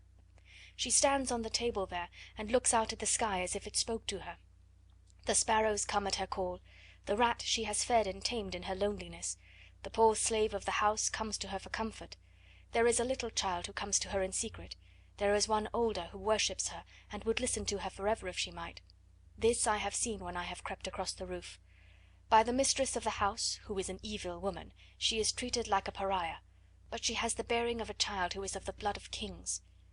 "You seem to know a great deal about her," the secretary said. "All her life, each day I know," answered Ram Dass. "Her going out I know, and her coming in, her sadness and her poor joys, her coldness and her hunger. I know when she is alone until midnight, learning from her books. I know when her secret friends steal to her and she is happier, as children can be, even in the midst of poverty, because they come and she may laugh and talk with them in whispers. If she were ill I should know, and I would come and serve her if it might be done. You are sure no one comes near this place but herself, and that she will not return and surprise us? She would be frightened if she found us here, and the Sahib Carrisford's plan would be spoiled." Ram Dass crossed noiselessly to the door and stood close to it. "None mount here but herself, Sahib," he said. "She has gone out with her basket and may be gone for hours. If I stand here I can hear any step before it reaches the last flight of the stairs." The secretary took a pencil and a tablet from his breast pocket. "Keep your ears open," he said. And he began to walk slowly and softly round the miserable little room, making rapid notes on his tablet as he looked at things. First he went to the narrow bed. He pressed his hand upon the mattress and uttered an exclamation. "As hard as stone," he said. "That will have to be altered some day when she is out. A special journey can be made to bring it across. It cannot be done tonight." He lifted the covering and examined the one thin pillow. "Coverlet dingy and worn, blanket thin, sheets patched and ragged," he said. "What a bed for a child to sleep in, and in a house which calls itself respectable! There has not been a fire in that grate for many a day," glancing at the rusty fireplace. "Never since I have seen it," said Ram Dass. "The mistress of the house is not one who remembers that another than herself may be cold." The secretary was writing quickly on his tablet. He looked up from it as he tore off a leaf and slipped it into his breast pocket. "It is a strange way of doing the thing," he said. "Who planned it?" Ram Dass made a modestly apologetic obeisance. "It is true that the first thought was mine, Sahib," he said, "though it was naught but a fancy. I am fond of this child, we are both lonely. It is her way to relate her visions to her secret friends. Being sad one night, I lay close to the open skylight and listened. The vision she related told what this miserable room might be if it had comforts in it. She seemed to see it as she talked, and she grew cheered and warmed as she spoke. Then she came to this fancy, and the next day, the Sahib being ill and wretched, I told him of the thing to amuse him. It seemed then but a dream, but it pleased the Sahib. To hear of the child's doings gave him entertainment. He became interested in her, and asked questions. At last he began to please himself with the thought of making her visions real things. "You think that it can be done while she sleeps? Suppose she awakened?" suggested the secretary, and it was evident that, whatsoever the plan referred to was, it had caught and pleased his fancy as well as the Sahib Carrisford's. "I can move as if my feet were of velvet," Ramdass replied, "and children sleep soundly, even the unhappy ones. I could have entered this room in the night many times, and without causing her to turn upon her pillow. If the other bearer passes to me the things through the window, I can do all, and she will not stir. When she awakens, she will think a magician has been here." He smiled as if his heart warmed under his white robe, and the secretary smiled back at him. "It will be like a story from the Arabian Nights," he said. "Only an Oriental could have planned it. It does not belong to London fogs." They did not remain very long, to the great relief of Melchisedec, who, as he probably did not comprehend their conversation, felt their movements and whispers ominous. The young secretary seemed interested in everything. He wrote down things about the floor, the fireplace, the broken footstool, the old table, the walls, which last he touched with his hand again and again, seeming much pleased when he found that a number of old nails had been driven in various places. "You can hand things on them," he said. Ramdass smiled mysteriously. "Yesterday, when she was out," he said, "I entered, bringing with me small sharp nails which can be pressed into the wall without blows from a hammer. I placed many in the plaster where I may need them. They are ready." The Indian gentleman's secretary stood still and looked round him as he thrust his tablets back into his pocket. "I think I have made notes enough. We can go now," he said. "The Sahib Carrisford has a warm heart. It is 1,000 pities that he has not found the lost child." "If he should find her, his strength would be restored to him," said Ramdass. "His God may lead her to him yet." Then they slipped through the skylight as noiselessly as they had entered it. And after he was quite sure they had gone, Melchisedec was greatly relieved, and in the course of a few minutes felt it safe to emerge from his hole again and scuffle about in the hope that even such alarming human beings as these might have chanced to carry crumbs in their pockets and drop one or two of them. End of chapter 14.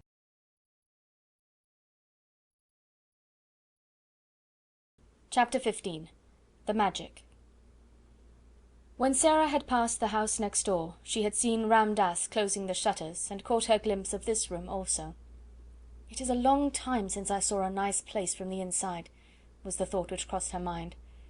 There was the usual bright fire glowing in the grate, and the Indian gentleman was sitting before it. His head was resting in his hand, and he looked as lonely and unhappy as ever. "Poor man," said Sara. "I wonder what you're supposing." And this was what he was supposing at that very moment. "Suppose," he was thinking, "suppose even if Carmichael traces the people to Moscow, the little girl they took from Madame Pascal's school in Paris is not the one we're in search of. Suppose she proves to be quite a different child. What steps shall I take next?" When Sara went into the house, she met Miss Minchin, who had come downstairs to scold the cook. "Where have you wasted your time?" she demanded. "You have been out for hours." "It was so wet and muddy," Sara answered. "It was hard to walk because my shoes were so bad and slipped about." "Make no excuses," said Miss Minchin, "and tell no falsehoods." Sara went in to the cook. The cook had received a severe lecture and was in a fearful temper as a result. She was only too rejoiced to have someone to vent her rage on, and Sara was a convenience as usual. "Why didn't you stay out all night?" she snapped. Sara laid her purchases on the table. "Here are the things," she said. The cook looked them over, grumbling. She was in a very savage humour indeed. "May I have something to eat?" Sara asked, rather faintly. "Tea's over and done with," was the answer. "Did you expect me to keep it hot for you?" Sara stood silent for a second. "I had no dinner," she said next, and her voice was quite low. She made it low because she was afraid it would tremble. "There's some bread in the pantry," said the cook. "That's all you'll get at this time of day." Sara went and found the bread. It was old and hard and dry. The cook was in too vicious a humour to give her anything to eat with it. It was always safe and easy to vent her spite on Sara. Really, it was hard for the child to climb the 3 long flights of stairs leading to her attic. She often found them long and steep when she was tired, but tonight it seemed as if she would never reach the top. Several times she was obliged to stop to rest. When she reached the top landing she was glad to see the glimmer of a light coming from under her door.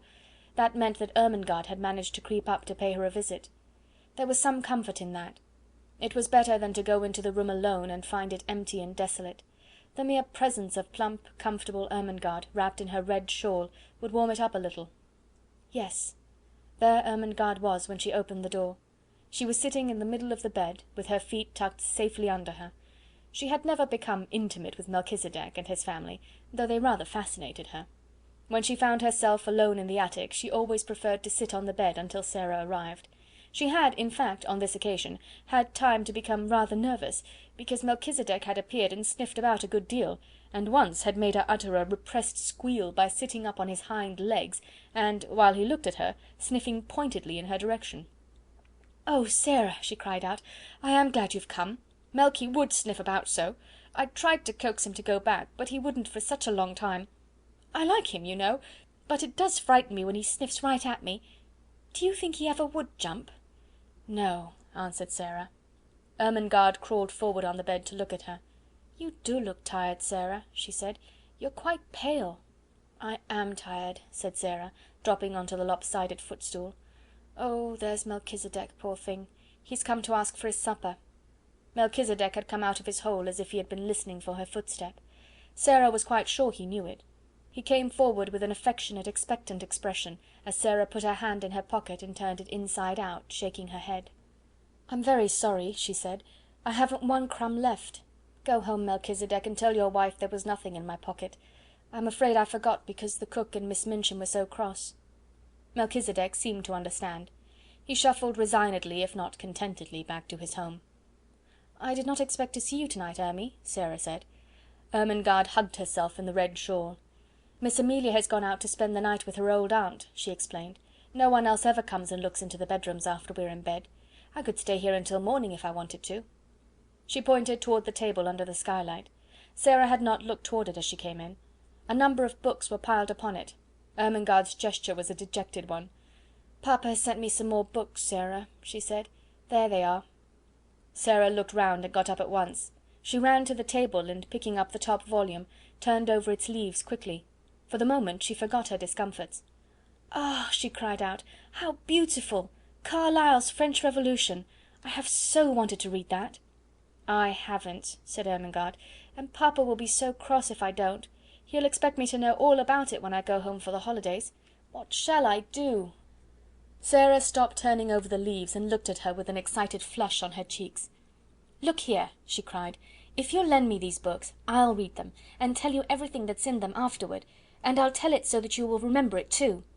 "Oh, goodness!" exclaimed Ermengarde. "Do you think you can?" "I know I can," Sara answered. "The little ones always remember what I tell them."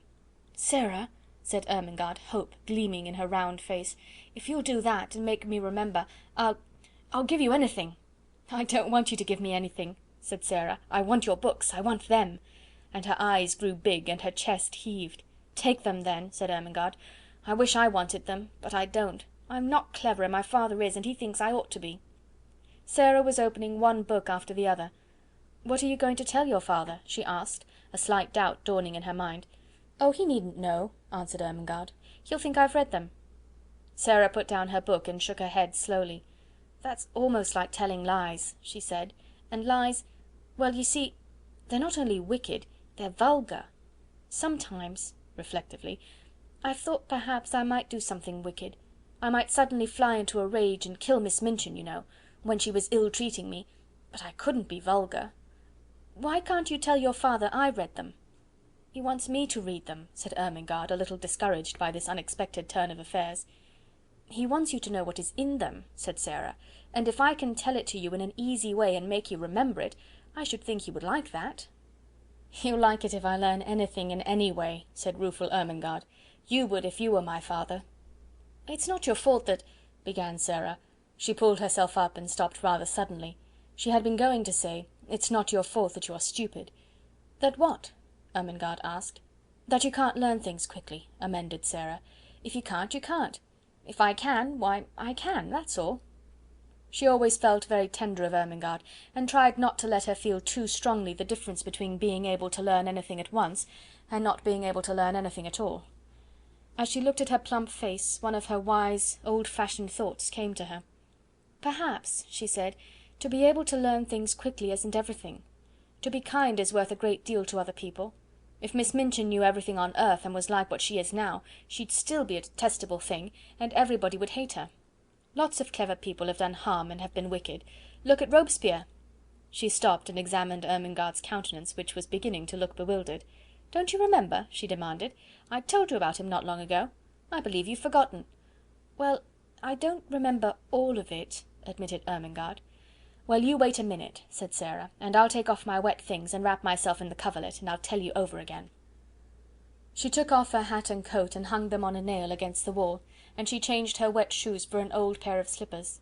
Then she jumped on the bed, and drawing the coverlet about her shoulders, sat with her arms round her knees. "Now listen," she said. She plunged into the gory records of the French Revolution, and told such stories of it that Ermengarde's eyes grew round with alarm, and she held her breath. But though she was rather terrified, there was a delightful thrill in listening, and she was not likely to forget Robespierre again, or to have any doubts about the Princesse de Lamballe. "You know they put her head on a pike and danced round it," Sara explained, "and she had beautiful floating blonde hair, and when I think of her, I never see her head on her body, but always on a pike, with those furious people dancing and howling." It was agreed that Mr. St. John was to be told the plan they had made, and for the present the books were to be left in the attic. "Now let's tell each other things," said Sara. "How are you getting on with your French lessons?" "Ever so much better since the last time I came up here and you explained the conjugations. Miss Minchin could not understand why I did my exercises so well that first morning." Sara laughed a little and hugged her knees. "She doesn't understand why Lottie is doing her sums so well," she said, "but it is because she creeps up here too, and I help her." She glanced round the room. "The attic would be rather nice if it wasn't so dreadful," she said, laughing again. "It's a good place to pretend in." The truth was that Ermengarde did not know anything of the sometimes almost unbearable side of life in the attic, and she had not a sufficiently vivid imagination to depict it for herself. On the rare occasions that she could reach Sara's room, she only saw the side of it which was made exciting by things which were pretended and stories which were told. Her visits partook of the character of adventures, and though sometimes Sara looked rather pale, and it was not to be denied that she had grown very thin, her proud little spirit would not admit of complaints. She had never confessed that at times she was almost ravenous with hunger, as she was tonight. She was growing rapidly, and her constant walking and running about would have given her a keen appetite, even if she had had abundant and regular meals of a much more nourishing nature than the unappetizing, inferior food snatched at such odd times as suited the kitchen convenience. She was growing used to a certain gnawing feeling in her young stomach. "I suppose soldiers feel like this when they are on long and weary march," she often said to herself. She liked the sound of the phrase, long and weary march. It made her feel rather like a soldier. She had also a quaint sense of being a hostess in the attic.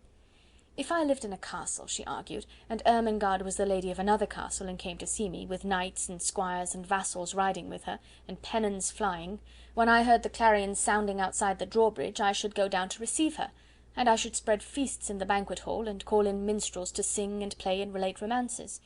When she comes into the attic I can't spread feasts, but I can tell stories, and not let her know disagreeable things. I dare say poor chatelaines had to do that in time of famine, when their lands had been pillaged." She was a proud, brave little chatelaine, and dispensed generously the one hospitality she could offer, the dreams she dreamed, the visions she saw, the imaginings which were her joy and comfort. So as they sat together, Ermengarde did not know that she was faint as well as ravenous, and that while she talked, she now and then wondered if her hunger would let her sleep when she was left alone. She felt as if she had never been quite so hungry before. "I wish I was as thin as you, Sara," Ermengarde said suddenly. "I believe you're thinner than you used to be. Your eyes look so big, and look at the sharp little bones sticking out of your elbow." Sara pulled down her sleeve, which had pushed itself up. "I always was a thin child," she said bravely, "and I always had big green eyes." "I love your queer eyes," said Ermengarde, looking into them with affectionate admiration. "They always look as if they saw such a long way. I love them, and I love them to be green, though they look black generally." "They're cat's eyes," laughed Sara, "but I can't see in the dark with them, because I have tried and I couldn't. I wish I could." It was just at this minute that something happened at the skylight which neither of them saw. If either of them had chanced to turn and look, she would have been startled by the sight of a dark face which peered cautiously into the room, and disappeared as quickly and almost as silently as it had appeared. Not quite as silently, however. Sara, who had keen ears, suddenly turned a little and looked up at the roof. "That didn't sound like Melchisedec," she said. "It wasn't scratchy enough." "What?" said Ermengarde, a little startled. "Didn't you think you heard something?" asked Sara. "No," Ermengarde faltered. "Did you?" "Perhaps I didn't," said Sara, "but I thought I did. It sounded as if something was on the slates, something that dragged softly." "What could it be?" said Ermengarde. "Could it be robbers?" "No," Sara began cheerfully, "there is nothing to steal." She broke off in the middle of her words. They both heard the sound that checked her. It was not on the slates, but on the stairs below, and it was Miss Minchin's angry voice. End of chapter 15, part 1.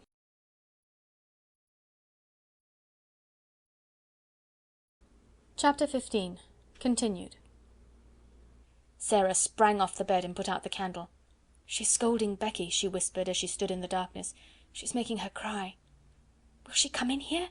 Ermengarde whispered back, panic-stricken. "No. She will think I'm in bed. Don't stir." It was very seldom that Miss Minchin mounted the last flight of stairs.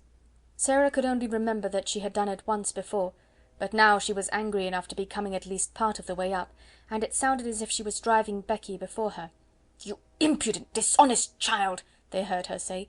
"Cook tells me she has missed things repeatedly." "'Twant me, ma'am," said Becky, sobbing. "I was hungry enough, but 'twant me, never." "You deserve to be sent to prison," said Miss Minchin's voice. "Picking and stealing. Half a meat pie, indeed." "'Twant me," wept Becky. "I could have ate a whole one, but I never laid a finger on it." Miss Minchin was out of breath between temper and mounting the stairs. The meat pie had been intended for her special late supper. It became apparent that she boxed Becky's ears. "Don't tell falsehoods," she said. "Go to your room this instant." Both Sara and Ermengarde heard the slap, and then heard Becky run in her slipshod shoes up the stairs and into her attic. They heard her door shut, and knew that she threw herself upon the bed. "I could have ate 2 of 'em," they heard her cry into her pillow, "and I never took a bite. 'Twas cook give it to a policeman." Sara stood in the middle of the room in the darkness. She was clenching her little teeth and opening and shutting fiercely her outstretched hands. She could scarcely stand still, but she dared not move until Miss Minchin had gone down the stairs and all was still. "The wicked, cruel thing!" she burst forth. "The cook takes things herself and then says Becky steals them. She doesn't. She doesn't. She's so hungry sometimes that she eats crusts out of the ash barrel." She pressed her hands hard against her face and burst into passionate little sobs, and Ermengarde, hearing this unusual thing, was overawed by it. Sara was crying! The unconquerable Sara! It seemed to denote something new, some mood she had never known. Suppose... A new dread possibility presented itself to her kind, slow little mind all at once. She crept off the bed in the dark and found her way to the table where the candle stood. She struck a match and lit the candle. When she had lighted it, she bent forward and looked at Sara, with her new thought growing to definite fear in her eyes. "Sara," she said in a timid, almost awe-stricken voice, you never told me. I don't want to be rude, but are you ever hungry?" It was too much just at that moment. The barrier broke down. Sara lifted her face from her hands. "Yes," she said in a new passionate way. "Yes, I am. I'm so hungry now that I could almost eat you, and it makes it worse to hear poor Becky. She's hungrier than I am." Ermengarde gasped. "Oh, oh!" she cried woefully, "and I never knew." "I didn't want you to know," Sara said. "It would have made me feel like a street beggar. I know I look like a street beggar." "No, you don't, you don't!" Ermengarde broke in. "Your clothes are a little queer, but you couldn't look like a street beggar. You haven't a street beggar face." "A little boy once gave me a sixpence for charity," said Sara, with a short little laugh in spite of herself. "Here it is," and she pulled out the thin ribbon from her neck. "He wouldn't have given me his Christmas sixpence if I hadn't looked as if I needed it." Somehow the sight of the dear little sixpence was good for both of them. It made them laugh a little, though they both had tears in their eyes. "Who was he?" asked Ermengarde, looking at it quite as if it had not been a mere ordinary silver sixpence. "He was a darling little thing going to a party," said Sara. "He was one of the Large family. the little one with the round legs, the one I call Guy Clarence. I suppose his nursery was crammed with Christmas presents and hampers full of cakes and things, and he could see I had nothing." Ermengarde gave a little jump backward. The last sentences had recalled something to her troubled mind, and given her a sudden inspiration. "Oh, Sarah!" she cried, "what a silly thing I am not to have thought of it!" "Of what?" "Something splendid," said Ermengarde in an excited hurry. "This very afternoon my nicest aunt sent me a box. It is full of good things. I never touched it, I had so much pudding at dinner, and I was so bothered about papa's books." Her words began to tumble over each other. "It's got cake in it, and little meat pies, and jam tarts, and buns, and oranges, and red currant wine, and figs, and chocolate. I'll creep back to my room and get it this minute, and we'll eat it now." Sarah almost reeled. When one is faint with hunger, the mention of food has sometimes a curious effect. She clutched Ermengarde's arm. "Do you think you could?" she ejaculated. "I know I could," answered Ermengarde, and she ran to the door, opened it softly, put her head out into the darkness, and listened. Then she went back to Sarah. "The lights are out. Everybody's in bed. I can creep, and no one will hear." It was so delightful that they caught each other's hands, and a sudden light sprang into Sarah's eyes. "Ermy," she said, "let us pretend. Let us pretend it's a party. And oh, won't you invite the prisoner in the next cell? Yes, yes, let us knock on the wall now. The jailer won't hear." Sarah went to the wall. Through it she could hear poor Becky crying more softly. She knocked 4 times. "That means, 'Come to me through the secret passage under the wall,'" she explained. "I have something to communicate."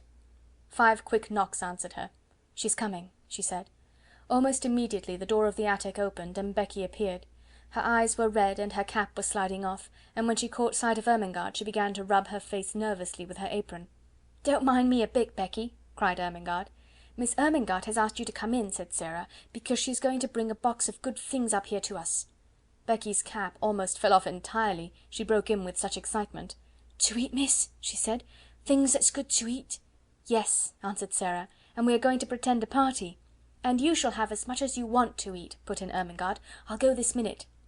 She was in such haste that as she tiptoed out of the attic she dropped her red shawl and did not know it had fallen. No one saw it for a minute or so. Becky was too much overpowered by the good luck which had befallen her. "Oh, miss," she gasped. "I know it was you that asked her to let me come. It makes me cry to think of it," and she went to Sarah's side and stood and looked at her worshippingly. But in Sarah's hungry eyes the old light had begun to glow and transform her world for her. Here in the attic, with the cold night outside, with the afternoon and the sloppy streets barely past, with the memory of the awful unfed look in the beggar child's eyes not yet faded, this simple, cheerful thing had happened like a thing of magic. She caught her breath. "Somehow something always happens," she cried, "just before things get to the very worst. It is as if the magic did it. If I could only just remember that always, the worst thing never quite comes." She gave Becky a little cheerful shake. "No, no, you mustn't cry," she said. "We must make haste and set the table." "Set the table, miss?" said Becky, gazing round the room. "What'll we set it with?" Sarah looked round the attic too. "There doesn't seem to be much," she answered half laughingly. That moment she saw something and pounced upon it. It was Ermengarde's red shawl which lay upon the floor. "Here's the shawl," she cried. "I know she won't mind it. It will make such a nice red tablecloth." They pulled the old table forward and threw the shawl over it. Red is a wonderfully kind and comfortable colour. It began to make the room look furnished directly. "How nice a red rug would look on the floor!" exclaimed Sarah. "We must pretend there is one." Her eyes swept the bare boards with a swift glance of admiration. The rug was laid down already. "How soft and thick it is!" she said with the little laugh which Becky knew the meaning of, and she raised and set her foot down again delicately, as if she felt something under it. "Yes, miss," answered Becky, watching her with serious rapture. She was always quite serious. "What next now?" said Sarah, and she stood still and put her hands over her eyes. "Something will come if I think and wait a little," in a soft, expectant voice. "The magic will tell me." One of her favourite fancies was that on the outside, as she called it, thoughts were waiting for people to call them. Becky had seen her stand and wait many a time before, and knew that in a few seconds she would uncover an enlightened, laughing face. In a moment she did. "There!" she cried, "it has come! I know now! I must look among the things in the old trunk I had when I was a princess." She flew to its corner and kneeled down. It had not been put in the attic for her benefit, but because there was no room for it elsewhere. Nothing had been left in it but rubbish, but she knew she should find something. The magic always arranged that kind of thing in one way or another. In a corner lay a package so insignificant looking that it had been overlooked, and when she herself had found it, she had kept it as a relic. It contained a dozen small white handkerchiefs. She seized them joyfully and ran to the table. She began to arrange them upon the red table cover, patting and coaxing them into shape, with the narrow lace edge curling outward, her magic working its spells for her as she did it. "These are the plates," she said. "They're golden plates. These are the richly embroidered napkins. Nuns worked them in convents in Spain." "Did they, miss?" breathed Becky, her very soul uplifted by the information. "You must pretend it," said Sara. "If you pretend it enough, you will see them." "Yes, miss," said Becky, and as Sara returned to the trunk, she devoted herself to the effort of accomplishing an end so much to be desired. Sara turned suddenly to find her standing by the table, looking very queer indeed. She had shut her eyes, and was twisting her face in strange convulsive contortions, her hands hanging stiffly clenched at her sides. She looked as if she was trying to lift some enormous weight. "What is the matter, Becky?" Sara cried. "What are you doing?" Becky opened her eyes with a start. "I was pretending, miss," she answered, a little sheepishly. "I was trying to see it like you do. I almost did," with a hopeful grin, "but it takes a lot of strength." "Perhaps it does if you're not used to it," said Sara with friendly sympathy, "but you don't know how easy it is when you've done it often. I wouldn't try so hard just at first. It will come to you after a while. I'll just tell you what things are. Look at these." She held an old summer hat in her hand, which she had fished out of the bottom of the trunk. There was a wreath of flowers on it. She pulled the wreath off. "These are garlands for the feast," she said grandly. "They fill all the air with perfume. There's a mug on the washstand, Becky. Oh, and bring the soap dish for a centrepiece." Becky handed them to her reverently. "What are they now, miss?" she inquired.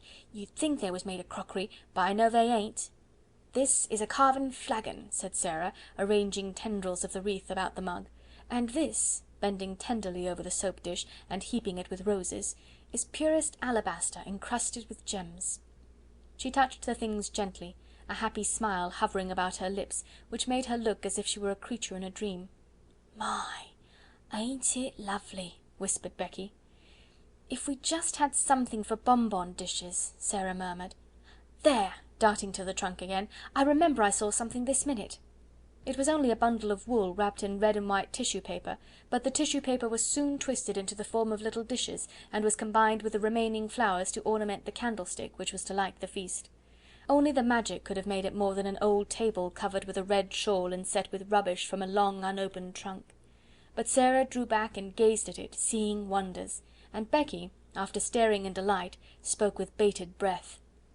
"This here," she suggested, with a glance round the attic, "is it the Bastille now, or has it turned into something different?" "Oh, yes, yes," said Sara, "quite different. It is a banquet hall." "My eye, miss!" ejaculated Becky, "a blanket hall!" and she turned to view the splendours about her with awed bewilderment. "A banquet hall," said Sara. "A vast chamber where feasts are given. It has a vaulted roof, and a minstrel's gallery, and a huge chimney filled with blazing oaken logs, and it is brilliant with waxen tapers twinkling on every side." "My eye, Miss Sara!" gasped Becky again. Then the door opened, and Ermengarde came in, rather staggering under the weight of her hamper. She started back with an exclamation of joy. To enter from the chill darkness outside, and find oneself confronted by a totally unanticipated festal board, draped with red, adorned with white napery, and wreathed with flowers, was to feel that the preparations were brilliant indeed. "Oh, Sara!" she cried out, "you're the cleverest girl I ever saw." "Isn't it nice?" said Sara. "They're things out of my old trunk. I asked my magic, and it told me to go and look." "But oh, miss," cried Becky, "wait till she's told you what they are. They ain't just... Oh, miss, please tell her," appealing to Sara. So Sara told her, and because her magic helped her, she made her almost see it all: the golden platters, the vaulted spaces, the blazing logs, the twinkling waxen tapers. As things were taken out of the hamper, the frosted cakes, the fruits, the bonbons and the wine, the feast became a splendid thing. End of chapter 15, part 2.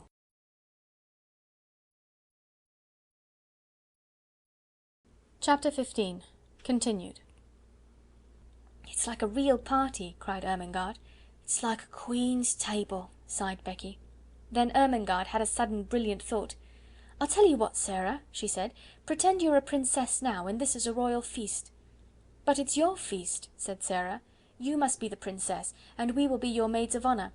"Oh, I can't," said Ermengarde. "I'm too fat, and I don't know how. You be her." "Well, if you want me to," said Sarah. But suddenly she thought of something else, and ran to the rusty grate. "There is a lot of paper and rubbish stuffed in here," she exclaimed. "If we light it, there will be a bright blaze for a few minutes, and we shall feel as if it was a real fire." She struck a match and lighted it up with a great specious glow which illuminated the room.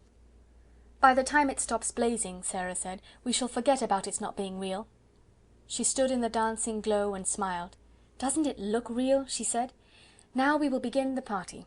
She led the way to the table. She waved her hand graciously to Ermengarde and Becky. She was in the midst of her dream. "Advance, fair damsels," she said in her happy dream voice, "and be seated at the banquet table.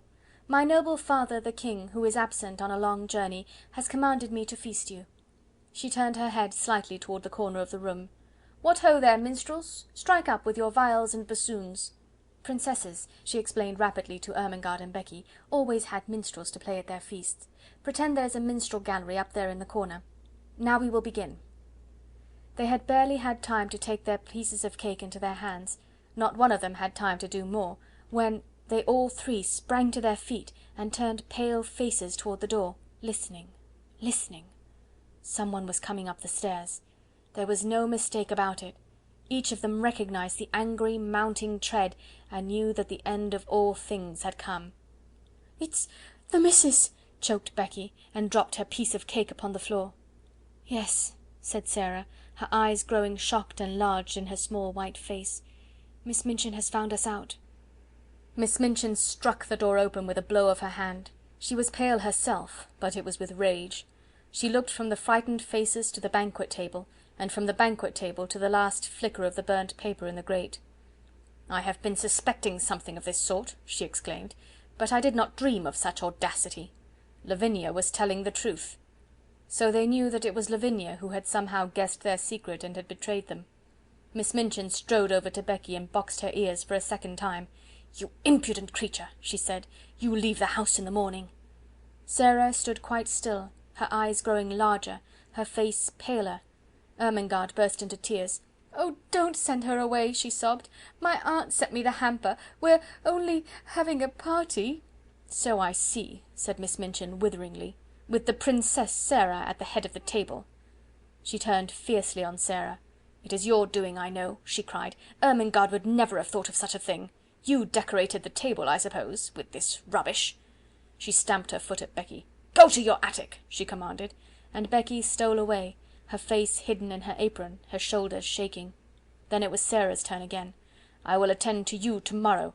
You shall have neither breakfast, dinner, nor supper." "I have not had either dinner or supper to-day, Miss Minchin," said Sarah rather faintly. "Then all the better. You will have something to remember. Don't stand there. Put those things into the hamper again." She began to sweep them off the table into the hamper herself, and caught sight of Ermengarde's new books. "And you," to Ermengarde, "have brought your beautiful new books into this dirty attic. Take them up and go back to bed. You will stay there all day to-morrow, and I shall write to your papa. What would he say if he knew where you are to-night?" Something she saw in Sarah's grave, fixed gaze at this moment made her turn on her fiercely. "What are you thinking of?" she demanded. "Why do you look at me like that?" "I was wondering," answered Sarah, as she had answered that notable day in the schoolroom. "What were you wondering?" It was very like the scene in the schoolroom. There was no pertness in Sarah's manner. It was only sad and quiet. "I was wondering," she said in a low voice, "what my papa would say if he knew where I am to-night." Miss Minchin was infuriated, just as she had been before, and her anger expressed itself, as before, in an intemperate fashion. She flew at her and shook her. "You insolent, unmanageable child!" she cried. "How dare you? How dare you?" She picked up the books, swept the rest of the feast back into the hamper in a jumbled heap, thrust it into Ermengarde's arms, and pushed her before her toward the door. "I will leave you to wonder," she said. "Go to bed this instant." And she shut the door behind herself and poor stumbling Ermengarde, and left Sarah standing quite alone. The dream was quite at an end. The last spark had died out of the paper in the grate, and left only black tinder. The table was left bare. The golden plates and richly embroidered napkins and garlands were transformed again into old handkerchiefs, scraps of red and white paper, and discarded artificial flowers, all scattered on the floor. The minstrels in the minstrel gallery had stolen away, and the viols and bassoons were still. Emily was sitting with her back against the wall, staring very hard. Sara saw her, and went and picked her up with trembling hands. "There isn't any banquet left, Emily," she said, "and there isn't any princess. There is nothing left but the prisoners in the Bastille." And she sat down and hid her face. What would have happened if she had not hidden it just then, and if she had chanced to look up at the skylight at the wrong moment, I do not know. Perhaps the end of this chapter might have been quite different, because if she had glanced at the skylight, she would certainly have been startled by what she would have seen. She would have seen exactly the same face pressed against the glass, and peering in at her as it had peered in earlier in the evening, when she had been talking to Ermengarde. But she did not look up. She sat with her little black head in her arms for some time. She always sat like that when she was trying to bear something in silence. Then she got up and went slowly to bed. "I can't pretend anything else while I'm awake," she said. "There wouldn't be any use in trying. If I go to sleep, perhaps a dream will come and pretend for me."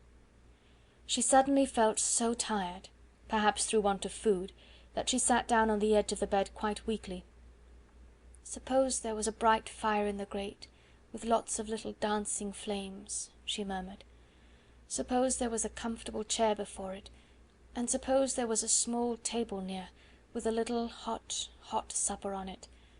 And suppose," as she drew the thin coverings over her, "suppose this was a beautiful soft bed with fleecy blankets and large downy pillows. Suppose... And her very weariness was good to her, for her eyes closed, and she fell fast asleep. She did not know how long she slept, but she had been tired enough to sleep deeply and profoundly, too deeply and soundly to be disturbed by anything, even by the squeaks and scamperings of Melchisedec's entire family, if all his sons and daughters had chosen to come out of their hole to fight and tumble and play. When she awakened it was rather suddenly, and she did not know that any particular thing had called her out of her sleep.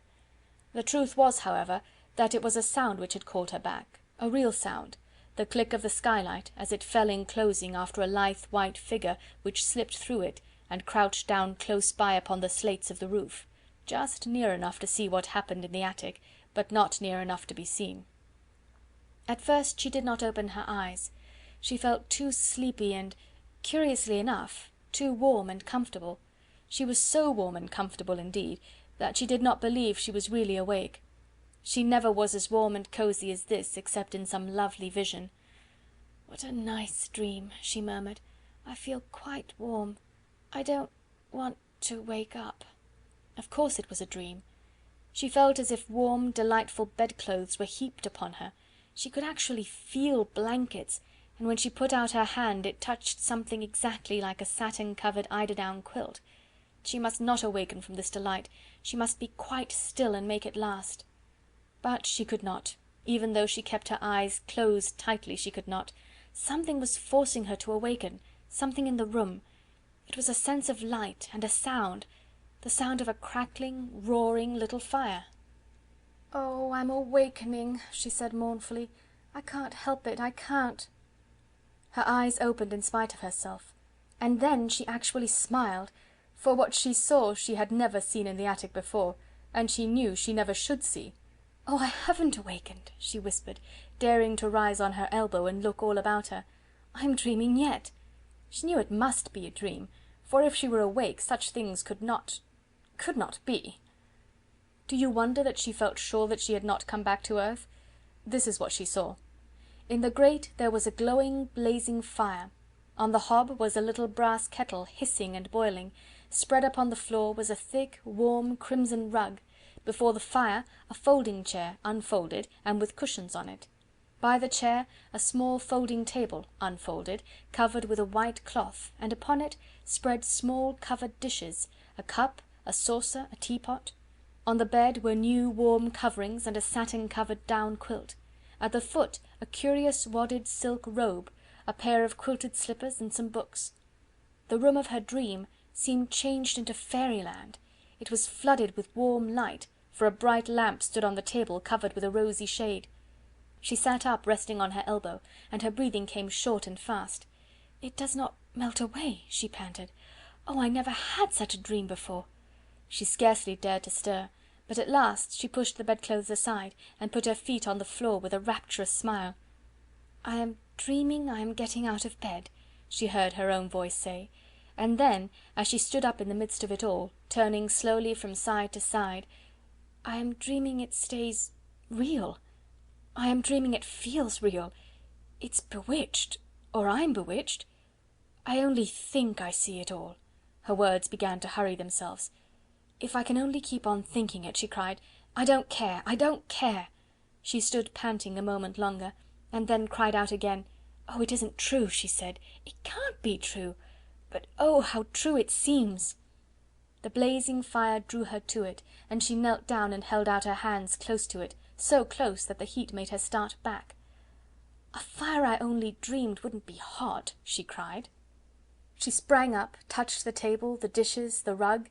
She went to the bed and touched the blankets. She took up the soft wadded dressing gown, and suddenly clutched it to her breast and held it to her cheek. "It's warm, it's soft," she almost sobbed. "It's real, it must be." She threw it over her shoulders and put her feet into the slippers. "They're real too, it's all real," she cried. I am not dreaming." She almost staggered to the books and opened the one which lay upon the top. Something was written on the fly-leaf, just a few words, and these were: "To the little girl in the attic, from a friend." When she saw that, wasn't it a strange thing for her to do? She put her face down upon the page and burst into tears. "I don't know who it is," she said, "but somebody cares for me a little. I have a friend." She took her candle and stole out of her own room and into Becky's, and stood by her bedside. "Becky! Becky!" she whispered as loudly as she dared. "Wake up!" When Becky wakened, and she sat upright, staring aghast, her face still smudged with traces of tears, beside her stood a little figure in a luxurious wadded robe of crimson silk. The face she saw was a shining, wonderful thing.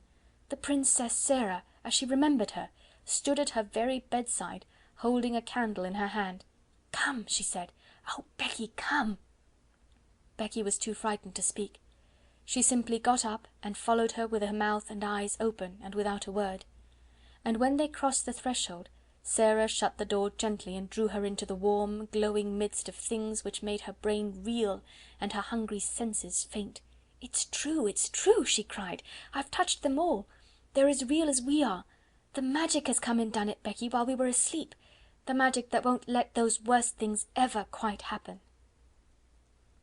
End of chapter 15.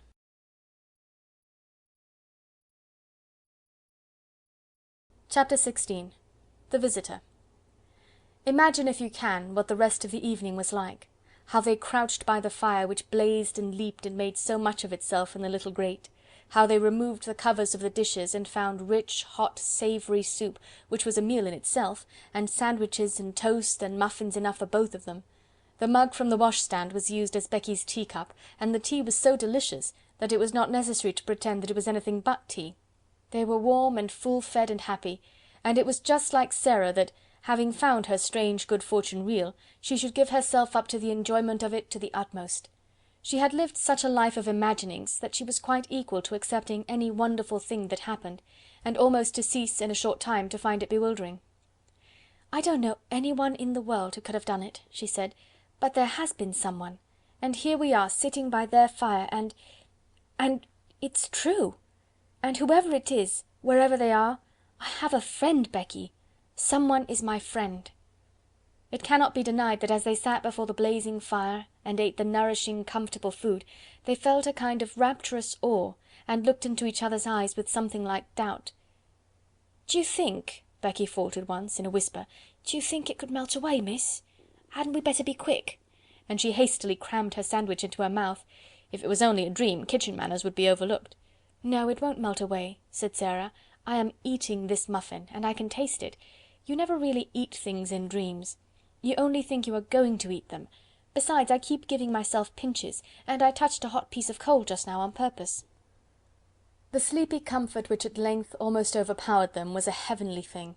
It was the drowsiness of happy, well-fed childhood, and they sat in the fire-glow and luxuriated in it, until Sara found herself turning to look at her transformed bed. There were even blankets enough to share with Becky. The narrow couch in the next attic was more comfortable that night than its occupant had ever dreamed that it could be. As she went out of the room, Becky turned upon the threshold and looked about her with devouring eyes. "If it ain't here in the morning, miss," she said, "it's been here to-night, anyways, and I shan't never forget it." She looked at each particular thing as if to commit it to memory. "The fire was there," pointing with her finger, "and the table was before it, and the lamp was there, and the light looked rosy red, and there was a satin cover on your bed, and a warm rug on the floor, and everything looked beautiful, and—" She paused a second and laid her hand on her stomach tenderly. "There was soup and sandwiches and muffins, there was." And with this conviction of reality at least, she went away. Through the mysterious agency which works in schools and among servants, it was quite well known in the morning that Sara Crewe was in horrible disgrace, that Ermengarde was under punishment, and that Becky would have been packed out of the house before breakfast, but that a scullery maid could not be dispensed with at once. The servants knew that she was allowed to stay because Miss Minchin could not easily find another creature helpless and humble enough to work like a bounden slave for so few shillings a week. The elder girls in the schoolroom knew that if Miss Minchin did not send Sara away, it was for practical reasons of her own. "She's growing so fast, and learning such a lot somehow," said Jessie to Lavinia, "that she will be given classes soon, and Miss Minchin knows she will have to work for nothing. It was rather nasty of you, Lavvy, to tell about her having fun in the garret. How did you find it out?" "I got it out of Lottie. She's such a baby, she didn't know she was telling me. There was nothing nasty at all in speaking to Miss Minchin. I felt it my duty," priggishly. "She was being deceitful, and it's ridiculous that she should look so grand, and be made so much of in her rags and tatters." "What were they doing when Miss Minchin caught them?" "Pretending some silly thing. Ermengarde had taken up her hamper to share with Sara and Becky. She never invites us to share things. Not that I care, but it's rather vulgar of her to share with servant girls in attics. I wonder Miss Minchin didn't turn Sara out, even if she does want her for a teacher." "If she was turned out, where would she go?" inquired Jessie, a trifle anxiously. "How do I know?" snapped Lavinia. "She'll look rather queer when she comes into the schoolroom this morning, I should think, after what's happened. She had no dinner yesterday, and she's not to have any to-day." Jessie was not as ill-natured as she was silly. She picked up her book with a little jerk. "Well, I think it's horrid," she said. "They've no right to starve her to death." When Sara went into the kitchen that morning, the cook looked askance at her, and so did the housemaids, but she passed them hurriedly. She had, in fact, overslept herself a little, and as Becky had done the same, neither had had time to see the other, and each had come downstairs in haste. Sara went into the scullery. Becky was violently scrubbing a kettle, and was actually gurgling a little song in her throat. She looked up with a wildly elated face. "It was there when I wakened, miss, the blanket," she whispered excitedly. "It was as real as it was last night." "So was mine," said Sara. "It is all there now, all of it. While I was dressing, I ate some of the cold things we left." "Oh laws, oh laws!" Becky uttered the exclamation in a sort of rapturous groan, and ducked her head over her kettle just in time, as the cook came in from the kitchen. Miss Minchin had expected to see in Sara, when she appeared in the schoolroom, very much what Lavinia had expected to see.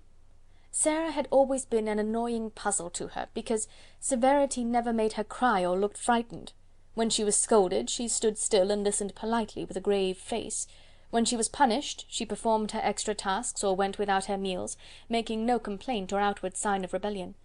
The very fact that she never made an impudent answer seemed to Miss Minchin a kind of impudence in itself. But after yesterday's deprivation of meals, the violent scene of last night, the prospect of hunger to-day, she must surely have broken down. It would be strange indeed if she did not come downstairs with pale cheeks and red eyes and an unhappy, humbled face. Miss Minchin saw her for the first time when she entered the schoolroom to hear the little French class recite its lessons and superintend its exercises. And she came in with a springing step, colour in her cheeks, and a smile hovering about the corners of her mouth. It was the most astonishing thing Miss Minchin had ever known. It gave her quite a shock. What was the child made of? What could such a thing mean? She called her at once to her desk. "You do not look as if you realise that you are in disgrace," she said. "Are you absolutely hardened?" The truth is, that when one is still a child, or even if one is grown up, and has been well fed and has slept long and softly and warm, When one has gone to sleep in the midst of a fairy story, and has wakened to find it real, one cannot be unhappy, or even look as if one were, and one could not, if one tried, keep a glow of joy out of one's eyes. Miss Minchin was almost struck dumb by the look of Sarah's eyes when she made her perfectly respectful answer. "I beg your pardon, Miss Minchin," she said. "I know that I am in disgrace." "Be good enough not to forget it, and look as if you had come into a fortune. It is an impertinence. And remember, you are to have no food to-day." "Yes, Miss Minchin," Sarah answered, but as she turned away her heart leaped with the memory of what yesterday had been. If the magic had not saved me just in time, she thought, how horrible it would have been.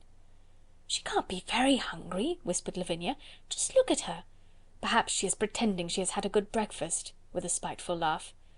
"She's different from other people," said Jessie, watching Sarah with her class. "Sometimes I'm a bit frightened of her."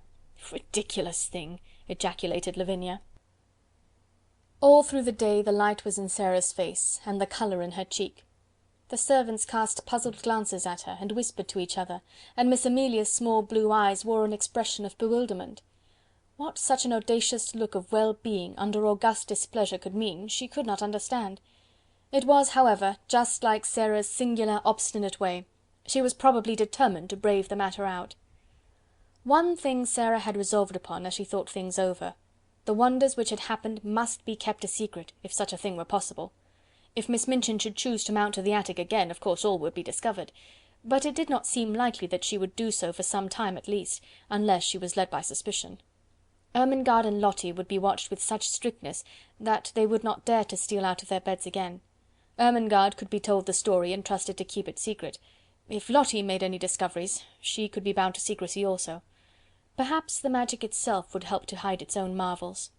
"But whatever happens," Sarah kept saying to herself all day, "whatever happens, somewhere in the world there is a heavenly kind person who is my friend, my friend.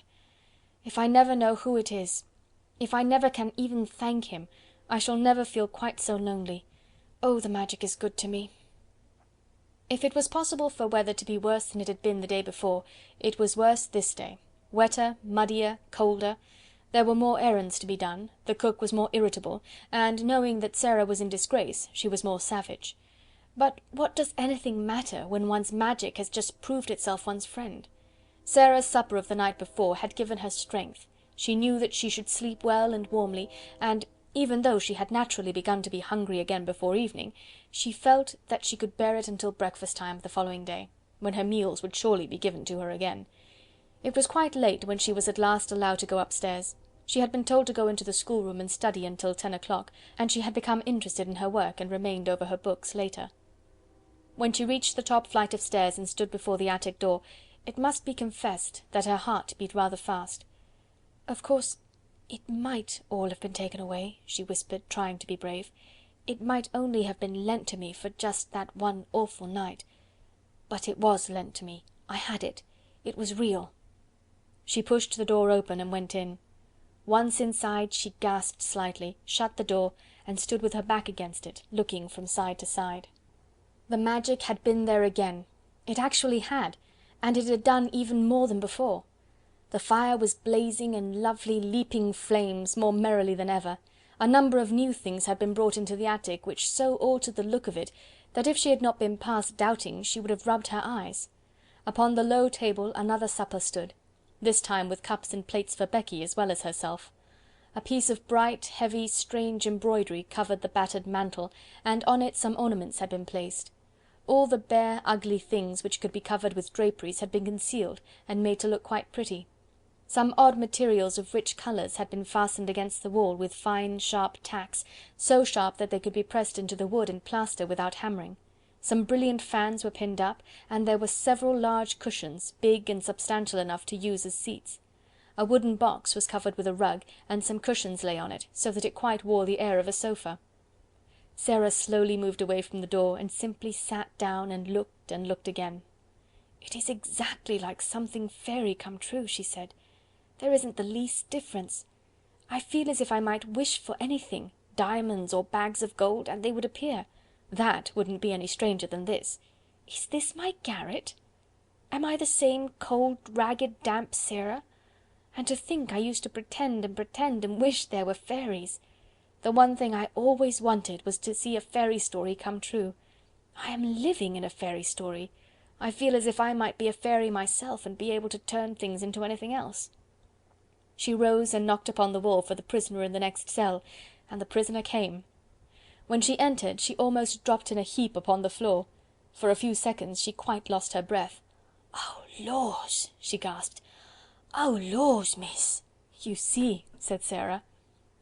On this night Becky sat on a cushion upon the hearthrug, and had a cup and saucer of her own. When Sara went to bed, she found that she had a new thick mattress and big downy pillows. Her old mattress and pillow had been removed to Becky's bedstead, and consequently, with these additions, Becky had been supplied with unheard of comfort. "Where does it all come from?" Becky broke forth once. "Laws, who does it, miss?" "Don't let us even ask," said Sara. "If it were not that I want to say thank you, I would rather not know. It makes it more beautiful." From that time life became more wonderful day by day. The fairy story continued. Almost every day something new was done, some new comfort or ornament appeared each time Sara opened the door at night, until in a short time the attic was a beautiful little room full of all sorts of odd and luxurious things. The ugly walls were gradually entirely covered with pictures and draperies. Ingenious pieces of folding furniture appeared, a bookshelf was hung up and filled with books. New comforts and conveniences appeared one by one, until there seemed nothing left to be desired. When Sara went downstairs in the morning, the remains of the supper were on the table, and when she returned to the attic in the evening, the magician had removed them, and left another nice little meal. Miss Minchin was as harsh and insulting as ever, Miss Amelia as peevish, and the servants were as vulgar and rude. Sara was sent on errands in all weathers, and scolded and driven hither and thither. She was scarcely allowed to speak to Ermengarde and Lottie. Lavinia sneered at the increasing shabbiness of her clothes, and the other girls stared curiously at her when she appeared in the schoolroom. But what did it all matter while she was living in this wonderful, mysterious story? It was more romantic and delightful than anything she had ever invented to comfort her starved young soul and save herself from despair. Sometimes, when she was scolded, she could scarcely keep from smiling. "If you only knew," she was saying to herself, "if you only knew." The comfort and happiness she enjoyed were making her stronger, and she had them always to look forward to. If she came home from her errands wet and tired and hungry, she knew she would soon be warm and well fed after she had climbed the stairs. During the hardest day she could occupy herself blissfully by thinking of what she should see when she opened the attic door, and wondering what new delight had been prepared for her. In a very short time she began to look less thin. Colour came into her cheeks, and her eyes did not seem so much too big for her face. "Sara Crewe looks wonderfully well," Miss Minchin remarked disapprovingly to her sister. "Yes," answered poor silly Miss Amelia, "she is absolutely fattening. She was beginning to look like a little starved crow." "Starved!" exclaimed Miss Minchin angrily. "There was no reason why she should look starved. She always had plenty to eat." "Oh, of course," agreed Miss Amelia humbly, alarmed to find that she had, as usual, said the wrong thing. "There is something very disagreeable in seeing that sort of thing in a child her age," said Miss Minchin with haughty vagueness. "What sort of thing?" Miss Amelia ventured. "It might almost be called defiance," answered Miss Minchin, feeling annoyed, because she knew the thing she resented was nothing like defiance, and she did not know what other unpleasant term to use. "The spirit and will of any other child would have been entirely humbled and broken by the changes she has had to submit to. But upon my word, she seems as little subdued as if she were a princess." "Do you remember," put in the unwise Miss Amelia, "what she said to you that day in the schoolroom about what you would do if you found out that she was—" "No, I don't," said Miss Minchin. "Don't talk nonsense." But she remembered very clearly indeed. Very naturally, even Becky was beginning to look plumper and less frightened. She could not help it. She had her share in the secret fairy story too. She had 2 mattresses, 2 pillows, plenty of bed covering, and every night a hot supper and a seat on the cushions by the fire. The Bastille had melted away, the prisoners no longer existed. 2 comforted children sat in the midst of delights. Sometimes Sara read aloud from her books, sometimes she learned her own lessons, sometimes she sat and looked into the fire, and tried to imagine who her friend could be, and wished she could say to him some of the things in her heart. Then it came about that another wonderful thing happened. A man came to the door and left several parcels. All were addressed in large letters, "To the little girl in the right-hand attic." Sara herself was sent to open the door and take them in. She laid the two largest parcels on the hall table, and was looking at the address when Miss Minchin came down the stairs and saw her. "Take the things to the young lady to whom they belong," she said severely. "Don't stand there staring at them." "They belong to me," answered Sara quietly. "To you?" exclaimed Miss Minchin. "What do you mean?" "I don't know where they come from," said Sara, "but they are addressed to me. I sleep in the right-hand attic, Becky has the other one." Miss Minchin came to her side and looked at the parcels with an excited expression. "What is in them?" she demanded. "I don't know," replied Sara. "Open them," she ordered. Sara did as she was told. When the packages were unfolded, Miss Minchin's countenance wore suddenly a singular expression.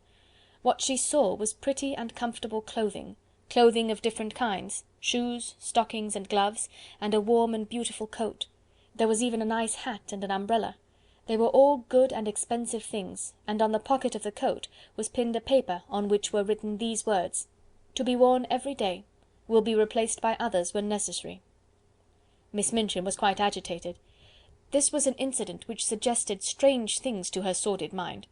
Could it be that she had made a mistake after all, and that the neglected child had some powerful though eccentric friend in the background, perhaps some previously unknown relation, who had suddenly traced her whereabouts, and chose to provide for her in this mysterious and fantastic way? Relations were sometimes very odd, particularly rich old bachelor uncles, who did not care for having children near them.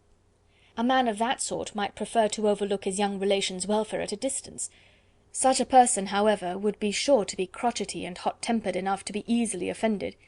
It would not be very pleasant if there were such a one, and he should learn all the truth about the thin shabby clothes, the scant food, and the hard work. She felt very queer indeed, and very uncertain, and she gave a side glance at Sara. "Well," she said, in a voice such as she had never used since the little girl lost her father, "some one is very kind to you. As the things have been sent, and you are to have new ones when they are worn out, you may as well go and put them on, and look respectable. After you are dressed, you may come downstairs and learn your lessons in the schoolroom.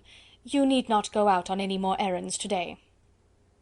About half an hour afterward, when the schoolroom door opened and Sara walked in, the entire seminary was struck dumb. "My word!" ejaculated Jessie, jogging Lavinia's elbow. "Look at the Princess Sara!" Everybody was looking, and when Lavinia looked, she turned quite red. It was the Princess Sara indeed. At least, since the days when she had been a princess, Sara had never looked as she did now. She did not seem the Sara they had seen come down the back stairs a few hours ago. She was dressed in the kind of frock Lavinia had been used to envying her the possession of. It was deep and warm in colour, and beautifully made. Her slender feet looked as they had done when Jessie had admired them, and the hair, whose heavy locks had made her look rather like a Shetland pony when it fell loose about her small, odd face, was tied back with a ribbon. "Perhaps someone has left her a fortune," Jessie whispered. "I always thought something would happen to her. She's so queer." "Perhaps the diamond mines have suddenly reappeared again," said Lavinia scathingly. "Don't please her by staring at her in that way, you silly thing." "Sara," broke in Miss Minchin's deep voice, "come and sit here." And while the whole schoolroom stared and pushed with elbows, and scarcely made any effort to conceal its excited curiosity, Sara went to her old seat of honour, and bent her head over her books. That night, when she went to her room, after she and Becky had eaten their supper, she sat and looked at the fire seriously for a long time. "Are you making something up in your head, miss?" Becky inquired with respectful softness. When Sara sat in silence and looked into the coals with dreaming eyes, it generally meant that she was making a new story, but this time she was not, and she shook her head. "No," she answered, "I am wondering what I ought to do." Becky stared, still respectfully. She was filled with something approaching reverence for everything Sara did and said. "I can't help thinking about my friend," Sara explained. "If he wants to keep himself a secret, it would be rude to try and find out who he is. But I do so want him to know how thankful I am to him, and how happy he has made me. Anyone who is kind wants to know when people have been made happy. They care for that more than for being thanked. I do wish..." She stopped short, because her eyes at that instant fell upon something standing on a table in a corner. It was something she had found in the room when she came up to it only 2 days before. It was a little writing case, fitted with paper and envelopes and pens and ink. "Oh!" she exclaimed, "why did I not think of that before?" She rose and went to the corner, and brought the case back to the fire. "I can write to him," she said joyfully, "and leave it on the table. Then perhaps the person who takes the things away will take it too. I won't ask him anything. He won't mind my thanking him, I feel sure." So she wrote a note. This is what she said: "I hope you will not think it is impolite that I should write this note to you when you wish to keep yourself a secret. Please believe I do not mean to be impolite, or try to find out anything at all. I only want to thank you for being so kind to me, so heavenly kind, and making everything like a fairy story. I am so grateful to you, and I am so happy, and so is Becky. Becky feels just as thankful as I do. It is all just as beautiful and wonderful to her as it is to me. We used to be so lonely and cold and hungry, and now... oh, just thank you for what you have done for us. Please let me just say these words. It seems as if I ought to say them. Thank you, thank you, thank you. The Little Girl in the Attic." The next morning she left this on the little table, and in the evening it had been taken away with the other things, so she knew the magician had received it, and she was happier for the thought. She was reading one of her new books to Becky just before they went to their respective beds, when her attention was attracted by a sound at the skylight. When she looked up from her page, she saw that Becky had heard the sound also, as she had turned her head to look and was listening rather nervously. "Something's there, miss," she whispered. "Yes," said Sara slowly. "It sounds rather like a cat trying to get in." She left her chair and went to the skylight. It was a queer little sound she heard, like a soft scratching. She suddenly remembered something and laughed. She remembered a quaint little intruder who had made his way into the attic once before. She had seen him that very afternoon, sitting disconsolately on a table before a window in the Indian gentleman's house. "Suppose," she whispered in pleased excitement, "just suppose it was the monkey who got away again! Oh, I wish it was!" She climbed on a chair, very cautiously raised the skylight and peeped out. It had been snowing all day, and on the snow, quite near her, crouched a tiny shivering figure, whose small black face wrinkled itself piteously at sight of her. "It is the monkey!" she cried out. "He has crept out of the Lascars' attic, and he saw the light." Becky ran to her side. "Are you going to let him in, miss?" she said. "Yes," Sara answered joyfully. "It's too cold for monkeys to be out. They're delicate. I'll coax him in."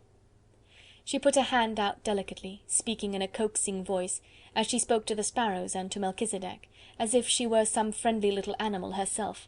"Come along, monkey darling," she said. "I won't hurt you." He knew she would not hurt him. He knew it before she laid her soft caressing little paw on him and drew him towards her. He had felt human love in the slim brown hands of Ram Dass, and he felt it in hers.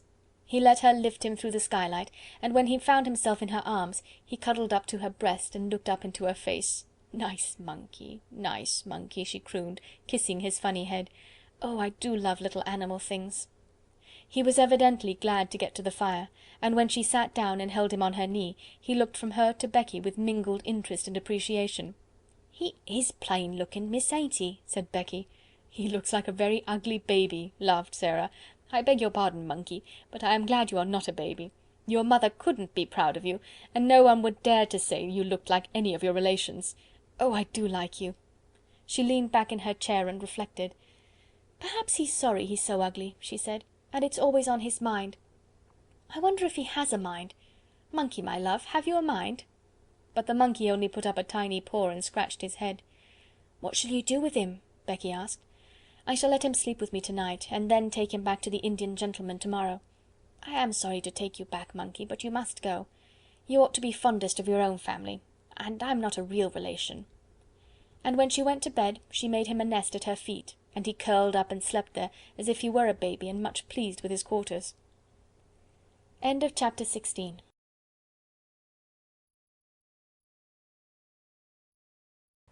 Chapter 17.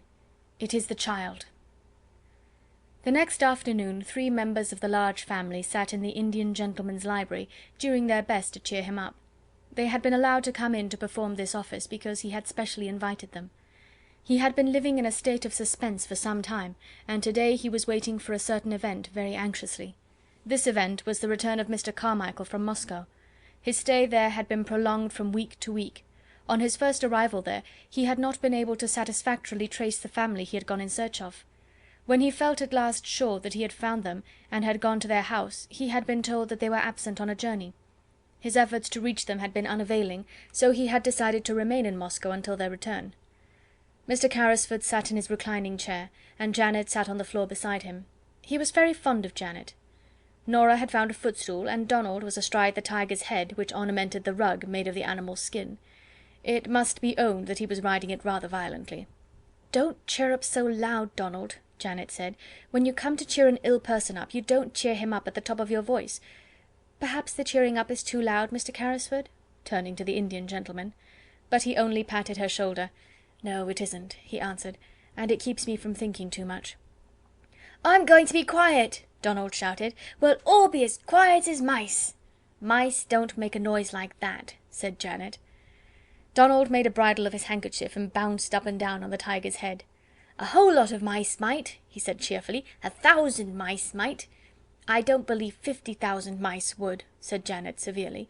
"And we have to be as quiet as one mouse." Mr. Carrisford laughed and patted her shoulder again. "Papa won't be very long now," she said. "May we talk about the lost little girl?" "I don't think I could talk much about anything else just now," the Indian gentleman answered, knitting his forehead with a tired look. "We like her so much," said Norah. "We call her the little unfairy princess."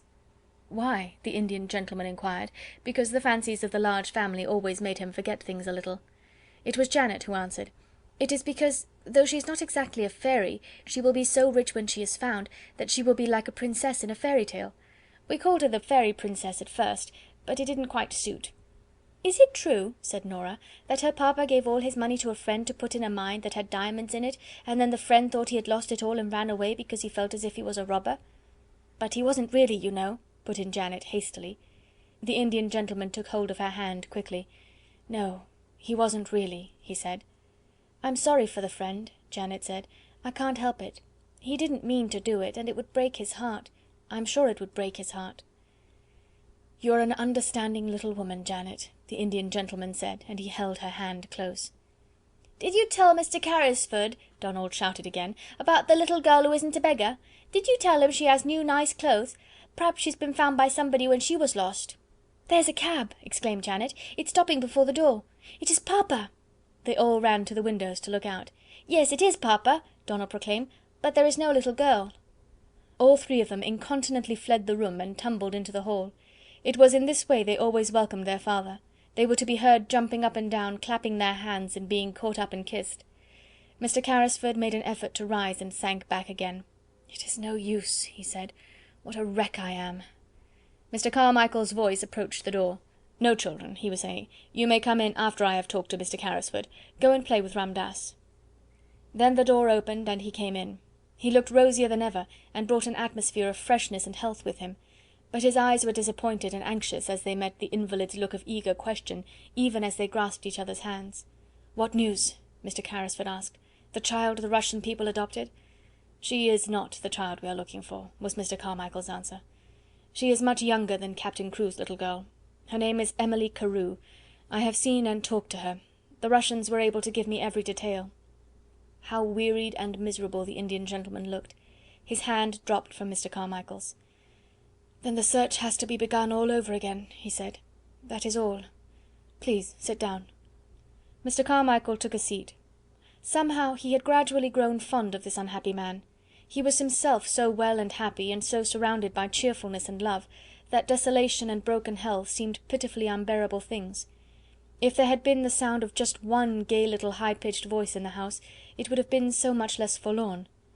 And that a man should be compelled to carry about in his breast the thought that he had seemed to wrong a deserted child, was not a thing one could face. "Come, come," he said in his cheery voice, "we'll find her yet." "We must begin at once. No time must be lost," Mr. Carrisford fretted.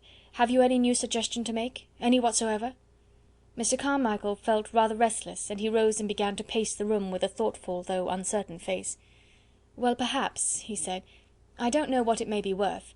The fact is, an idea occurred to me as I was thinking the thing over in the train on the journey from Dover." "What was it? If she is alive, she is somewhere." "Yes, she is somewhere. We have searched the schools in Paris. Let us give up Paris and begin in London. That was my idea, to search London." "There are schools enough in London," said Mr. Carrisford. Then he slightly started, roused by a recollection. "By the way, there is one next door." "Then we will begin there. We cannot begin nearer than next door." "No," Carrisford said. There is a child there who interests me, but she is not a pupil, and she is a little dark, forlorn creature, as unlike poor Crewe as a child could be." Perhaps the magic was at work again at that very moment, the beautiful magic. It really seemed as if it might be so. What was it that brought Ram Dass into the room, even as his master spoke, salaaming respectfully, but with a scarcely concealed touch of excitement in his dark, flashing eyes? "Sahib," he said, "the child herself has come, the child the Sahib felt pity for. She brings back the monkey who had again run away to her attic under the roof. I have asked that she remain. It was my thought that it would please the Sahib to see and speak with her." "Who is she?" inquired Carmichael. "God knows," Mr. Carrisford answered. "She is the child I spoke of, a little drudge at the school." He waved his hand to Ram Dass and addressed him. "Yes, I should like to see her. Go and bring her in." Then he turned to Mr. Carmichael. "While you have been away," he explained, "I have been desperate. The days were so dark and long. Ram Dass told me of this child's miseries, and together we invented a romantic plan to help her. I suppose it was a childish thing to do, but it gave me something to plan and think of. Without the help of an agile, soft-footed Oriental like Ram Dass, however, it could not have been done." Then Sara came into the room. She carried the monkey in her arms, and he evidently did not intend to part from her, if it could be helped. He was clinging to her and chattering, and the interesting excitement of finding herself in the Indian gentleman's room had brought a flush to Sara's cheeks. "Your monkey ran away again," she said in her pretty voice. "He came to my garret window last night, and I took him in, because it was so cold. I would have brought him back if it had not been so late. I knew you were ill, and might not like to be disturbed." The Indian gentleman's hollow eyes dwelt on her with curious interest. "That was very thoughtful of you," he said. Sara looked toward Ram Dass, who stood near the door. "Shall I give him to the Lascar?" she asked. "How do you know he is a Lascar?" said the Indian gentleman, smiling a little. "Oh, I know Lascars," Sara said, handing over the reluctant monkey. "I was born in India." The Indian gentleman sat upright so suddenly and with such a change of expression that she was for a moment quite startled. "You were born in India!" he exclaimed, "were you? Come here," and he held out his hand. Sara went to him and laid her hand in his, as he seemed to want to take it. She stood still, and her green-grey eyes met his wonderingly. Something seemed to be the matter with him. "You live next door?" he demanded. "Yes, I live at Miss Minchin's seminary." "But you are not one of her pupils?" A strange little smile hovered about Sara's mouth. She hesitated a moment. "I don't think I know exactly what I am," she replied. "Why not?" "At first I was a pupil and a parlour boarder, but now—" "You were a pupil! What are you now?" The queer little sad smile was on Sara's lips again. "I sleep in the attic, next to the scullery maid," she said. "I run errands for the cook, I do anything she tells me, and I teach the little ones their lessons." "Question her, Carmichael," said Mr. Carrisford, sinking back as if he had lost his strength. "Question her, I cannot." The big, kind father of the large family knew how to question little girls. Sara realized how much practice he had had when he spoke to her in his nice, encouraging voice. "What do you mean by 'at first,' my child?" he inquired. "When I was first taken there by my papa." "Where is your papa?"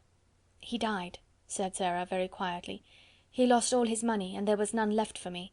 There was no one to take care of me or to pay Miss Minchin."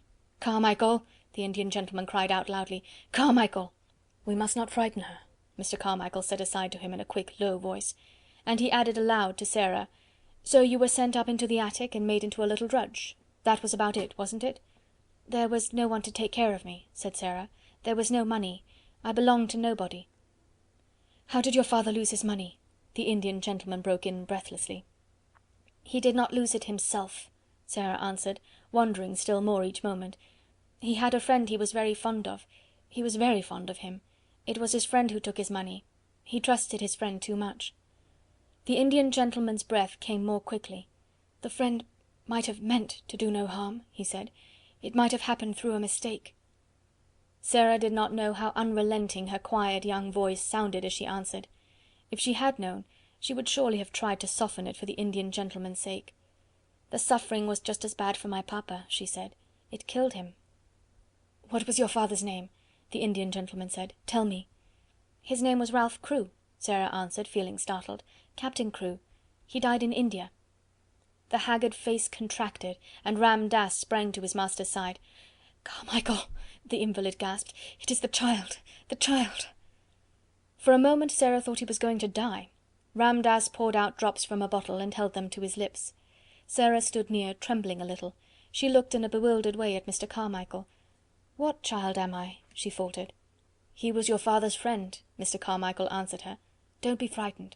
We have been looking for you for 2 years." She put her hand up to her forehead, and her mouth trembled. She spoke as if she were in a dream. "And I was at Miss Minchin's all the while," she half whispered, "just on the other side of the wall." End of chapter 17.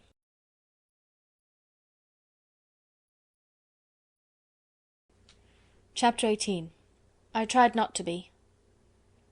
It was pretty, comfortable Mrs. Carmichael who explained everything. She was sent for at once, and came across the square to take Sara into her warm arms, and make clear to her all that had happened. The excitement of the totally unexpected discovery had been temporarily almost overpowering to Mr. Carrisford in his weak condition. "Upon my word," he said faintly to Mr. Carmichael, when it was suggested that the little girl should go into another room, "I feel as if I do not want to lose sight of her." "I will take care of her," Janet said, "and Mamma will come in a few minutes." And it was Janet who led her away. "We're so glad you're found," she said. "You don't know how glad we are that you're found." Donald stood with his hands in his pockets and gazed at Sara with reflecting and self-reproachful eyes. "If I'd just asked you what your name was when I gave you my sixpence," he said, "you would have told me it was Sara Crewe, and then you would have been found in a minute." Then Mrs. Carmichael came in. She looked very much moved, and suddenly took Sara in her arms and kissed her.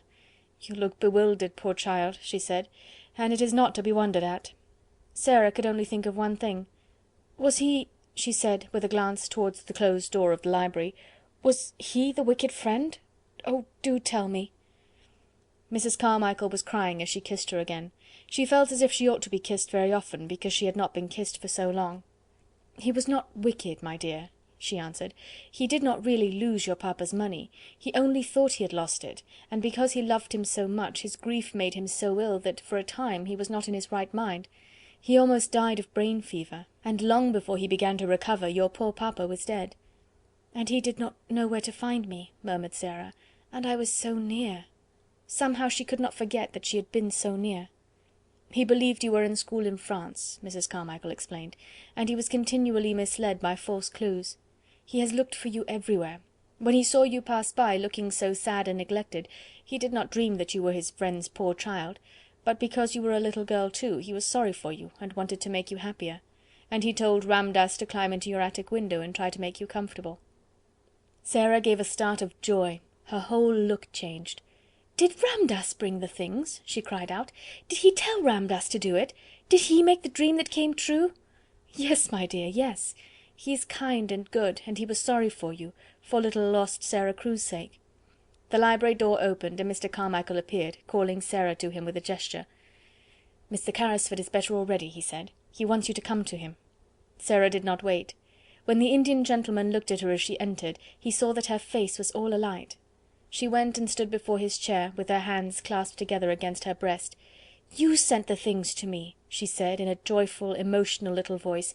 "The beautiful, beautiful things! You sent them!"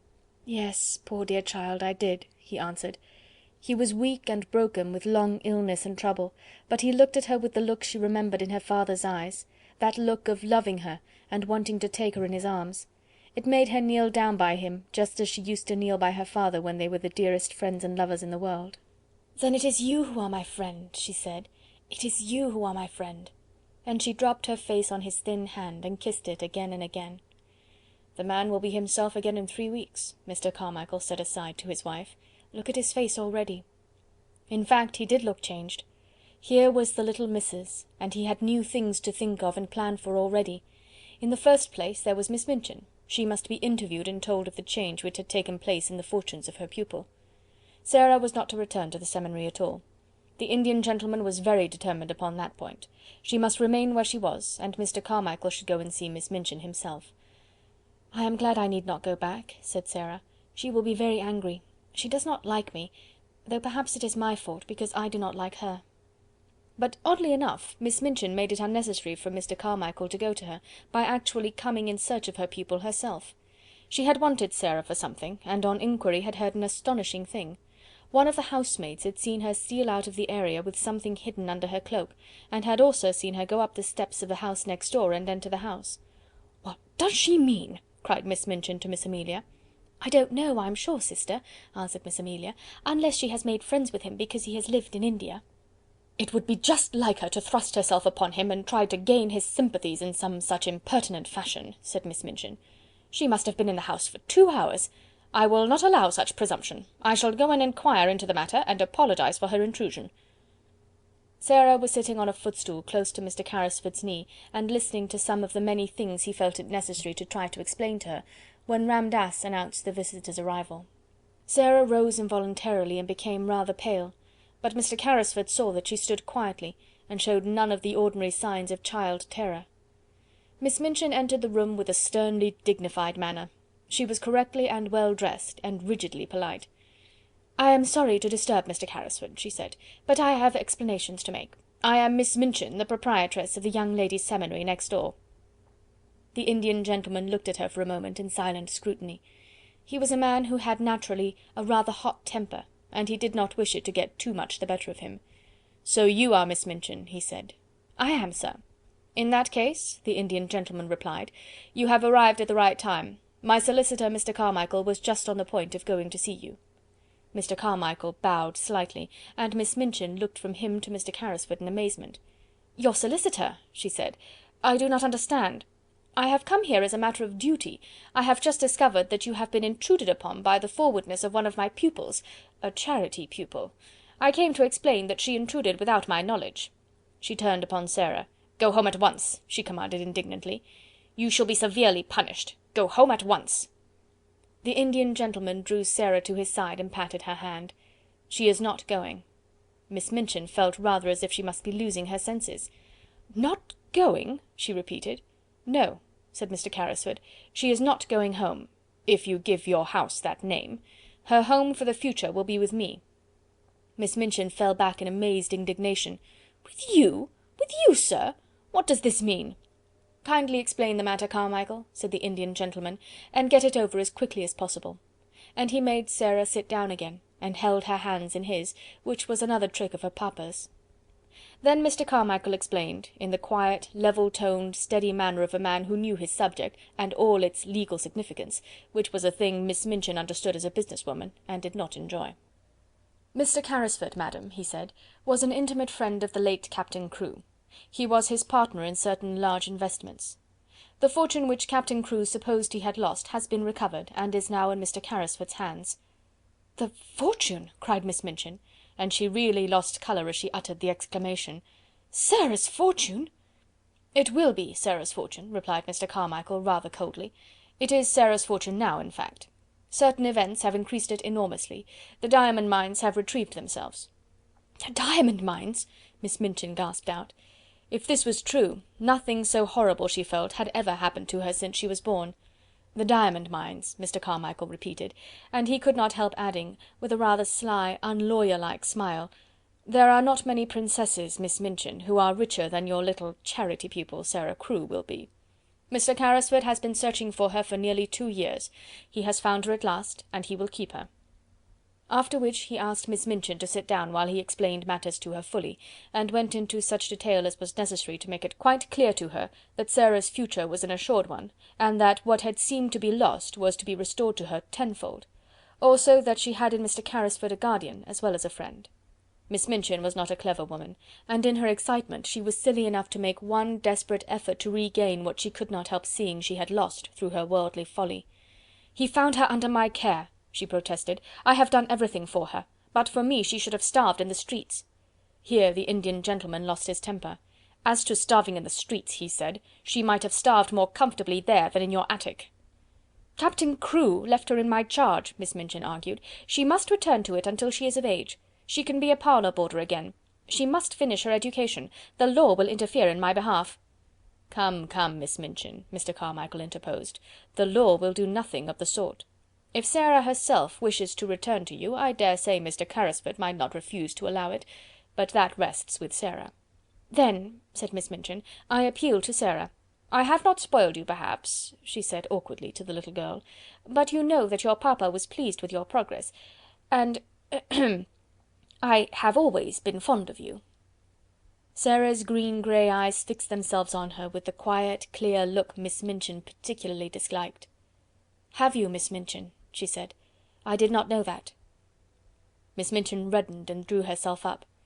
"You ought to have known it," said she, "but children, unfortunately, never know what is best for them. Amelia and I always said you were the cleverest child in the school. Will you not do your duty to your poor papa and come home with me?" Sara took a step toward her and stood still. She was thinking of the day when she had been told that she belonged to nobody, and was in danger of being turned into the street. She was thinking of the cold, hungry hours she had spent alone with Emily and Melchisedec in the attic. She looked Miss Minchin steadily in the face. "You know why I will not go home with you, Miss Minchin," she said. "You know quite well." A hot flush showed itself on Miss Minchin's hard, angry face. "You will never see your companions again," she began. "I will see that Ermengarde and Lottie are kept away—" Mr. Carmichael stopped her with polite firmness. "Excuse me," he said, "she will see anyone she wishes to see. The parents of Miss Crewe's fellow pupils are not likely to refuse her invitations to visit her at her guardian's house. Mr. Carrisford will attend to that." It must be confessed that even Miss Minchin flinched. This was worse than the eccentric bachelor uncle who might have a peppery temper and be easily offended at the treatment of his niece. A woman of sordid mind could easily believe that most people would not refuse to allow their children to remain friends with a little heiress of diamond mines. And if Mr. Carrisford chose to tell certain of her patrons how unhappy Sara Crewe had been made, many unpleasant things might happen. "You have not undertaken an easy charge," she said to the Indian gentleman as she turned to leave the room. "You will discover that very soon. The child is neither truthful nor grateful. I suppose," to Sara, "that you feel now that you are a princess again." Sara looked down and flushed a little, because she thought her pet fancy might not be easy for strangers, even nice ones, to understand at first. "I tried not to be anything else," she answered in a low voice. "Even when I was coldest and hungriest, I tried not to be." "Now it will not be necessary to try," said Miss Minchin acidly, as Ram Dass salaamed her out of the room. She returned home, and going to her sitting room, sent at once for Miss Amelia. She sat closeted with her all the rest of the afternoon, and it must be admitted that poor Miss Amelia passed through more than one bad quarter of an hour. She shed a good many tears and mopped her eyes a good deal. One of her unfortunate remarks almost caused her sister to snap her head entirely off, but it resulted in an unusual manner. "I am not as clever as you, sister," she said, "and I am always afraid to say things to you for fear of making you angry. Perhaps if I were not so timid it would be better for the school and for both of us. I must say I've often thought it would have been better if you had been less severe on Sara Crewe, and had seen that she was decently dressed and more comfortable. I know she was worked too hard for a child of her age, and I know she was only half fed—" "How dare you say such a thing!" exclaimed Miss Minchin. "I don't know how I dare," Miss Amelia answered with a kind of reckless courage, "but now I've begun I may as well finish, whatever happens to me. The child was a clever child and a good child, and she would have paid you for any kindness you had shown her, but you didn't show her any. The fact was, she was too clever for you, and you always disliked her for that reason. She used to see through us both." "Amelia!" gasped her infuriated elder, looking as if she would box her ears and knock her cap off, as she had often done to Becky. But Miss Amelia's disappointment had made her hysterical enough not to care what occurred next. "She did, she did!" she cried. "She saw through us both. She saw that you were a hard-hearted, worldly woman, and that I was a weak fool, and that we were both of us vulgar and mean enough to grovel on our knees for her money, and behave ill to her because it was taken from her, though she behaved herself like a little princess even when she was a beggar. She did, like a little princess!" And her hysterics got the better of the poor woman, and she began to laugh and cry both at once, and rock herself backward and forward. "And now you've lost her," she cried wildly, "and some other school will get her and her money, and if she were like any other child, she'd tell how she'd been treated, and all our pupils would be taken away, and we should be ruined. And it serves us right, but it serves you right more than it does me, for you are a hard woman, Maria Minchin. You are a hard, selfish, worldly woman." And she was in danger of making so much noise with her hysterical chokes and gurgles, that her sister was obliged to go to her and apply salts and sal volatile to quiet her, instead of pouring forth her indignation at her audacity. And from that time forward, it may be mentioned, the elder Miss Minchin actually began to stand a little in awe of a sister who, while she looked so foolish, was evidently not quite so foolish as she looked, and might consequently break out and speak truths people did not want to hear. That evening, when the pupils were gathered together before the fire in the schoolroom, as was their custom before going to bed, Ermengarde came in with a letter in her hand, and a queer expression on her round face. It was queer because, while it was an expression of delighted excitement, it was combined with such amazement as seemed to belong to a kind of shock just received. "What is the matter?" cried 2 or 3 voices at once. "Is it anything to do with the row that has been going on?" said Lavinia eagerly. "There has been such a row in Miss Minchin's room. Miss Amelia has had something like hysterics and has had to go to bed." Ermengarde answered them slowly, as if she were half stunned.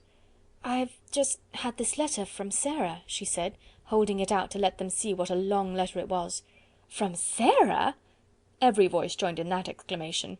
"Where is she?" almost shrieked Jessie. "Next door," said Ermengarde, "with the Indian gentleman." "Where? Where?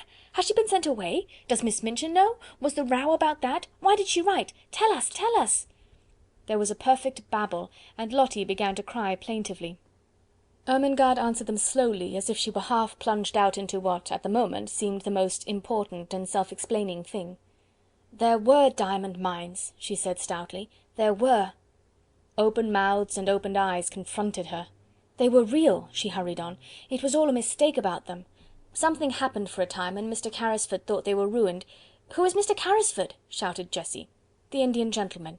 And Captain Crewe thought so too, and he died, and Mr. Carrisford had brain fever and ran away, and he almost died, and he did not know where Sara was, and it turned out that there were millions and millions of diamonds in the mines, and half of them belonged to Sara, and they belonged to her when she was living in the attic with no one but Melchisedec for a friend, and the cook ordering her about, and Mr. Carrisford found her this afternoon, and he has got her in his house, and she will never come back, and she will be more a princess than she ever was, 150,000 times more, and I am going to see her to-morrow afternoon.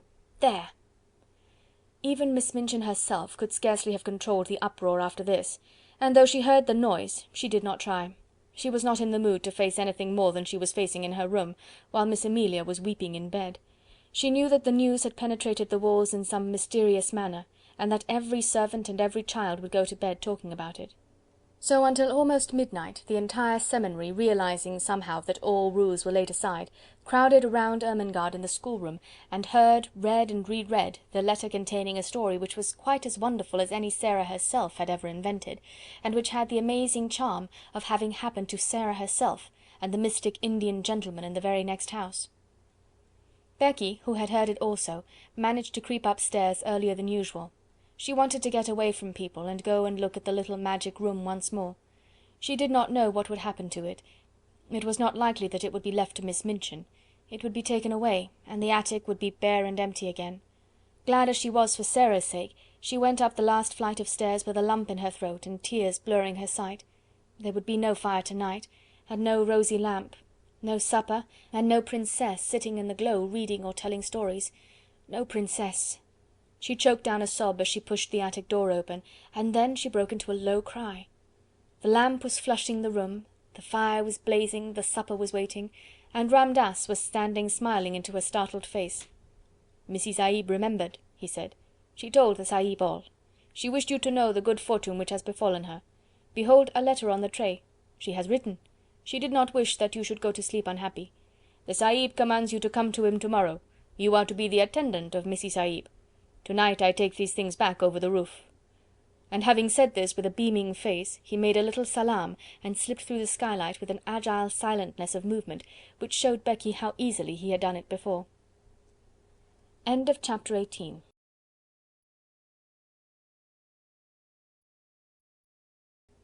Chapter 19. Anne. Never had such joy reigned in the nursery of the large family.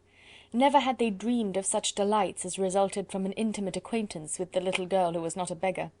The mere fact of her sufferings and adventures made her a priceless possession. Everybody wanted to be told over and over again the things which had happened to her.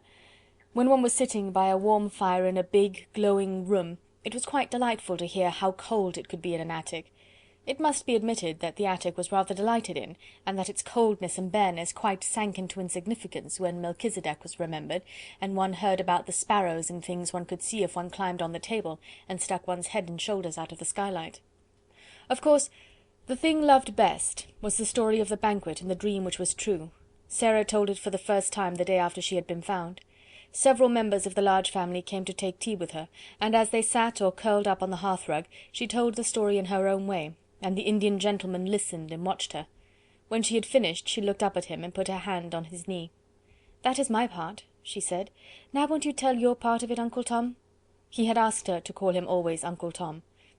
"I don't know your part yet, and it must be beautiful." So he told them how, when he sat alone, ill, dull and irritable, Ramdass had tried to distract him by describing the passers-by, and there was one child who passed oftener than anyone else. He had begun to be interested in her, partly perhaps because he was thinking a great deal of a little girl, and partly because Ramdass had been able to relate the incident of his visit to the attic in chase of the monkey. He had described its cheerless look, and the bearing of the child, who seemed as if she was not of the class of those who were treated as drudges and servants. Bit by bit Ramdass had made discoveries concerning the wretchedness of her life. He had found out how easy a matter it was to climb across the few yards of roof to the skylight, and this fact had been the beginning of all that followed. "Sahib," he had said one day, "I could cross the slates and make the child a fire when she is out on some errand. When she returned, wet and cold, to find it blazing, she would think a magician had done it." The idea had been so fanciful that Mr. Carrisford's sad face had lighted with a smile, and Ramdass had been so filled with rapture that he had enlarged upon it, and explained to his master how simple it would be to accomplish numbers of other things. He had shown a childlike pleasure and invention, and the preparations for the carrying out of the plan had filled many a day with interest which would otherwise have dragged wearily. On the night of the frustrated banquet Ramdass had kept watch, all his packages being in readiness in the attic which was his own, and the person who was to help him had waited with him, as interested as himself in the odd adventure. Ramdass had been lying flat upon the slates, looking in at the skylight, when the banquet had come to its disastrous conclusion. He had been sure of the profoundness of Sarah's wearied sleep, and then, with a dark lantern, he had crept into the room, while his companion remained outside and handed the things to him. When Sarah had stirred ever so faintly, Ramdass had closed the lantern slide and lain flat upon the floor. These and many other exciting things the children found out by asking 1,000 questions. "I am so glad," Sarah said. "I am so glad it was you who were my friend." There were never such friends as these two became. Somehow they seemed to suit each other in a wonderful way. The Indian gentleman had never had a companion he liked quite as much as he liked Sarah. In a month's time he was, as Mr. Carmichael had prophesied he would be, a new man. He was always amused and interested, and he began to find an actual pleasure in the possession of the wealth he had imagined that he loathed the burden of. There were so many charming things to plan for Sarah. There was a little joke between them that he was a magician, and it was one of his pleasures to invent things to surprise her. She found beautiful new flowers growing in her room, whimsical little gifts tucked under pillows, and once, as they sat together in the evening, they heard the scratch of a heavy paw on the door, and when Sarah went to find out what it was, there stood a great dog, a splendid Russian boarhound, with a grand silver and gold collar bearing an inscription. "I am Boris," it read. "I serve the Princess Sarah." There was nothing the Indian gentleman loved more than the recollection of the little princess in rags and tatters. The afternoons in which the Large Family or Ermengarde and Lottie gathered to rejoice together were very delightful, but the hours when Sarah and the Indian gentleman sat alone and read or talked had a special charm of their own. During their passing many interesting things occurred. One evening Mr. Carrisford, looking up from his book, noticed that his companion had not stirred for some time, but sat gazing into the fire. "What are you supposing, Sarah?" he asked. Sarah looked up, with a bright colour on her cheek. "I was supposing," she said. "I was remembering that hungry day, and a child I saw." "But there were a great many hungry days," said the Indian gentleman, with a rather sad tone in his voice. "Which hungry day was it?" "I forgot you didn't know," said Sarah. "It was the day the dream came true." Then she told him the story of the bun shop, and the 4 pence she picked up out of the sloppy mud, and the child who was hungrier than herself. She told it quite simply, and in as few words as possible, but somehow the Indian gentleman found it necessary to shade his eyes with his hand, and look down at the carpet. "And I was supposing a kind of plan," she said, when she had finished. "I was thinking I should like to do something." "What is it?" said Mr. Carrisford in a low tone. "You may do anything you like, Princess." "I was wondering," rather hesitated Sarah. "You know, you say I have so much money. I was wondering if I could go to see the bun woman, and tell her that if, when hungry children, particularly on those dreadful days, come and sit on the steps, or look in at the window, she would just call them in and give them something to eat. She might send the bills to me. Could I do that?" "You shall do it tomorrow morning," said the Indian gentleman. "Thank you," said Sarah. "You see, I know what it is to be hungry, and it is very hard when one cannot even pretend it away." "Yes, yes, my dear," said the Indian gentleman. "Yes, yes, it must be. try to forget it. Come and sit on this footstool near my knee, and only remember you are a princess." "Yes," said Sara, smiling, "and I can give buns and bread to the populace." And she went and sat on the stool, and the Indian gentleman, he used to like her to call him that too sometimes, drew her small dark head down on his knee and stroked her hair. The next morning Miss Minchin, in looking out of her window, saw the things she perhaps least enjoyed seeing. The Indian gentleman's carriage, with its tall horses, drew up before the door of the next house, and its owner and a little figure, warm with soft, rich furs, descended the steps to get into it. The little figure was a familiar one, and reminded Miss Minchin of days in the past. It was followed by another as familiar, the sight of which she found very irritating. It was Becky, who in the character of delighted attendant always accompanied her young mistress to the carriage, carrying wraps and belongings. Already Becky had a pink, round face. A little later the carriage drew up before the door of the baker's shop, and its occupants got out, oddly enough, just as the bun woman was putting a tray of smoking hot buns into the window. When Sara entered the shop, the woman turned and looked at her, and, leaving the buns, came and stood behind the counter. For a moment she looked at Sara very hard indeed, and then her good-natured face lighted up. "I'm sure that I remember you, miss," she said, "and yet—" "Yes," said Sara, "once you gave me 6 buns for 4pence, and you gave 5 of them to a beggar child," the woman broke in on her. "I've always remembered it. I couldn't make it out at first." She turned round to the Indian gentleman and spoke her next words to him. "I beg your pardon, sir, but there's not many young people that notices a hungry face in that way, and I've thought of it many a time. Excuse the liberty, miss," to Sara, "but you look rosier and, well, better than you did that... "I am better, thank you," said Sara, "and I am much happier, and I have come to ask you to do something for me." "Me, miss?" exclaimed the bun woman, smiling cheerfully. "Why, bless you! Yes, miss, what can I do?" And then Sara, leaning on the counter, made her little proposal concerning the dreadful days and the hungry waifs and the buns. The woman watched her and listened with an astonished face. "Why, bless me!" she said again, when she had heard it all. "It'll be a pleasure to me to do it. I'm a working woman myself, and cannot afford to do much on my own account, and there's sights of trouble on every side, but if you'll excuse me, I'm bound to say, I've given away many a bit of bread since that wet afternoon, just along of thinking of you, and how wet and cold you was, and how hungry you looked, and yet you gave away your hot buns as if you was a princess."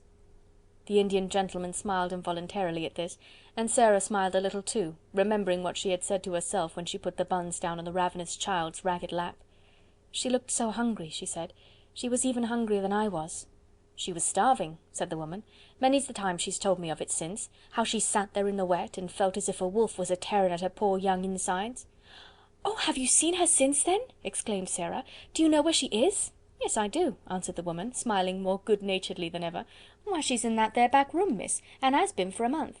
And a decent, well-meaning girl she's going to turn out, and such a help to me in the shop and the kitchen, as you'd scarce believe, knowing how she's lived." She stepped to the door of the little back parlour and spoke, and the next minute a girl came out and followed her behind the counter. And actually it was the beggar child, clean and neatly clothed, and looking as if she had not been hungry for a long time. She looked shy, but she had a nice face, now that she was no longer a savage, and the wild look had gone from her eyes. She knew Sara in an instant, and stood and looked at her as if she could never look enough. "You see," said the woman, "I told her to come when she was hungry, and when she'd come I'd give her odd jobs to do, and I found she was willing, and somehow I got to like her, and the end of it was, I've given her a place and a home, and she helps me, and behaves well, and is as thankful as a girl can be. Her name's Anne. She has no other." The children stood and looked at each other for a few minutes, and then Sara took her hand out of her muff, and held it out across the counter, and Anne took it, and they looked straight into each other's eyes. "I am so glad," Sara said, "and I have just thought of something. Perhaps Mrs. Brown will let you be the one to give the buns and bread to the children. Perhaps you would like to do it, because you know what it is to be hungry too." "Yes, miss," said the girl. And somehow Sara felt as if she understood her, though she said so little, and only stood still and looked after her as she went out of the shop with the Indian gentleman, and they got into the carriage and drove away. End of chapter 19. End of A Little Princess by Frances Hodgson Burnett.